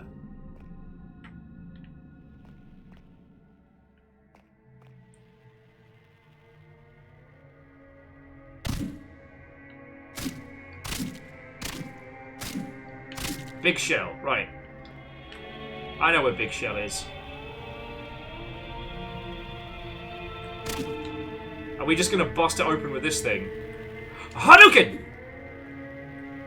Hadouken! Hadouken! Okay. So, it's not working.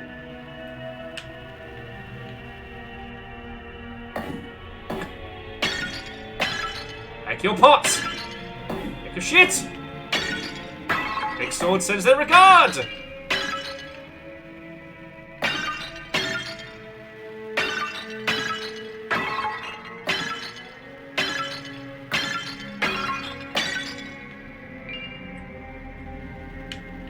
We need to make a different way to defile.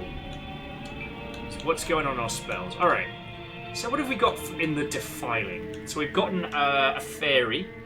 It's a temporary familiar. The old ice sword.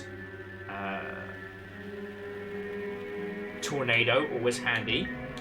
Wind slicer. Legend, don't make me get the squirty bottle. Blood drain, I believe we've tried blood drain and coffin. Corpse transformation. It's a spell that turns you into a corpse. It frees you from the prison of life. Dark Skull. Dark Skull is outlawed by the church. Strike Fireworm. Ooh. It's very aggressive. Flame Spear, Ghost Light, Holy Wrath, Holy Warmth.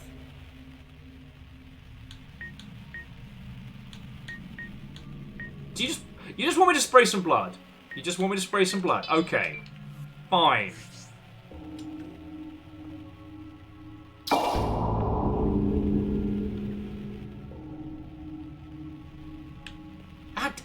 I promise you that did not work the first time.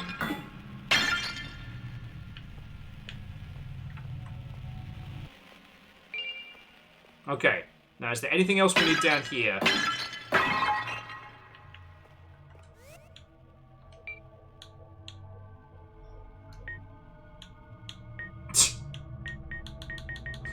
Ozzy, I want you to know I heard that giggle.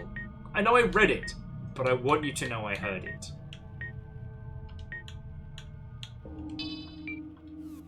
Alright, so make sure you got your 10 coins.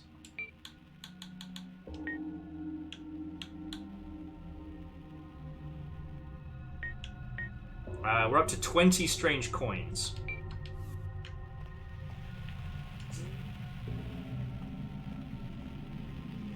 Hadouken! Hadouken!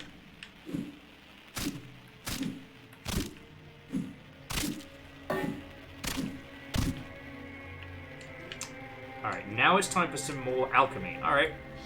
Back to the base! We need like the Mr. Blobby sign. You know, like the bat symbol, like... But it's Mr. Blobby's face getting way too uncomfortably close. Okay. Blobby Blobby. Oh, you have a chair now. Wait. They have a purple froggy chair. Nice of you to drop by. Demi has a purple froggy chair. Can we please appreciate this for a second? Okay, nothing else special. Alright. Alright, tell me what I'm cooking, friends.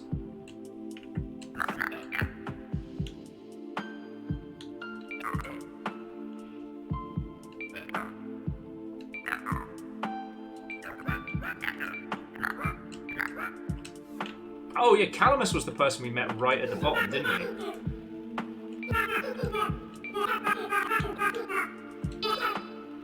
Okay, so broken sword, fractured death, fractured life.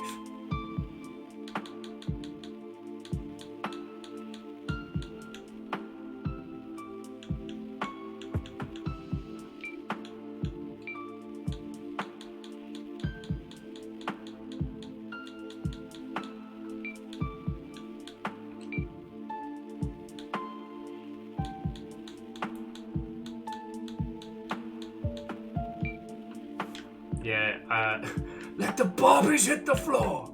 Let the blobbies hit the floor! That's some nightmare fuel right there. So sadly, I don't have a broken blade. I don't have any fractured death. We might have some fractured death left in the freezer. but I would have to ask. I would have to ask Fiona. Like, I don't know.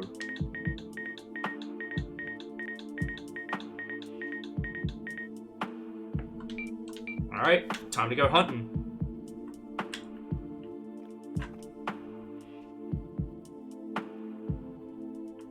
Blobby, blobby, blobby.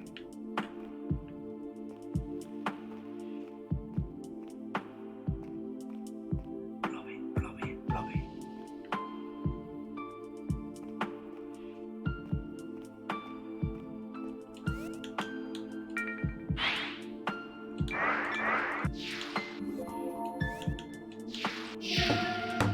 Okay, did you visit the Heavenly Prisoner?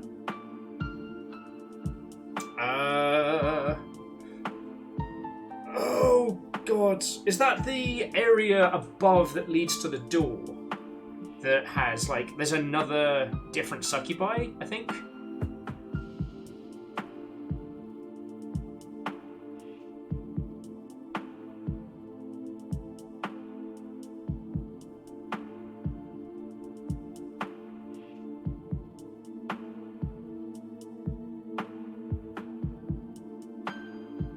Oh, so actually, Orzine, yes, I did meet the Heavenly Prisoner, but I didn't know what to do with them.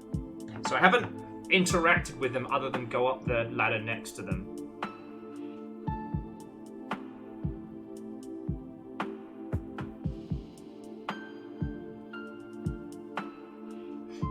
Okay, so which one first? I tell you what, let's head to the prison, because I know exactly where the... I know exactly where the angel is held in a prison. Oh, you know what? Feck it. Let's take out our fun sword. The angel's far end, other side.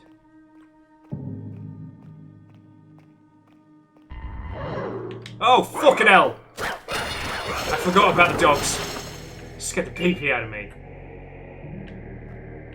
I need to do a tiny leap of faith in this prison to get the spell. Interesting. Alright.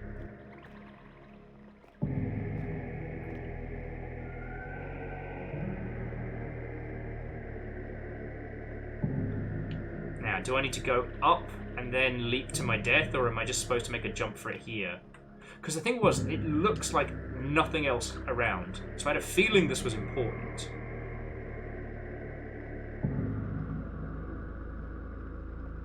Here should be fine. Just jump for the angel.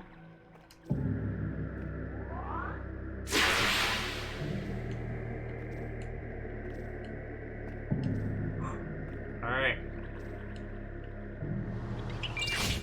Oh!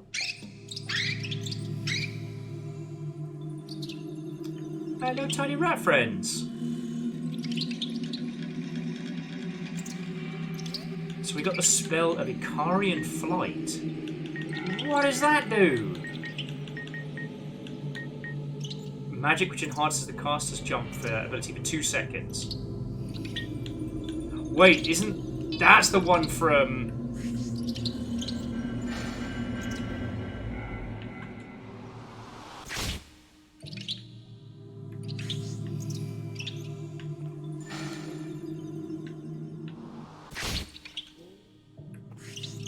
Sorry, we've got so much health.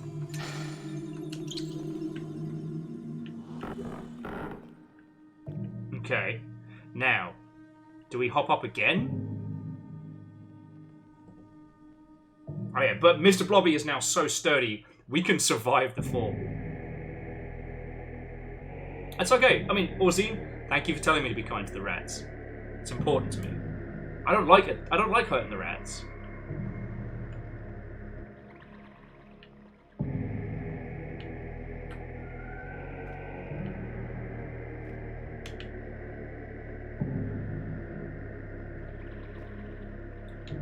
Orzine says, I believe you have all you need to get the secret for this.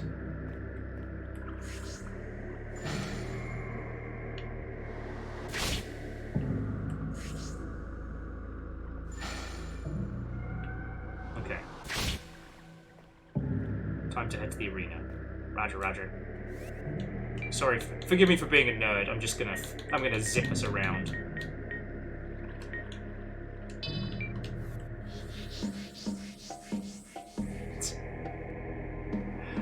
So it was a bit of a joke piece, so I can't claim to have done it for realsies, but I did put forward an audition tape for the Skywind mod.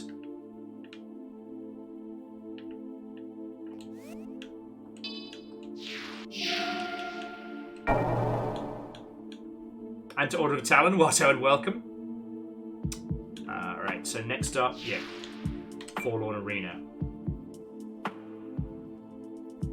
Jamali's asking if this was how we were supposed to unlock the areas we used the coffins for.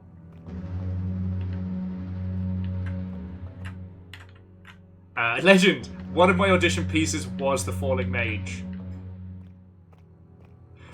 I also did... actually, I don't think any of the CA crew were in, but I did an impression of my old boss as one of the guards. Fucking yeah. Fucking love doing that. Fucking me. Fucking yeah.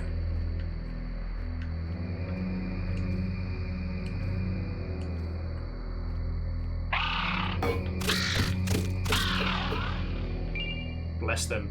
They have heavy plate mail over almost all of their body, except for their gigantic weak spot schnoz. Alright, so which one's the Water Temple? Is it the other one? I can't remember.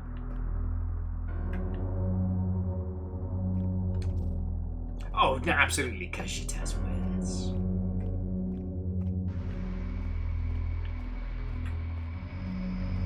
No more water in the Water Temple. Yay!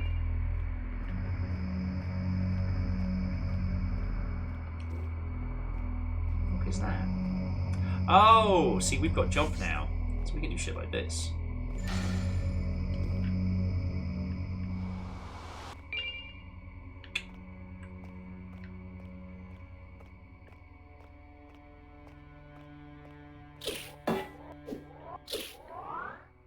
Well, one of the things that's always fun about discussing the immersive sim scene is games that make you feel like it despite not having any of the prerequisite descriptors. He's gone! I do think about that a lot.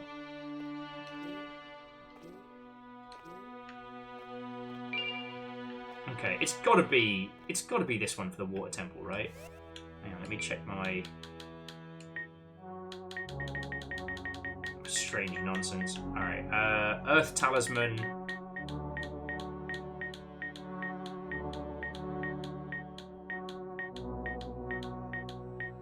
Water Talisman. It is absolutely the other one!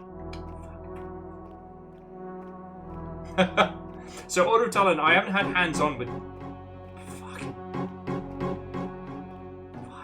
hate that.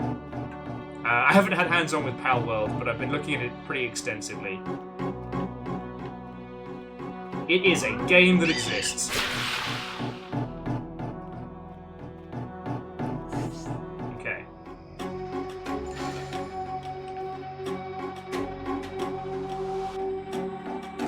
Alright. So how carefully do you all have to guide me?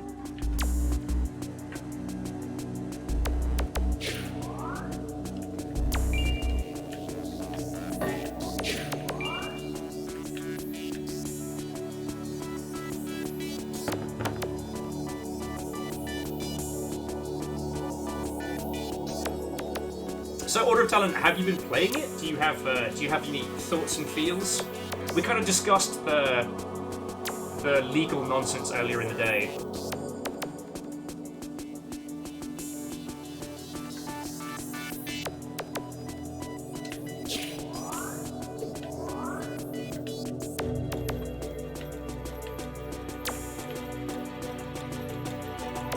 Yeah, no, Phyllis, it had that vibe. There's a little bit still to it.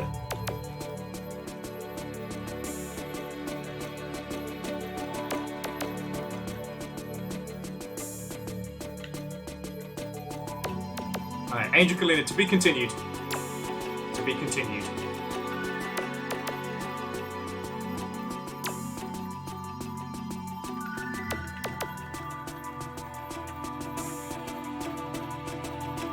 But if I backtrack, I think that takes us to places that have very, very high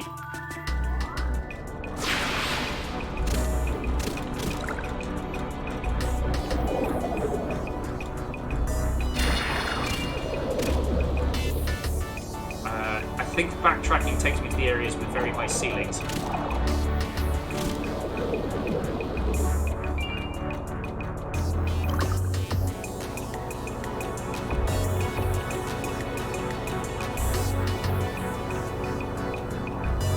At least that's how I remember it. Guys, there was so much to this water temple.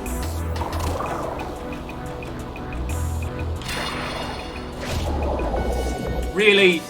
Really? You poisoned me? I'm just offended. Okay, so the room itself will look like a dead end. You want to look up. Alright.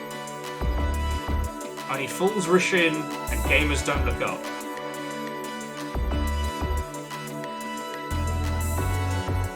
Oh, I think I know the place you're talking about. I remember it from our earlier run. Place with a high ceiling.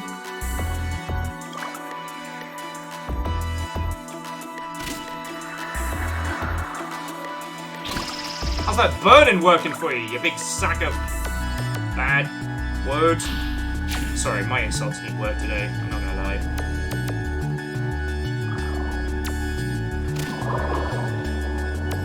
Crispy and one.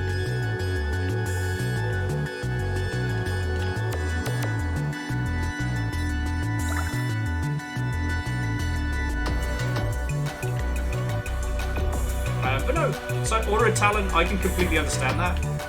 For me personally, Palworld doesn't possess anything that I desperately need in my life. But I'm not against its existence. It is worth noting though, there's a very strong chance they did pull assets out of Pokemon games and rejig them.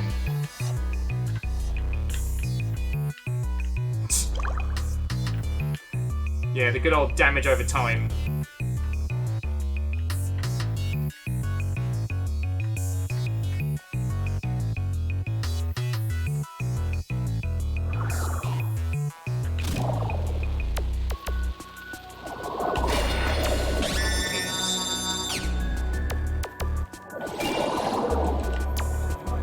Mushrooms made of?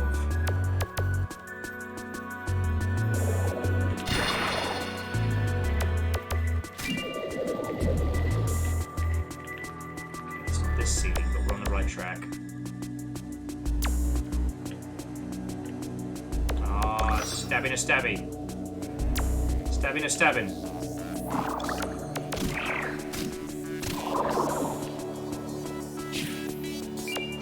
Remember that time we beat a ghost to death with some fire?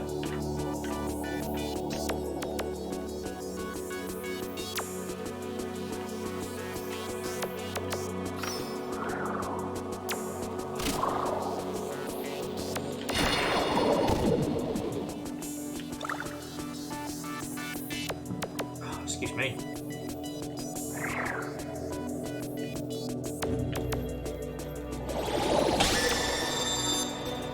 Deleted. Alright, is it here?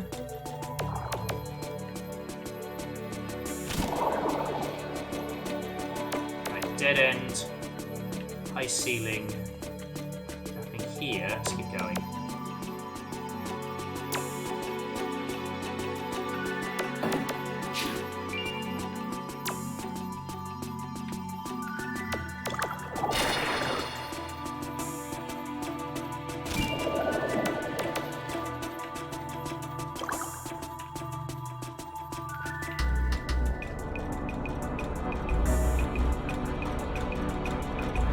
Here we go. Dead end, super high ceiling.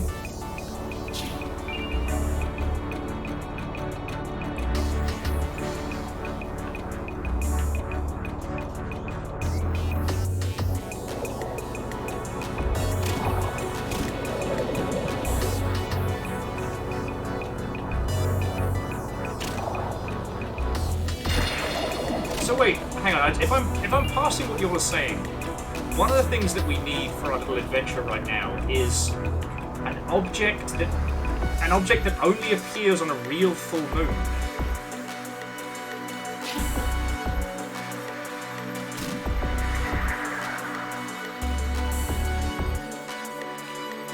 Okay.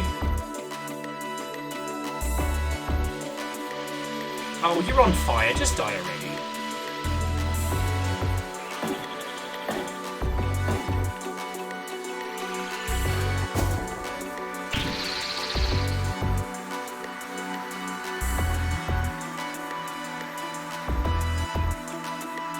Okay, let me finish exploring this area up here then. Because I know if we head down, that's some good backtracking. We got this. Team effort. Job's a good one.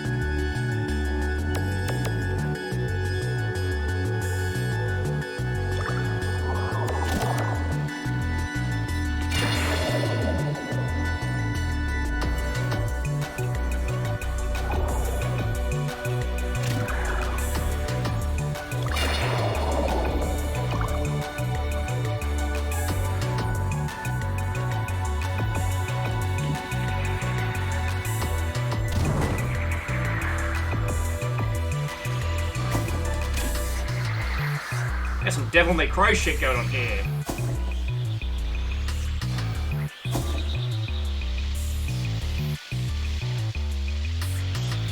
Don't be stinky. Don't be stinky.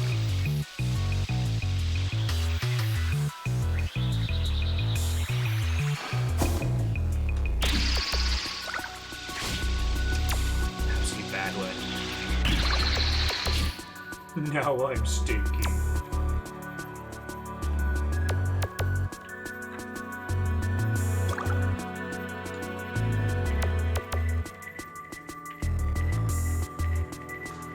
Is there any more info you can give me about the tall ceiling room?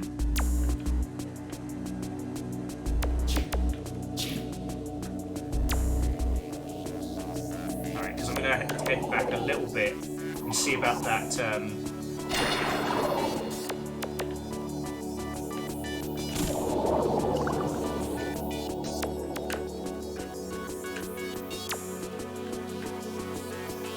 So if you look up, you'll see what appear to be doors as part of a bridge.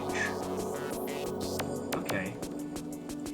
There was one other route round this way I didn't try. Oh, better.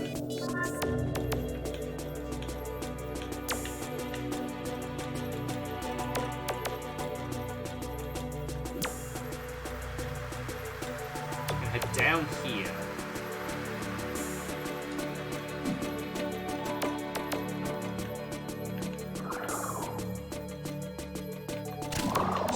Many mushrooms. Kinda wish you would've.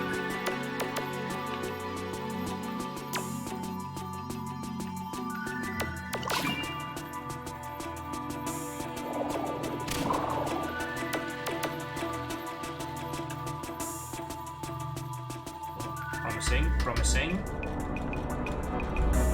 Ish.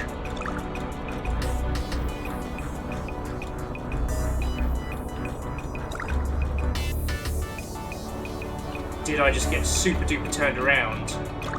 Fucking probably.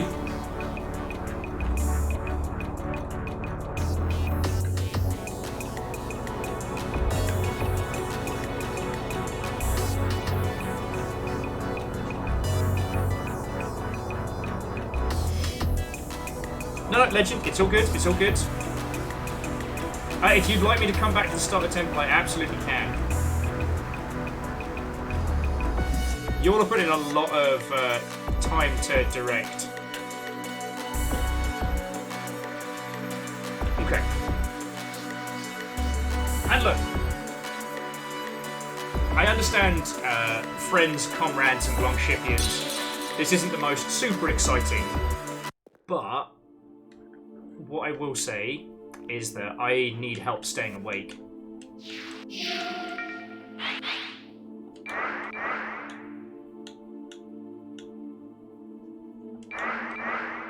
And Mr. Blobby needs more souls. So honestly, when you think about it, we're all just working together. Alright, so we go back to the water temple. We hangle left. And then see what this gets us. Okay.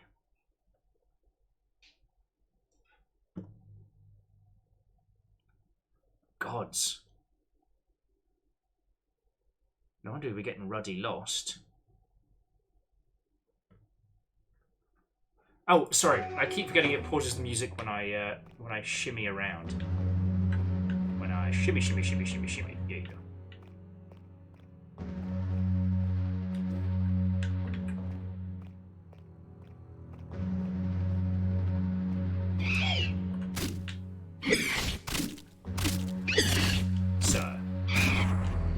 Sir.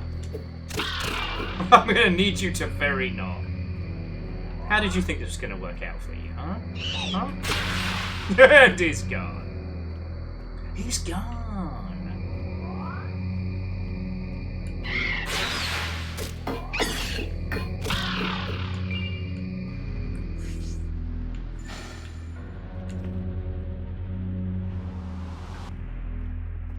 Hey, it's alright, I'm down for a Operation Face Match. Okay, so turn left. Keep on going. If anyone is mean to us, we will set them on fire. Pa! How's that back in taste? Okay. And this way.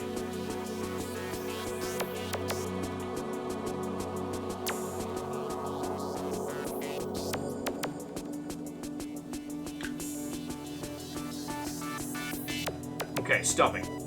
I assume you mean here. So the secret room should be in... Ha-ha! Secret tunnel! Secret tunnel.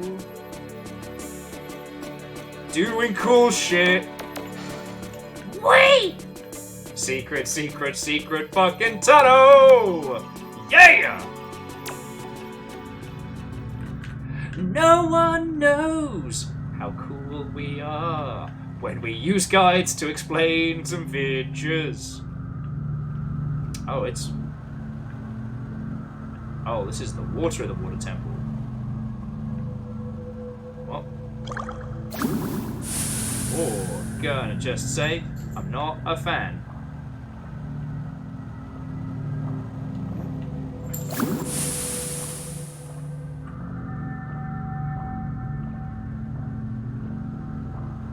I would prefer it if we didn't have to go into the water like this. I'm gonna get jumped by some feckin' Legends of the Sith type shite, I can sense it. I'm sorry, they were in Jedi Knight and Mysteries of the Sith. Basically, there were two underwater enemies that scared the pee-pee out of me when I was a weird. One was this, like, lethal jellyfish that would be almost inert until you're in the water. And the other was like a deadly murder snake.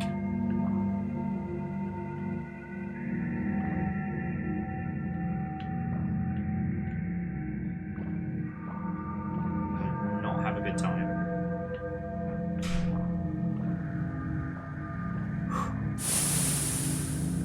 And the murder snakes would be really slow on land and hyper in the water. Fucking haunted me. Fucking haunted me.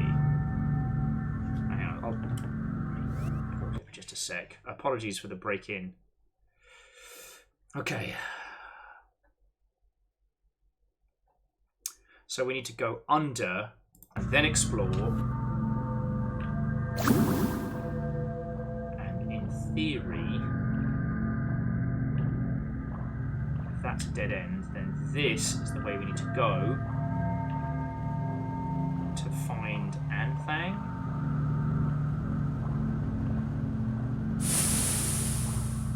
Oh, okay. This is good. Everything's nice and sparkly.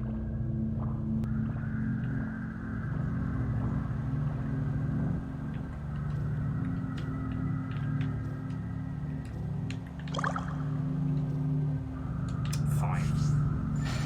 I was like, I shouldn't need to cast super jump for there.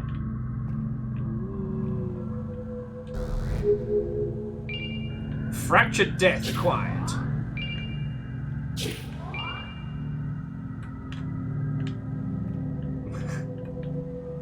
Actually, Tobias, that was an original Will Overgod composition, and has been released as part of the Free Gingers license. We can't quite sneak out through the roof. Okay. So, we have now Fractured Death, which is my favourite brand of water.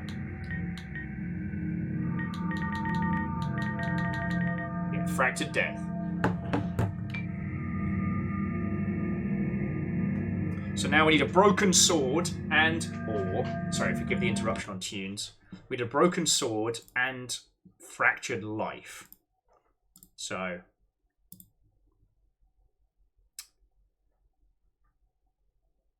oh my word! So fractured life is in the Earth Temple.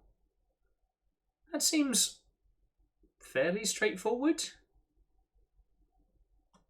Yeah, totally. Totes my metaphorical goats. That's a thing that people say,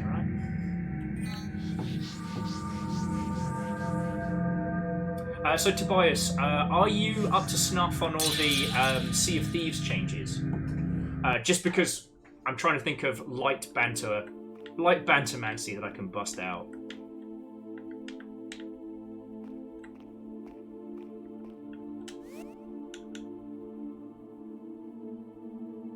Yeah, I mean, Ozzy, I'm very proud that we solved our problems with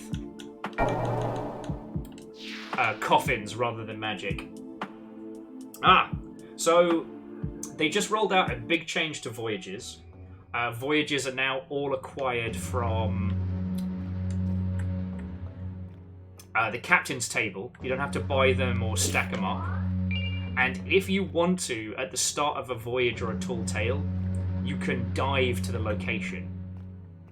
They've added new and better goodies for the varying factions, including some new super shiny tasty goodies.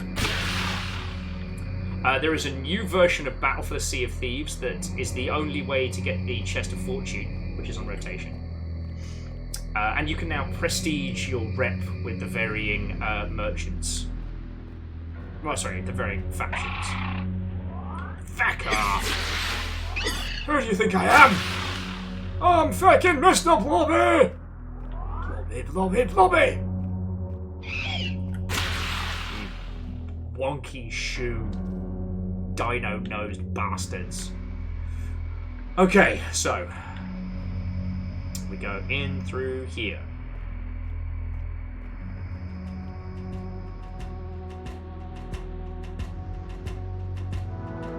We turn right. Spring Hill, absolutely. You just have the choice of how you want to do it these days.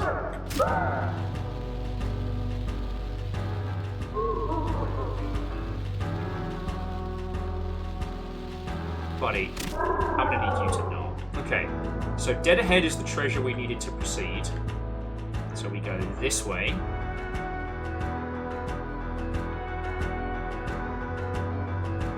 Up this way. Back off!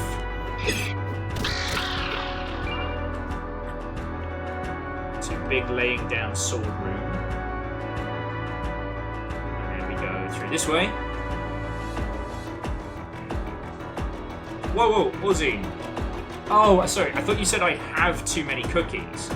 And I was about to say, teamwork makes the dream work.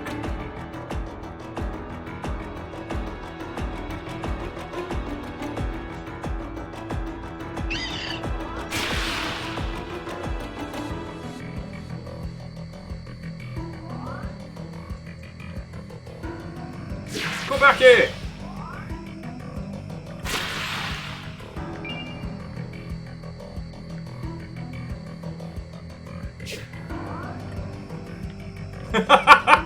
Sorry, I wasn't just saying, I'll be blunt with you. Forgive the interruption. The box was brand new when they got it, and now it's not anymore. Alright, so through here.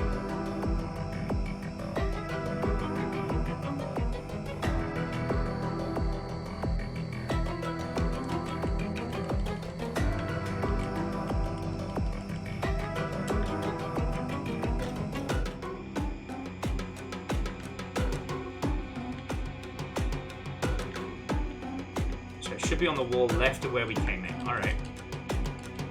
Time to mash that button!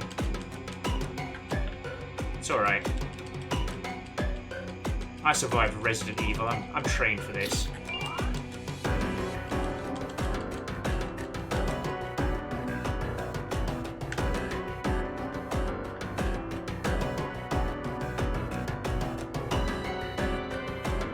Okay, this is correct. Alright.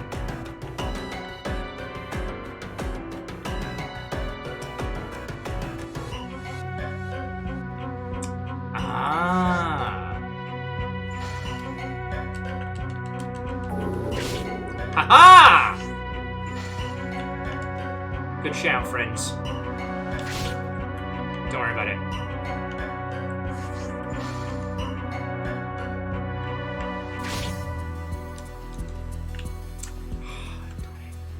This looks like a job for coffins! Maybe a healing potion. Bear with me a second, friends.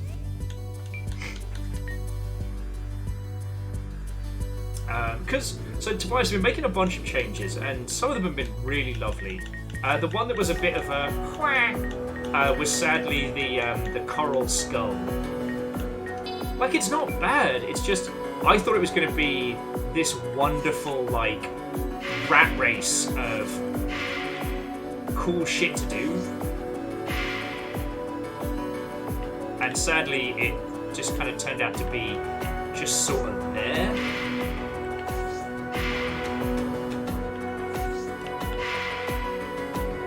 So far, the coral skull has just ended up being like, if you fancy it.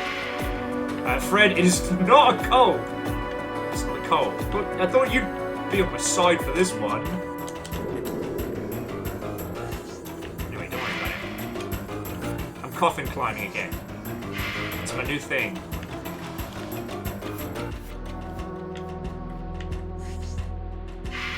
You know, like some people get really into Twin Peaks. Well, this is my thing. It's called climbing a stack of coffins irresponsibly in Unity physics.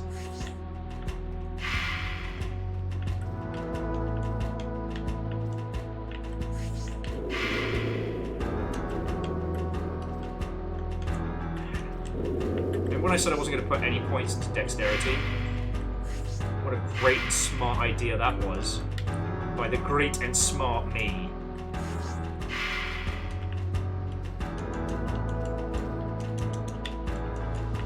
No! I want to be hoisted by my own wooden petard! Oh, come on! Just get in the back of the fucking van!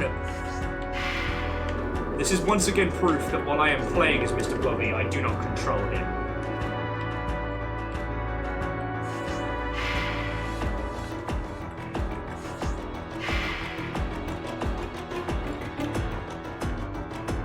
Don't worry, this is totally OSHA approved. Yes! Get blobbed on. I wish I hadn't said that out loud.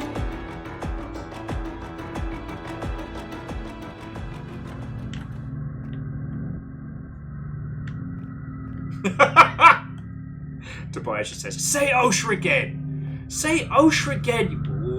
Okay. Should I worry?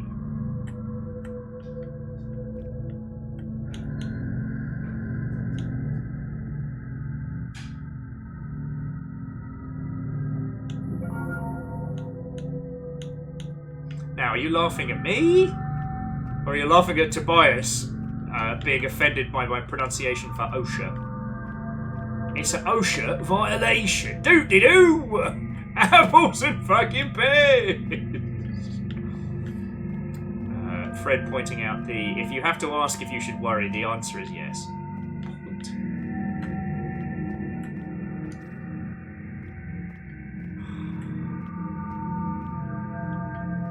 This place is fucking haunting.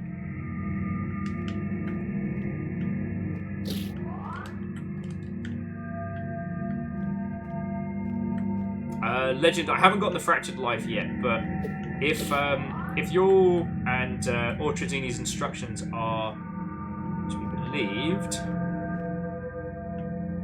we're not far off.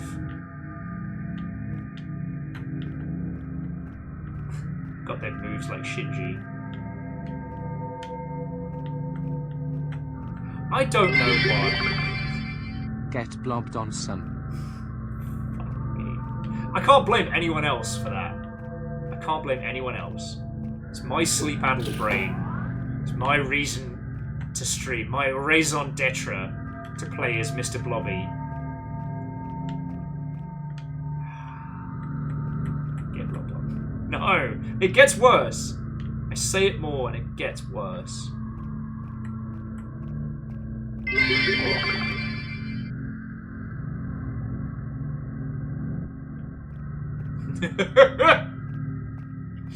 Horrifying thought. Sorry, but numbers favor 6, all of you. Thank you. Despite me being... Alright, Fractured Life has been acquired. Let's get the Fractured Life out of here.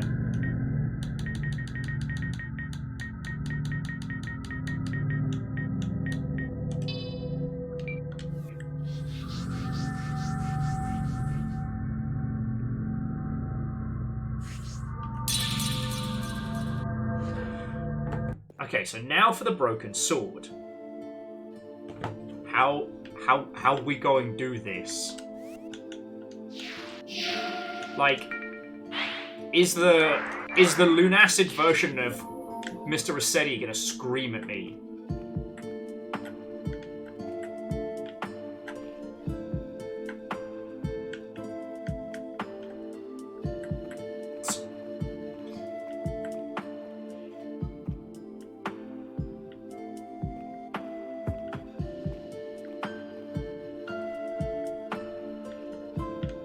I don't think there's anything else we need to be buying, right? So...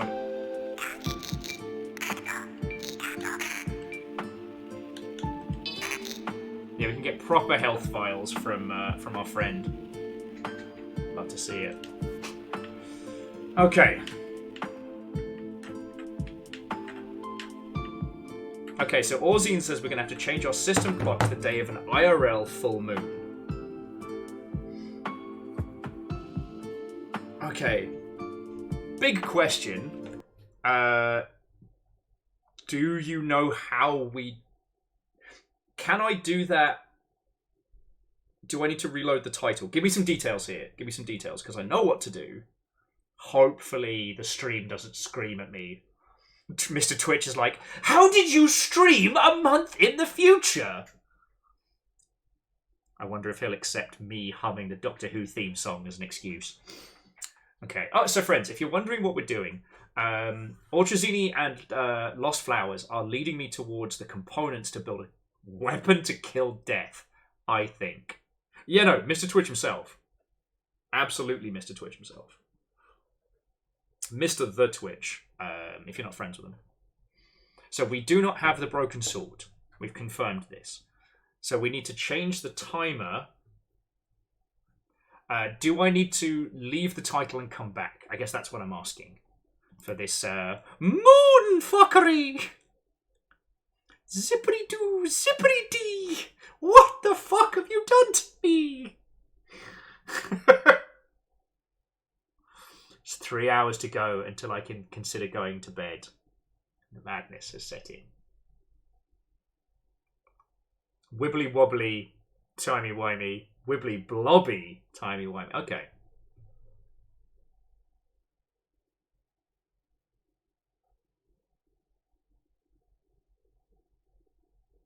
So Lost Flowers, if I had to guess, I would say we change the timer. Hang on. Let's do it like this. So we save, quit, change the timer, come back in, and then we warp.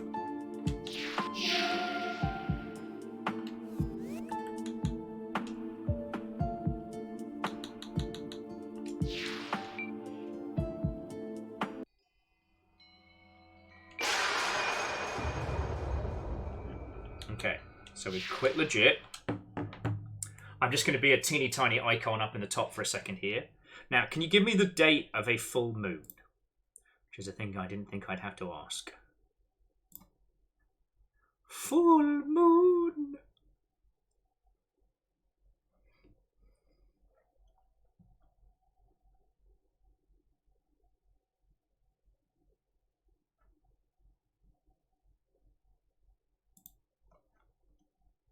Actually, I probably should save my cash, because...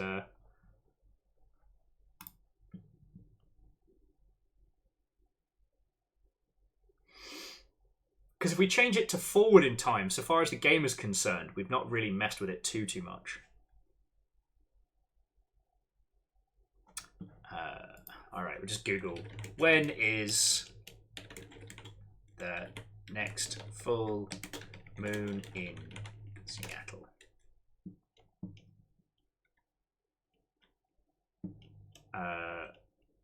Thursday.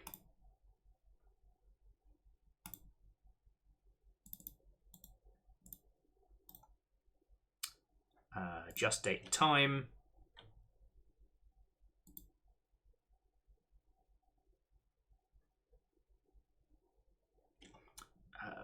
Change time manually. So it is now the 25th of January. Time travel! Oi! Google! When full moon? Sorry, Wraith. Okay. We have now travelled into the future! I said I was going to hum the Doctor Who theme song. That was a lie. I'm actually going to just go with Future Sailors. Talking about future sailors. Just got to remember to reset the time to manual. Otherwise, most of my stuff is going to have a bad time. So in theory, we now warp to the arena and we just go dead ahead from the gems.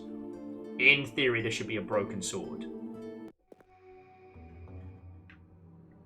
Yeah, I was about to say, when Mr. Immortal lived, he don't live no more. Oh, look at me, I'm an immortal dinosaur made of skeleton bones. Get fucked, mate.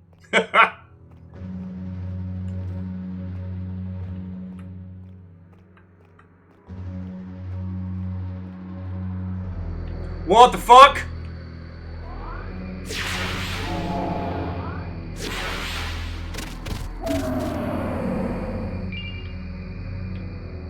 It's full of ghosts!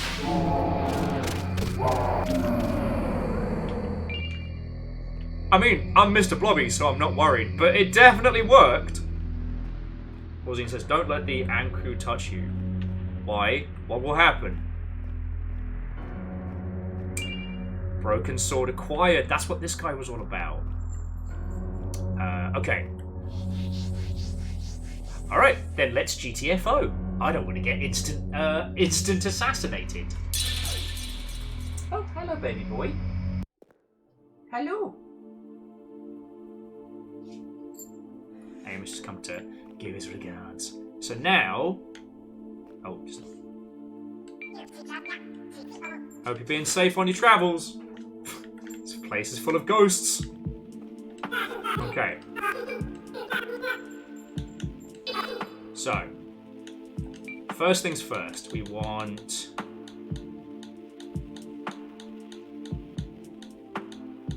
broken sword, fractured death, fractured life, forge, forge, limbo created. What the fuck is limbo? I assume it's the result of a perfect alchemical process. A blade held delicately in the twilight of light and dark prevents curse and blindness from ailing the user and does both light and dark damage. Alright, which means death can't fucking curse us. Oh! I'm gonna stab death in the... whatever it is death has below the belly button. But it's getting stabbed.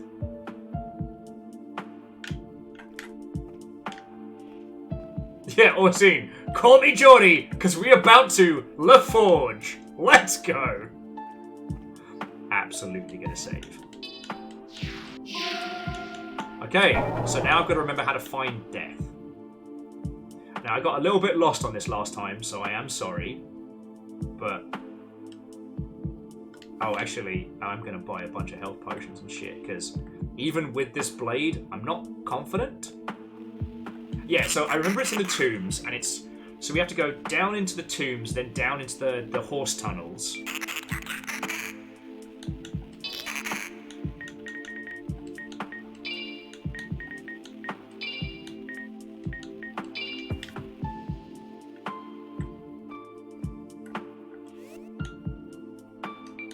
I'm also going to take... What's it? The Ice Tear and... Oh, Ice Tear and Sword Friend. Sword Friend works real hard for us.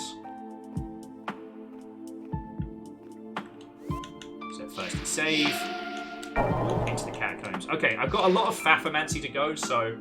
does anyone have a banterific conversation? Also... I just looked over at my streaming software. It says that we have been streaming for 52 hours.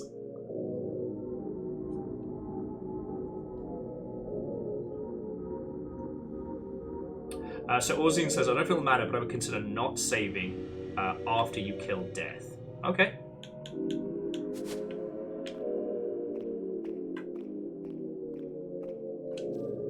Yeah, my software is tired and it wants to go to bed.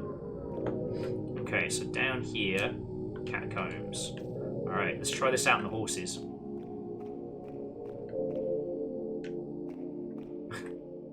Yeah, no, Jonas, it's only going by, like, local time.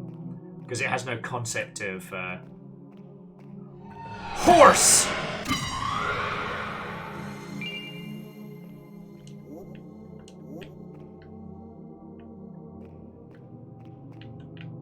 It has no concept of day or night, so... I'm just gonna fucking remember how we get to this. Fucking... Don't you spoop at me. Remember how we couldn't see these things? And how we beat them to death with a fucking torch? Again, to those of you who haven't seen the start of Lunacid, even with what we are going through now, I recommend wholeheartedly playing this for yourself, friends. This game is truly something special. Is it that way? Anyway? This looks right, this feels alright.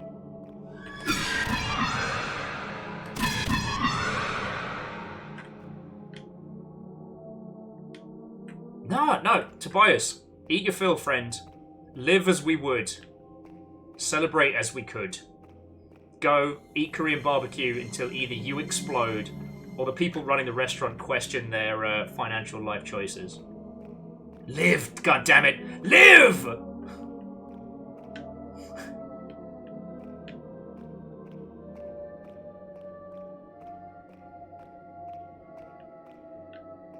Like, I don't know if we'll still be going when you return, but we might be. Oh. Piss off, ghosts. Alright, this is the way. Alright.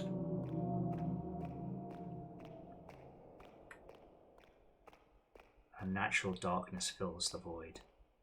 Somewhere in here, death stirs. Soon to be slain. We did already kill the abyssal demon that was down here. Because he jump-scared me when I was playing early on and I came back for vengeance. And if you're asking yourself, Will, did that make you feel big and powerful? The answer was, fuck yes it did. Like breaking these skeleton faces.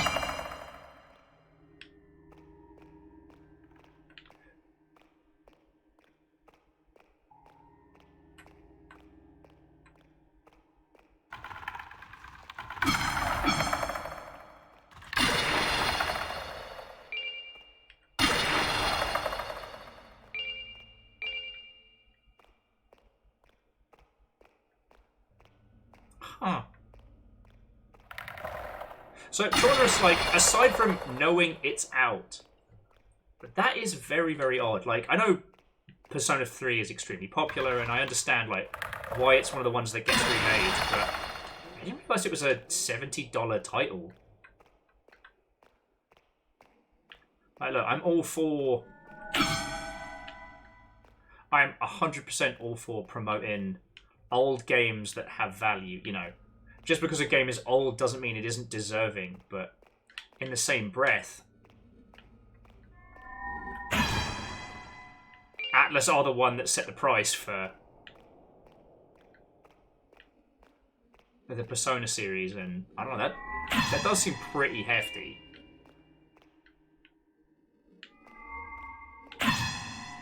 Well, I mean, I guess this is one of those questions where we wouldn't know, but how much of the pricing structure is a Sega choice or an Atlas choice? Because Atlas seemed to have, like, pretty free creative autonomy. Okay. All we can do, friends, now is wait for literal death. Future sailors!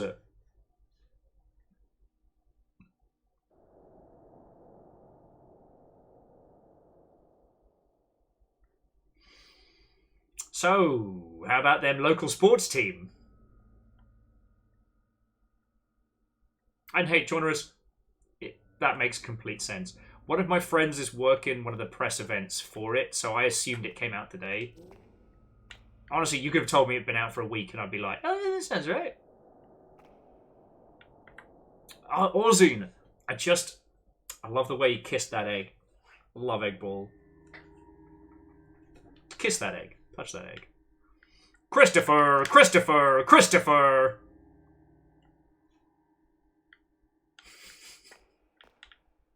Sorry, I've been rewatching Monster Factory to try and alleviate the world's woes from my mind. And let me tell you, does a good job.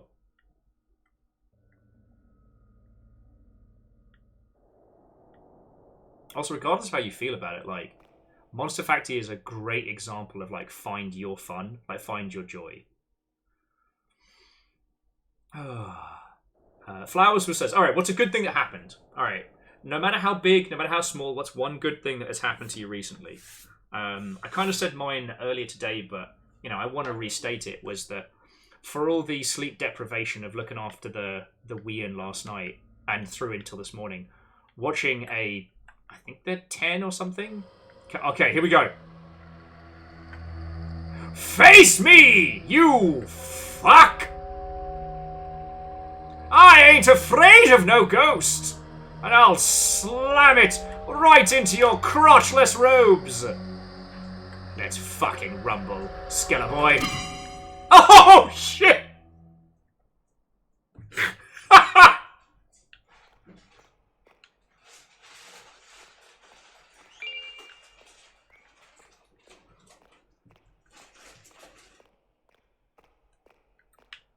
Yeah.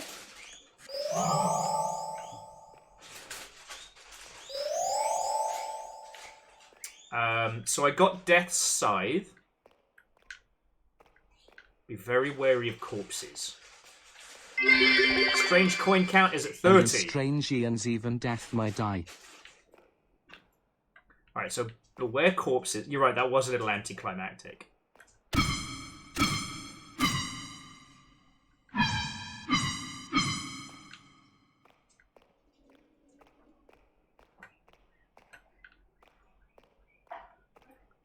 Yeah, I do feel like I just smacked death in the gob. Bring out the scythe here.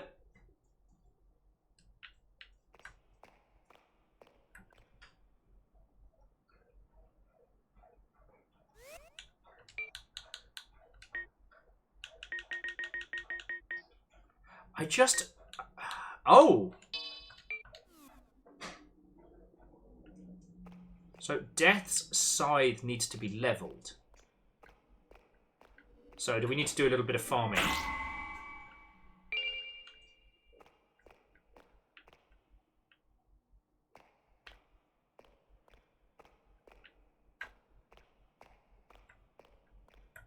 Okay, not right now, no.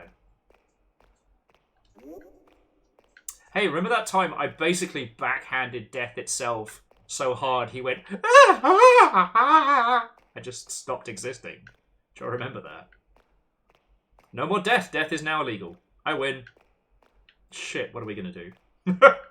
I don't want to alarm you, friends, but I may have broken reality.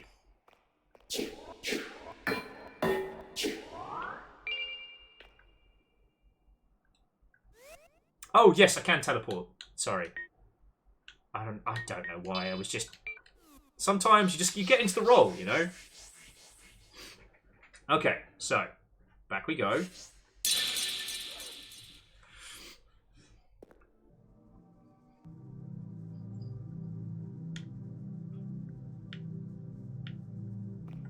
Okay, so...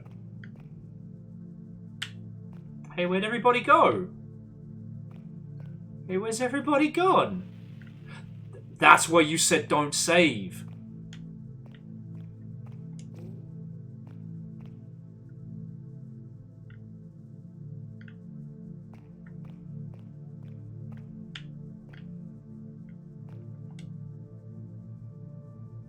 Took everyone to hide for a while. Have this uneasy feeling overwhelming me. Something feels horrible. We will come back after things feel right again. Just be careful, okay? Signed, Demi.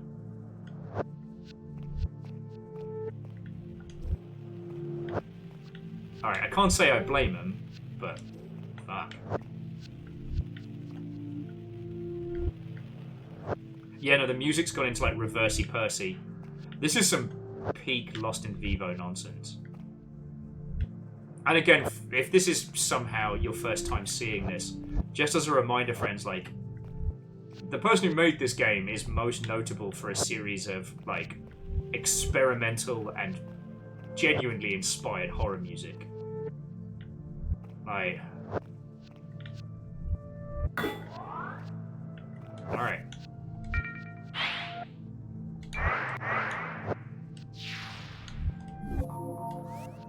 Okay. So now where to? Or do we risk it for a biscuit and save it? Because now we want to go to that the cursed door we found earlier, right?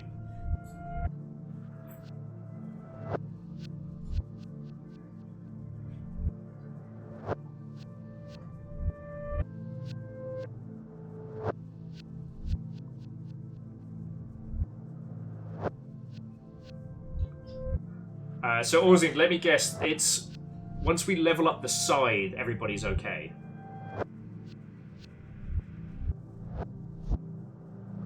Ah, okay.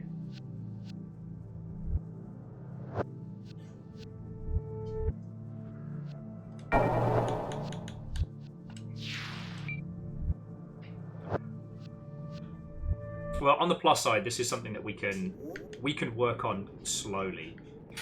Alright, so, if I remember rightly...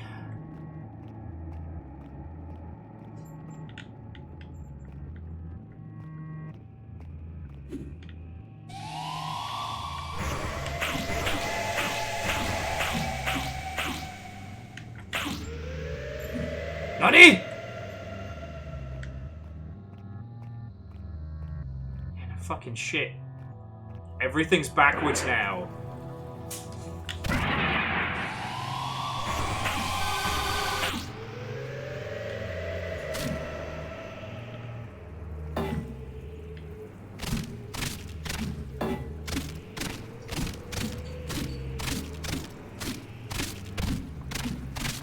Yo, if I had patience, hitting this guy levels up.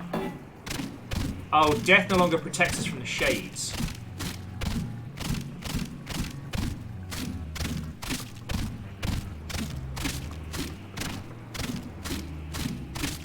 Okay, any corpse will cause shades to appear. Fascinating, because their souls are never connected. You know what it is? It's because this guy can't die.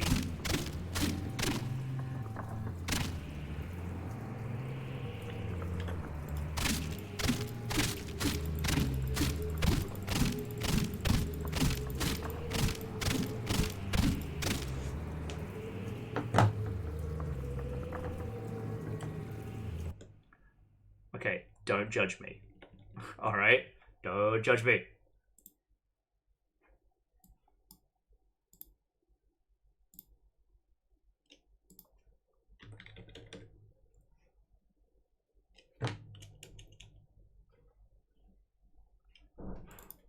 Just don't worry about it. Okay.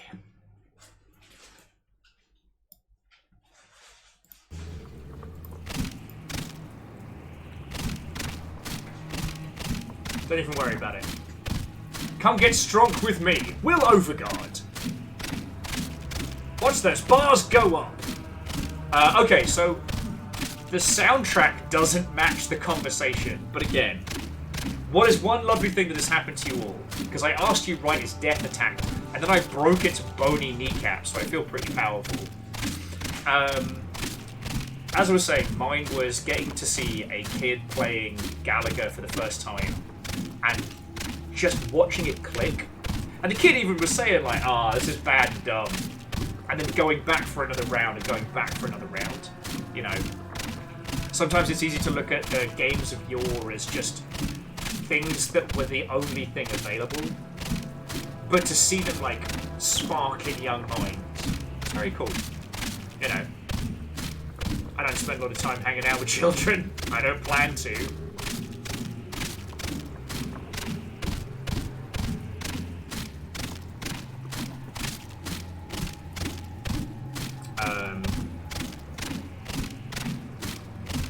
Lost Flowers got to see Beetlejuice the musical. Is it as good as everyone's been saying?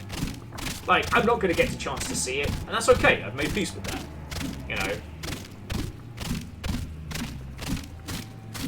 Before, I spend all my time doing video game stuff.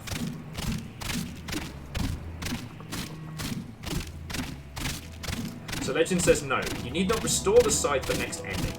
Just go through the door. The Labyrinth of Ashes with a strange coin equipped. Okay. I mean, honestly, this is a good little banter break. And if you don't... If you all don't mind this... Like, we'll Hadouken our way through this.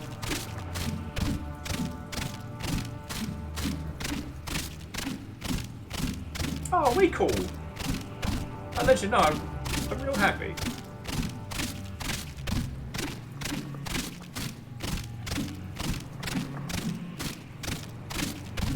And yeah, Orzine, I think restoring the universe is the least we can do. We did kill death after all.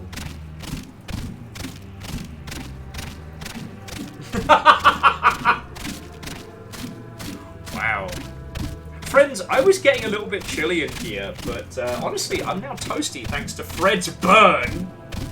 Says, wow, I don't know if I can watch this. This gameplay is so riveting. It's about the journey, Fred. It's about the journey. Also, I seem to have gotten my second win, so I'm just relishing it.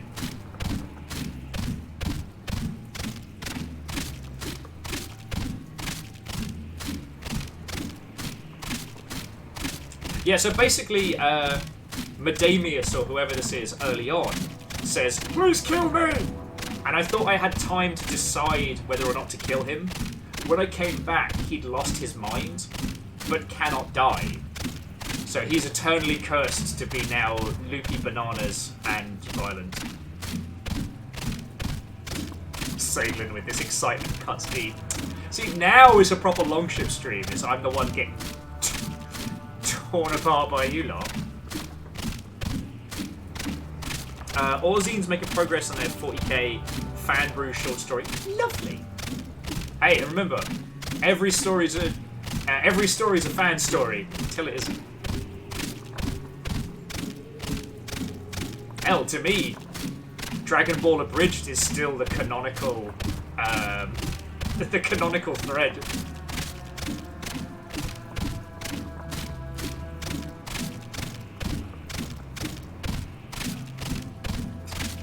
Sorry, Moose, with all this riveting gameplay, you'd think it was Bioshock 2. Wow.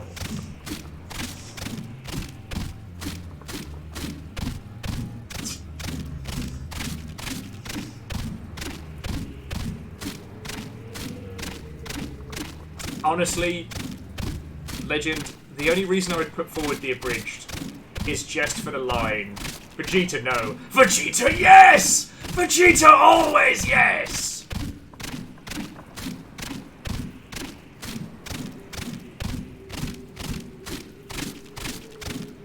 Orzine says it's reminding him of Morrowind, where they put their character in a corner and sneak mode overnight. Yo, I used to... Hey! Sure, I'll share this because at this rate, who knows how much longer there will be an industry that makes games. This year is already too long. Yeah, Sean, are you okay, friend? Alright. And Sean, obviously, thank you. Okay. Glad to hear it. Yeah, it's fucking brutal out there. So I'm glad you're okay.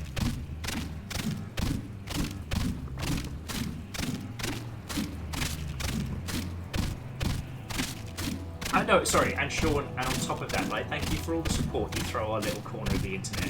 You know, let me tell you, being independent on Twitch predominantly and contracting in video games right now is fucking terrifying. But we get by. We get by. We were just sharing one good and happy thing that's happened to us recently, just to kind of offset the shite. I was an Ultima Online player, so I would sit there with a book on my keyboard holding down the macro for the thing I was trying to, like, max out.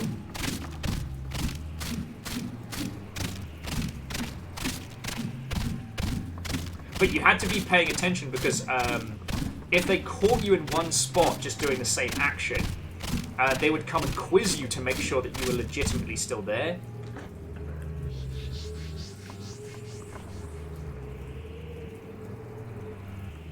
Oh, if I fix the world, that doesn't... If I fix the world, that doesn't break this ending, does it?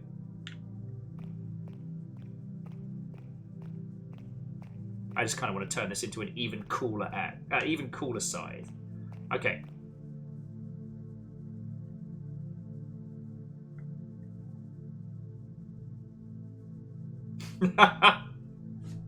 Yo, Favor 6. EVE Online is the best example about how you can make anything high stakes with enough time and patience. Yeah, and I definitely have 30 shiny coins. So.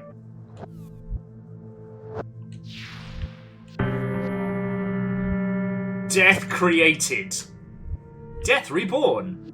Removed an aspect of the universe.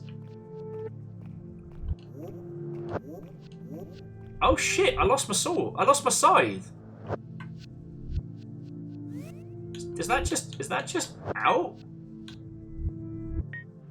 I mean, fair. Did I need that? Sorry, Orzine just said, what I like to imagine was a rolling, almost whimsically sarcastic tone. No, it wasn't your scythe. You gave Death back their scythe. Well, maybe they shouldn't have been so easy to have their ass kicked by me.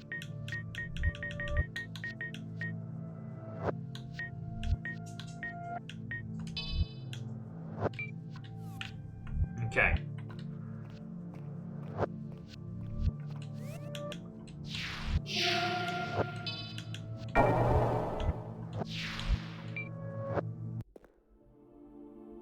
He's always down for a rematch. I mean, I smacked him upside the head last time and he just ceased to be. What's up? Nice of you to drop by. We're just not going to talk about how I killed Death? And then he came back? Cool. Oh, I don't quite have enough to pick up the...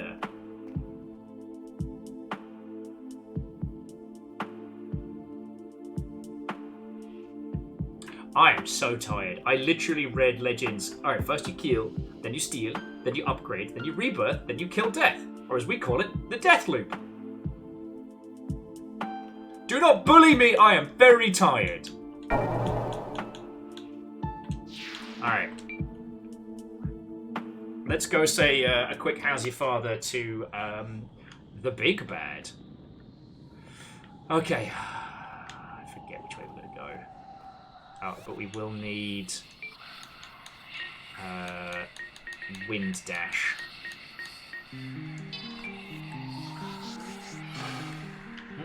Wind dashing the wrong way.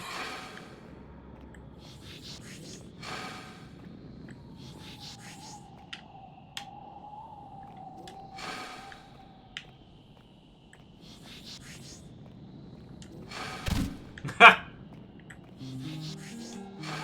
Oh, nearly got us in trouble there. Okay, here we go.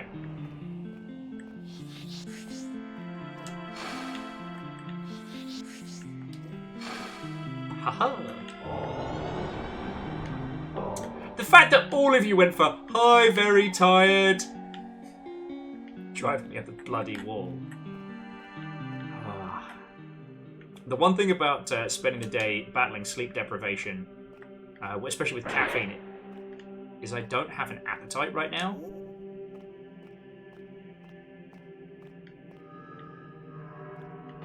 Which is very strange. But I also know that, like, if I was to scoff down, like, a bunch of carbs...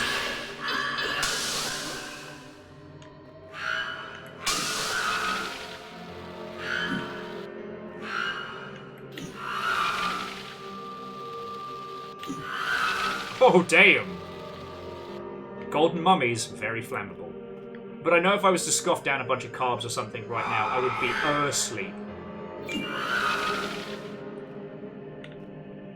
Immediate left in the next room. Oh no, I remember where the... It's weird, there seem to be more of them.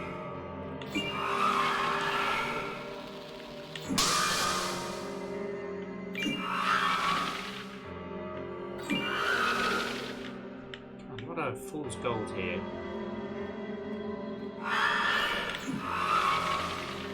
Yeah, I remember this bit.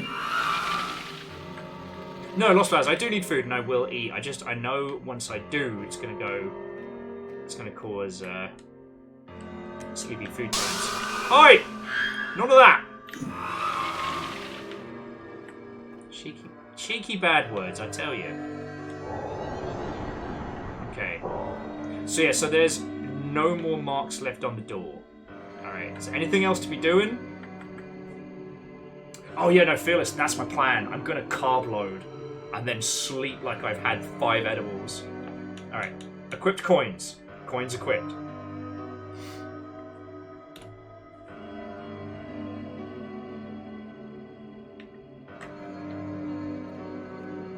Okay. We doing this? I'm nervous. I'm waiting for people to be like, Will, no! Whatever you do, don't go through that door!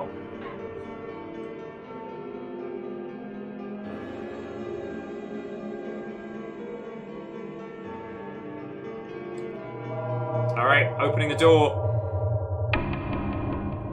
Having a bad time, having a bad time.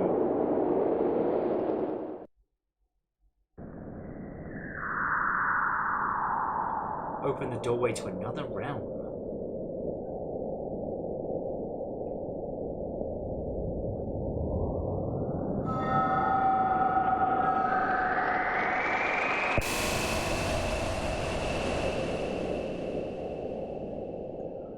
As he had become lost in Blobby amongst the stars. Future sailors. We did just release Mr. Blobby into the fucking universe.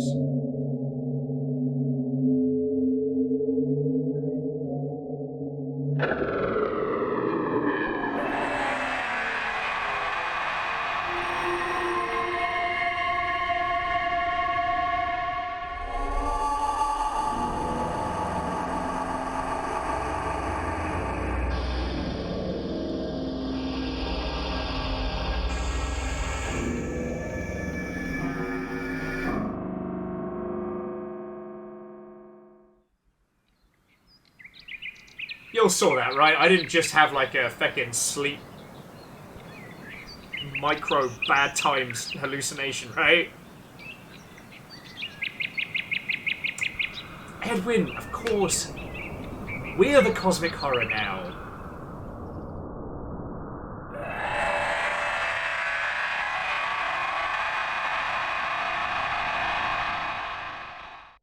Nim nim Nim, nim, nim, nim, nim, nim, nim. You made it to another realm, one full of life and joy, but slowly you realize you cannot move. You cannot do anything other than observe. All along with you came a plague, an unnatural demon releasing its newfound territory. Howls in delight. You've doomed an entire world to terror and cruelty. Oh, good.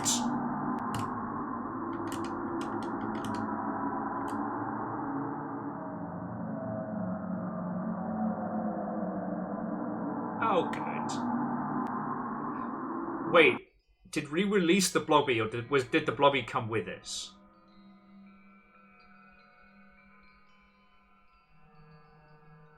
Yeah, we weren't the blobby, we were the herald of the blobby.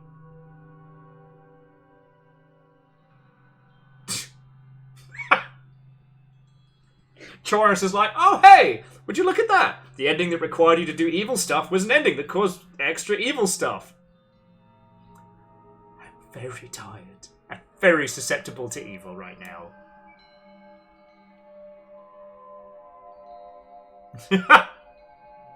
Which is worse, Fred? Releasing the blobby or releasing NFTs into a new world?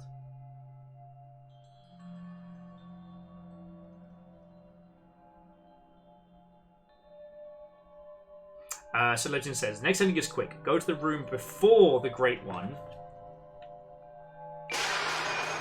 and just stare at the pool. Oh, that's cool.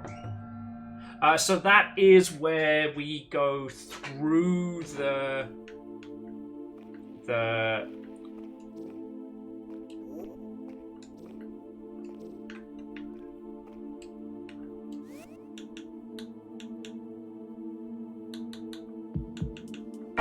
that's where we go through the water, not the water temple, we go through the arena, right? Guinea pigs are warning me against it, but they were too late.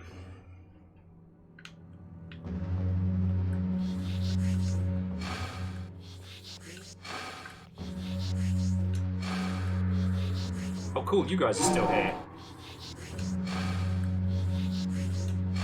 Ask Mr. Immortal.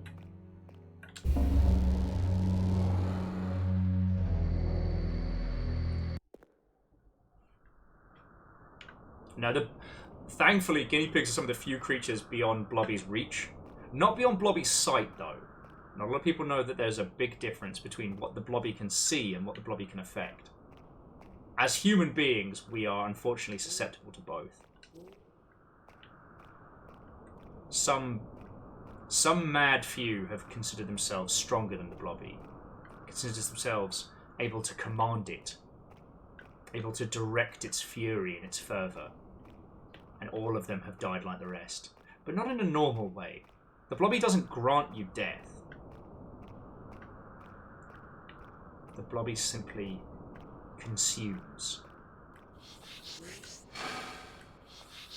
Do you still draw breath? Certainly, but are you there? No. Look into the eyes of Noel Edmonds and tell me that there is still life. Okay, so... Cradle of the Sleeper! Cradle of the Sleeper! Cradle of the Bouncy Boy! Okay, so we want to look into one of these pools, right? Does it matter which one? Alright, follow the left wall. Roger, roger.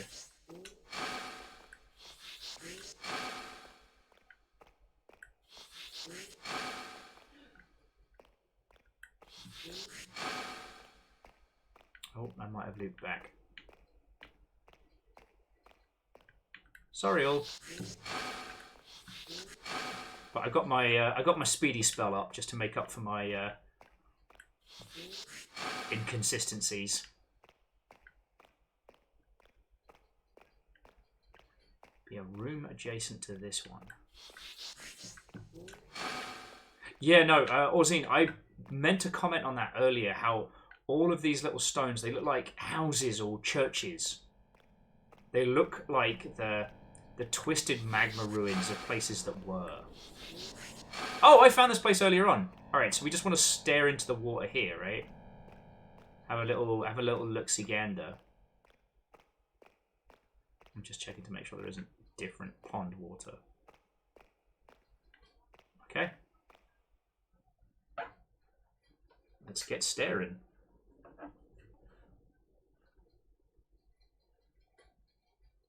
No, I will say the staring at things to proc, I think, is one of the smartest little quirky features that this works with.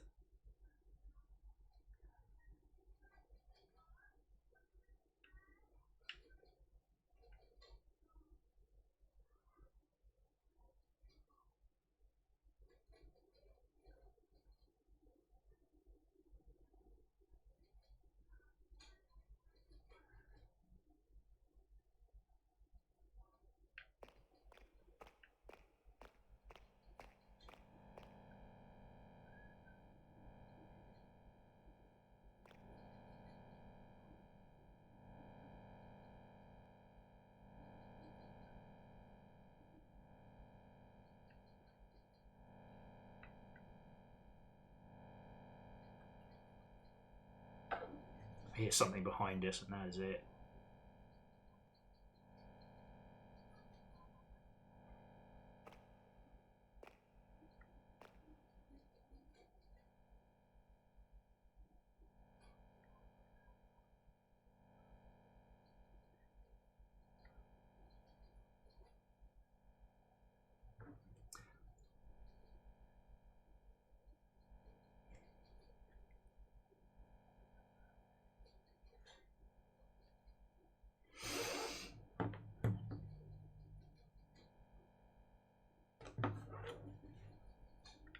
Alright, Legend says, stand back on flat.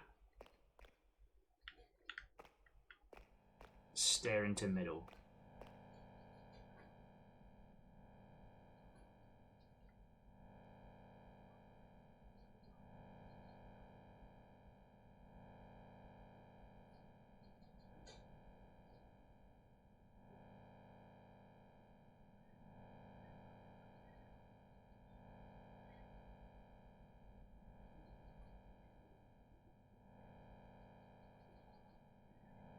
Fucking hell. Sorry, friends. I didn't realise I was holding my ruddy breath.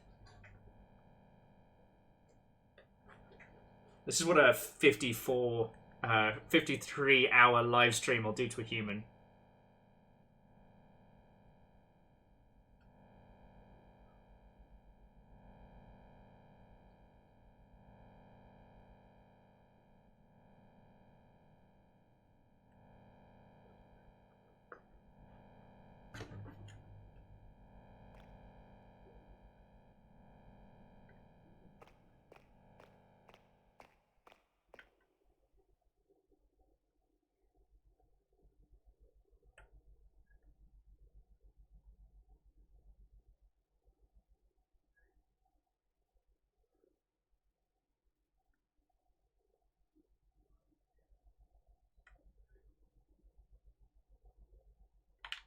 Oh, I see. That bit could be the right bit, but I was moving whilst doing it.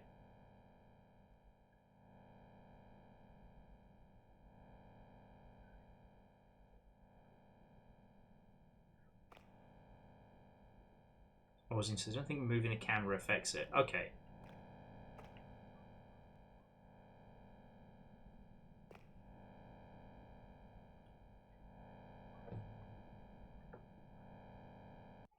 Oh, there we go.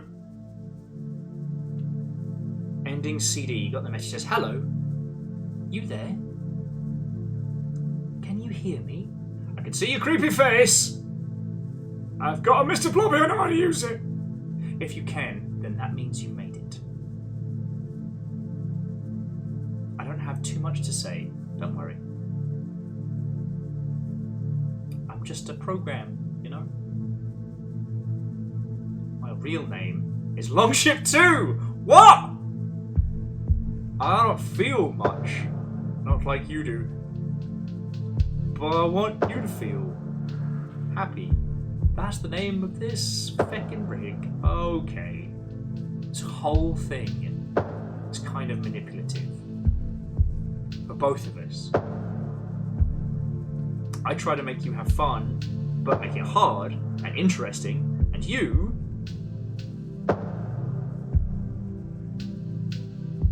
you try to beat me. Try to overcome it all.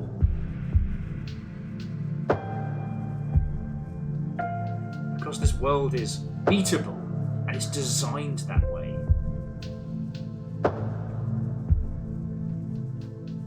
But outside, sometimes it seems impossible. But you know, I love you. Aww. Considering everything we've been through this weekend, and even outside of my world, I know there's love for you. Fucking yo! Sorry I said mean things to you when you started to fall over. This world, this dream. You can keep it with you. And when you're out there, and things don't seem possible,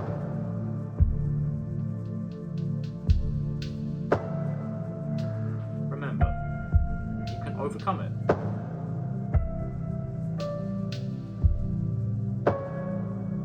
There are no credits.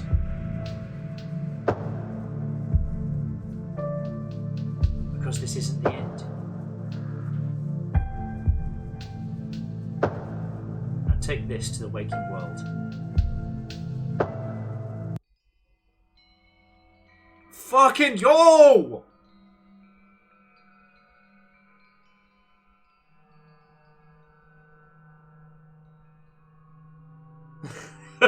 The end is never the end, is never the end.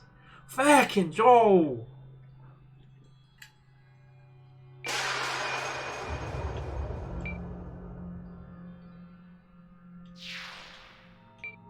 Blobby, blobby, blobby, blobby, blobby. Yeah, actually, no, I can't even blobby joke about this.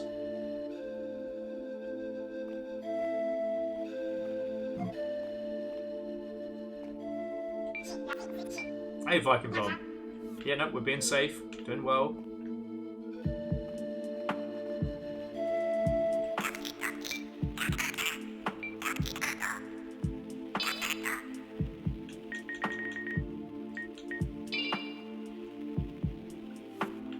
Privateer musket acquired. Okay. Apologies for the interruption in sound. Squad saying that there are 4 endings in total. So, ending CD, Gates of Tartarus, Lunacid,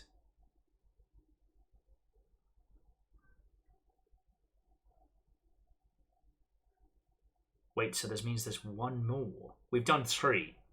We got the ending CD, we opened the Gates of Tartarus, and we got the woke the old one and achieved the air quotes true end.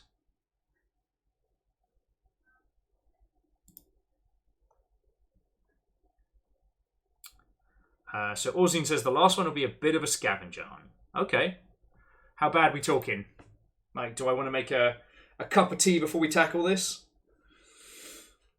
Ooh.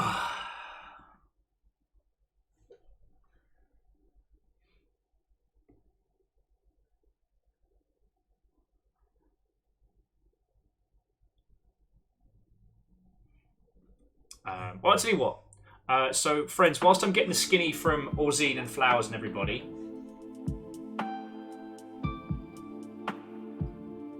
so you need every spell in the game that you can obtain it legit. Wait, even the snail.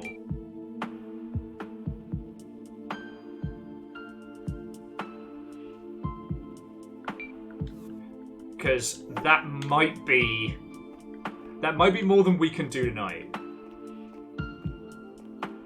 I mean, we can have a little bit of, I guess, a natter and a faff about. See if there's anything worth, there's anything that needs upgrading. Like murder some poor. See, poison guard, crossbow. I have no dex. It's going to do very little. Okay. Yeah, you know what, Jaundice? That's a very good point. Because, you know, who knows?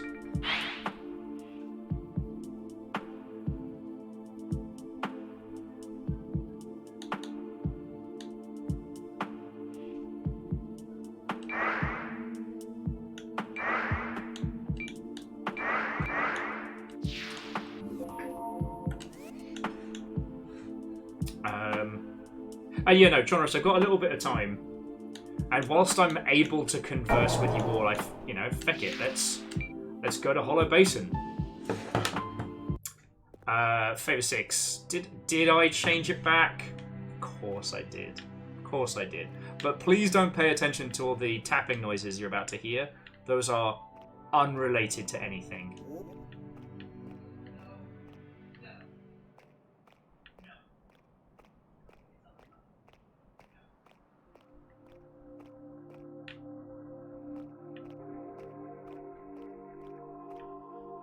Like, it really helps that I love this area.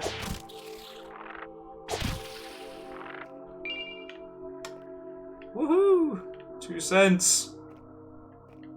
I can't believe we had this in our grasp and lost it.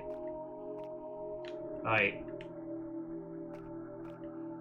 dear Kira, I should have special recompense for these snails stealing my snail ring.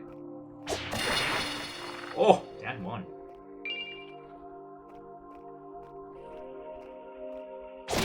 If I had known it was going to be a big deal, I would not have given up on it.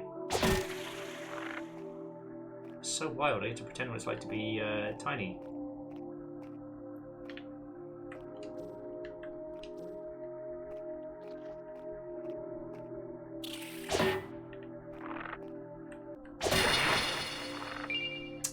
Ocean Bone Shard.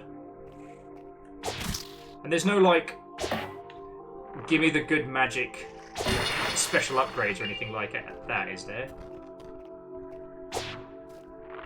Actually, here's a good point. Is it better to hunt these hackers over in the library, or is it better to hunt the basic ones here? Because I did get the shell off a basic snail.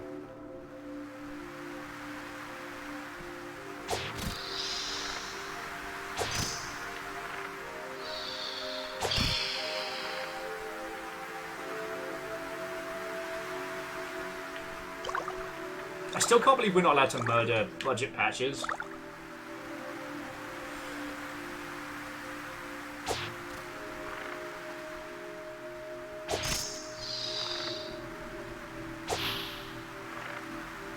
Holy Boss, we did kill the big guy in the Sea of Blood. So much blood.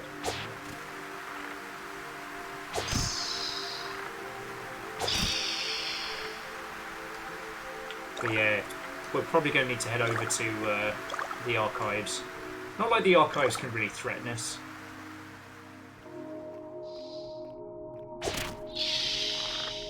I just remember there being a lot more snails here than we're seeing. And kind of a key component for escargot, you know what I mean? Now, Ozine, I think you're right. It's just more densely packed with snails.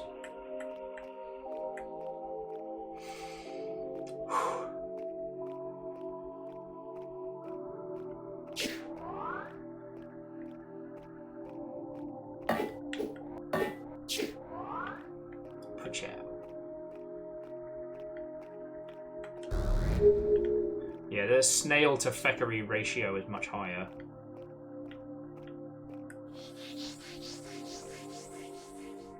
Oh, you know what, Lizzie? I might pop the kettle on. I don't think it's as dire as Red Bull o'clock,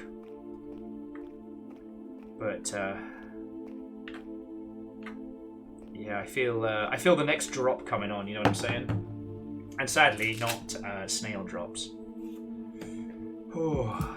So I'm gonna pop the kettle on, have a little snack or something. And then, who knows? So outside of snail, do you want like a list of what I have?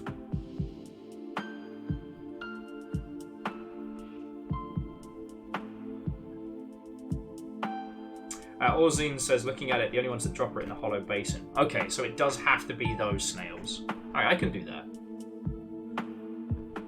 Apologies for the pause and interruption. Oh, beans. I closed the thing I was supposed to. Just date and time. Don't worry about it. Don't worry about it.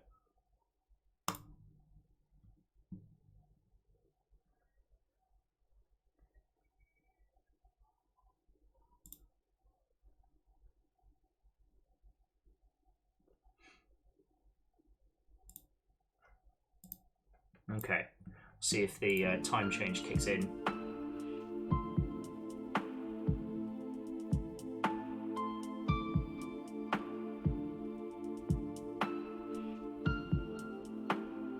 So is there anything... So we need to get all of the magic. Is there anything else that we need to chip away at? You said it was like a big old scavenger hunt. Like, if we're going to start laying out some... I mean, like, Ortrazini or Flowers or whoever, if any of you have, like, the bandwidth right now to do us, like, a little Google Doc, that would be very, very cool. Because then we can kind of sit here and go through them all. Because I definitely haven't gotten all the swords and all the magic, because I haven't had the little, like, you did it! Chivo pop up. And I wonder if that's because I still need to level, I think, like, 2 weapons. The crossbow and the poisonous, like, buckler? I guess it's just a shield bash everybody.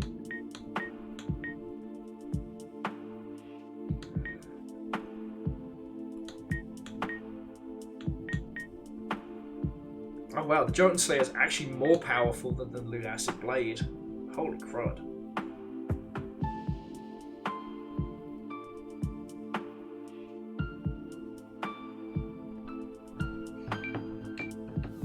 Okay. So I shall leave your good selves here, friends. I'm just going to take another little quick break. Just to hydrate, splash some water on my face, have a snack or something. Oh, so Orzine says the weapons and alchemy chivos aren't necessary for the last ending. Okay.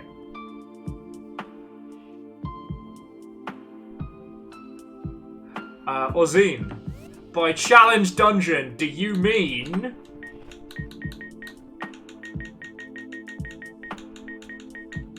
Oh, fuck's sake, weapon list, you're making me look like a dog.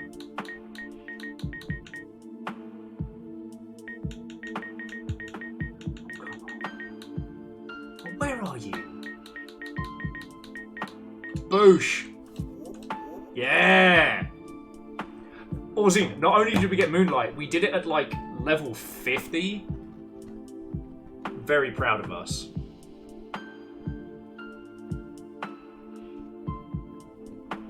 Well, so Lost Flowers, it's alphabetical, except for when it isn't with some of the other lists. So, it throws me for a loop.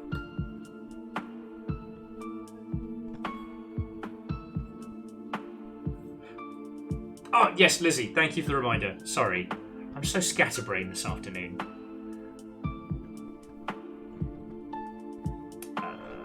What is going on? Sorry for the...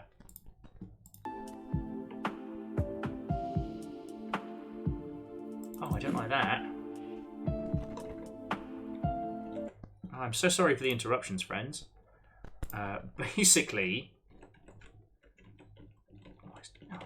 What?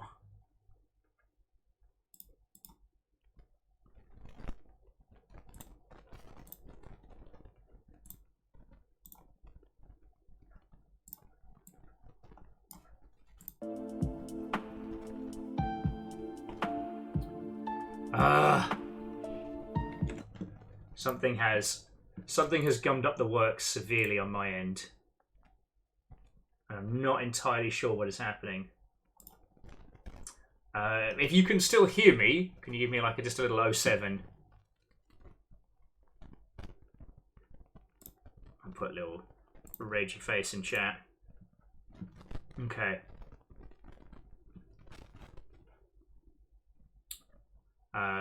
Nobody throw any bits or anything. We may have just lost... Well, I guess the active stuff there is working. Basically, friends, at some point I've lost Stream Deck control, so I can't mute the stream or put up the BRB needs tea or anything like that. Sorry, I can do it manually. So I can do that.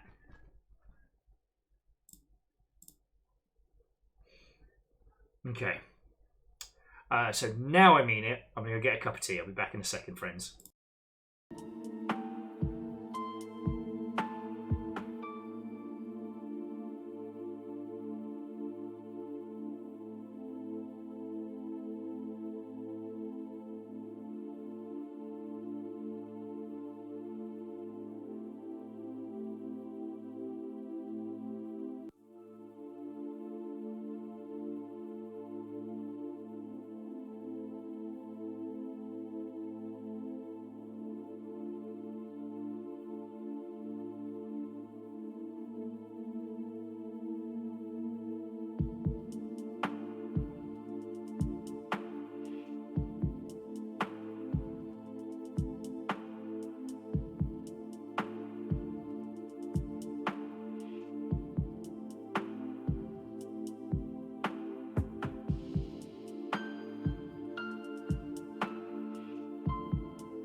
Hello, hello. Can you hear me, friends?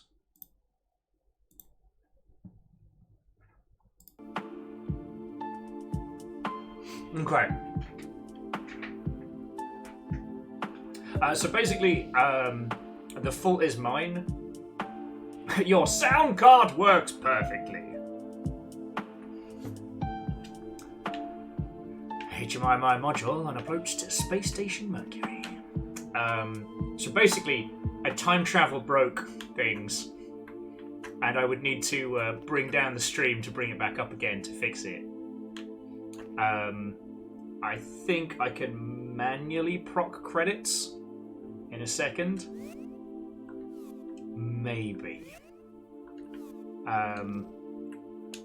However, it does mean that we're going to spend one more day with Lunacid to get that final ending, because it's going to involve a lot of like farming and things like that, and that's a great day to like natter about anything and nothing. You know what I mean? Yeah. So yeah, more Lunacid. Oh no. But so to recap, I would say today has been a success. We've streamed for nearly 6 hours, and honestly, the only thing that seems to have broken it is time travel. Which, let's be honest, time travel will fuck up anybody's day.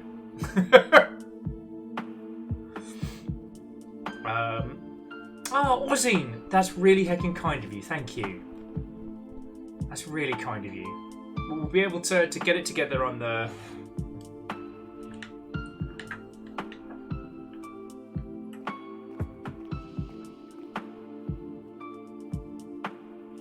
Yeah, Ozine might have been quicker on the draw. But I can hang around for a couple more minutes and then get you the list. I'll sit on the couch.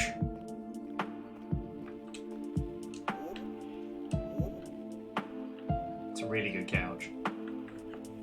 Just I can't do anything from here. Something is definitely weird. But yeah, that's what I get for time traveling to and from the future. Fred, I've managed to do my first clear of Frost Train, so I'm going to try and do my my second.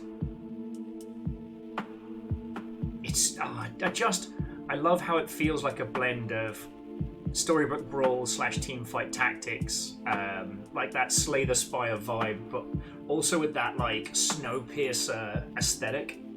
Love it.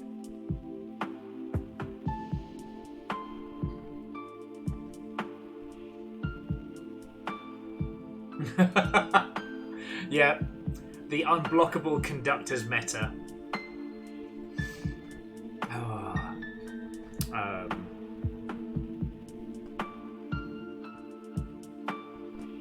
God, sorry. So, whilst we're bringing these adventures to a close, again, friends, like, thank you for keeping me company today. I was so worried about being just a brain-dead, drooling, boring mess all day. And I nearly did fall asleep. Like, I don't know if it was clipped, but I had the big blink with the head nod. I mean, if it wasn't clipped, that's also fine. Oh, caffeine. It's Frost Train, all one word. It's free, it's on Steam, and it's really good.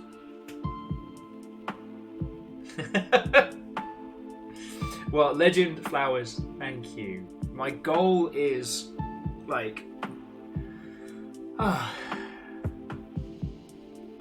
get the poppers out, try and be a bit of useful before I crash hard, and then, I don't know, might make myself some noodles or something.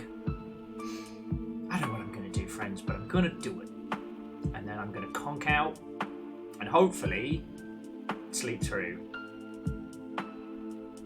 I tell you, if edibles didn't leave me as such a vegetable the next day, I just get high as and snooze. I am so impressed by people that can just go full wake and bake. It's such a skill. I don't turn necessarily miserable, but I just do not give a heck to such an extent that I just don't do anything. Okay, the alerts do I work. send virtual hugs. or I must away at this stage. Glad to be of assistance, and I'm looking forward to the last slice of this game. Me too.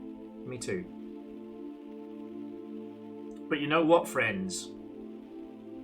If this was our job placement, then it is time to start a full-time career as an Elden Ring Viking.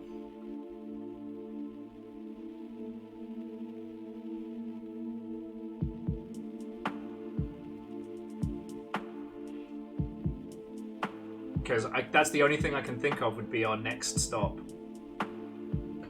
But we've got another day on this next week. I don't know what tomorrow is going to look like stream-wise, but I've got so many great things to choose from.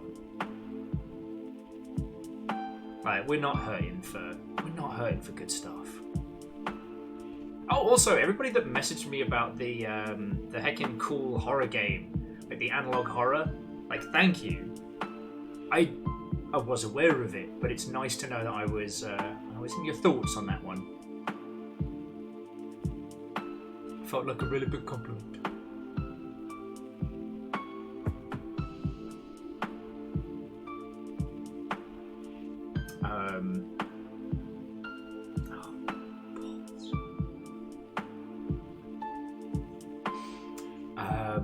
I also have to beg a huge forgiveness. I can't get the credits to do their thing.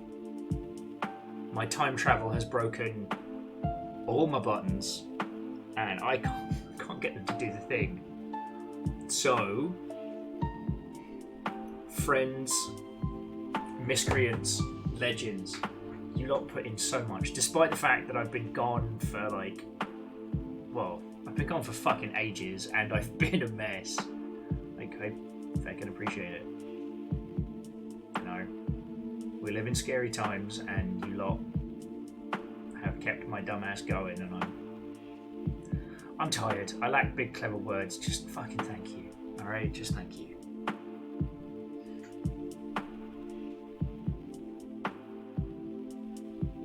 Jamami, we've all been there.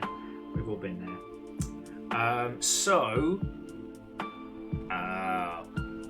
Beans, forgive the interruption in sound. I might be able to still lead a raid though.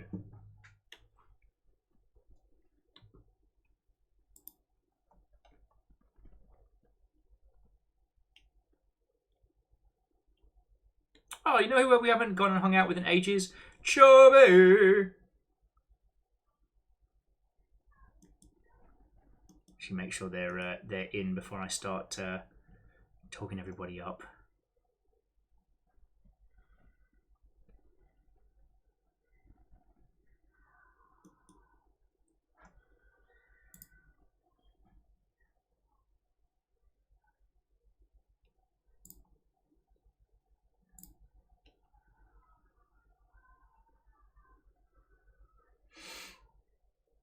Yeah, you know what? Let's pop on over to Chobby. Chobby's just gotten started. And they get it. They get it. So, yeah.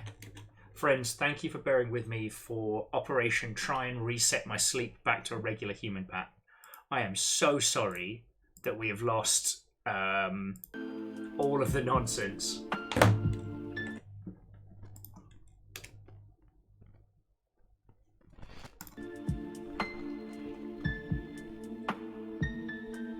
But I will...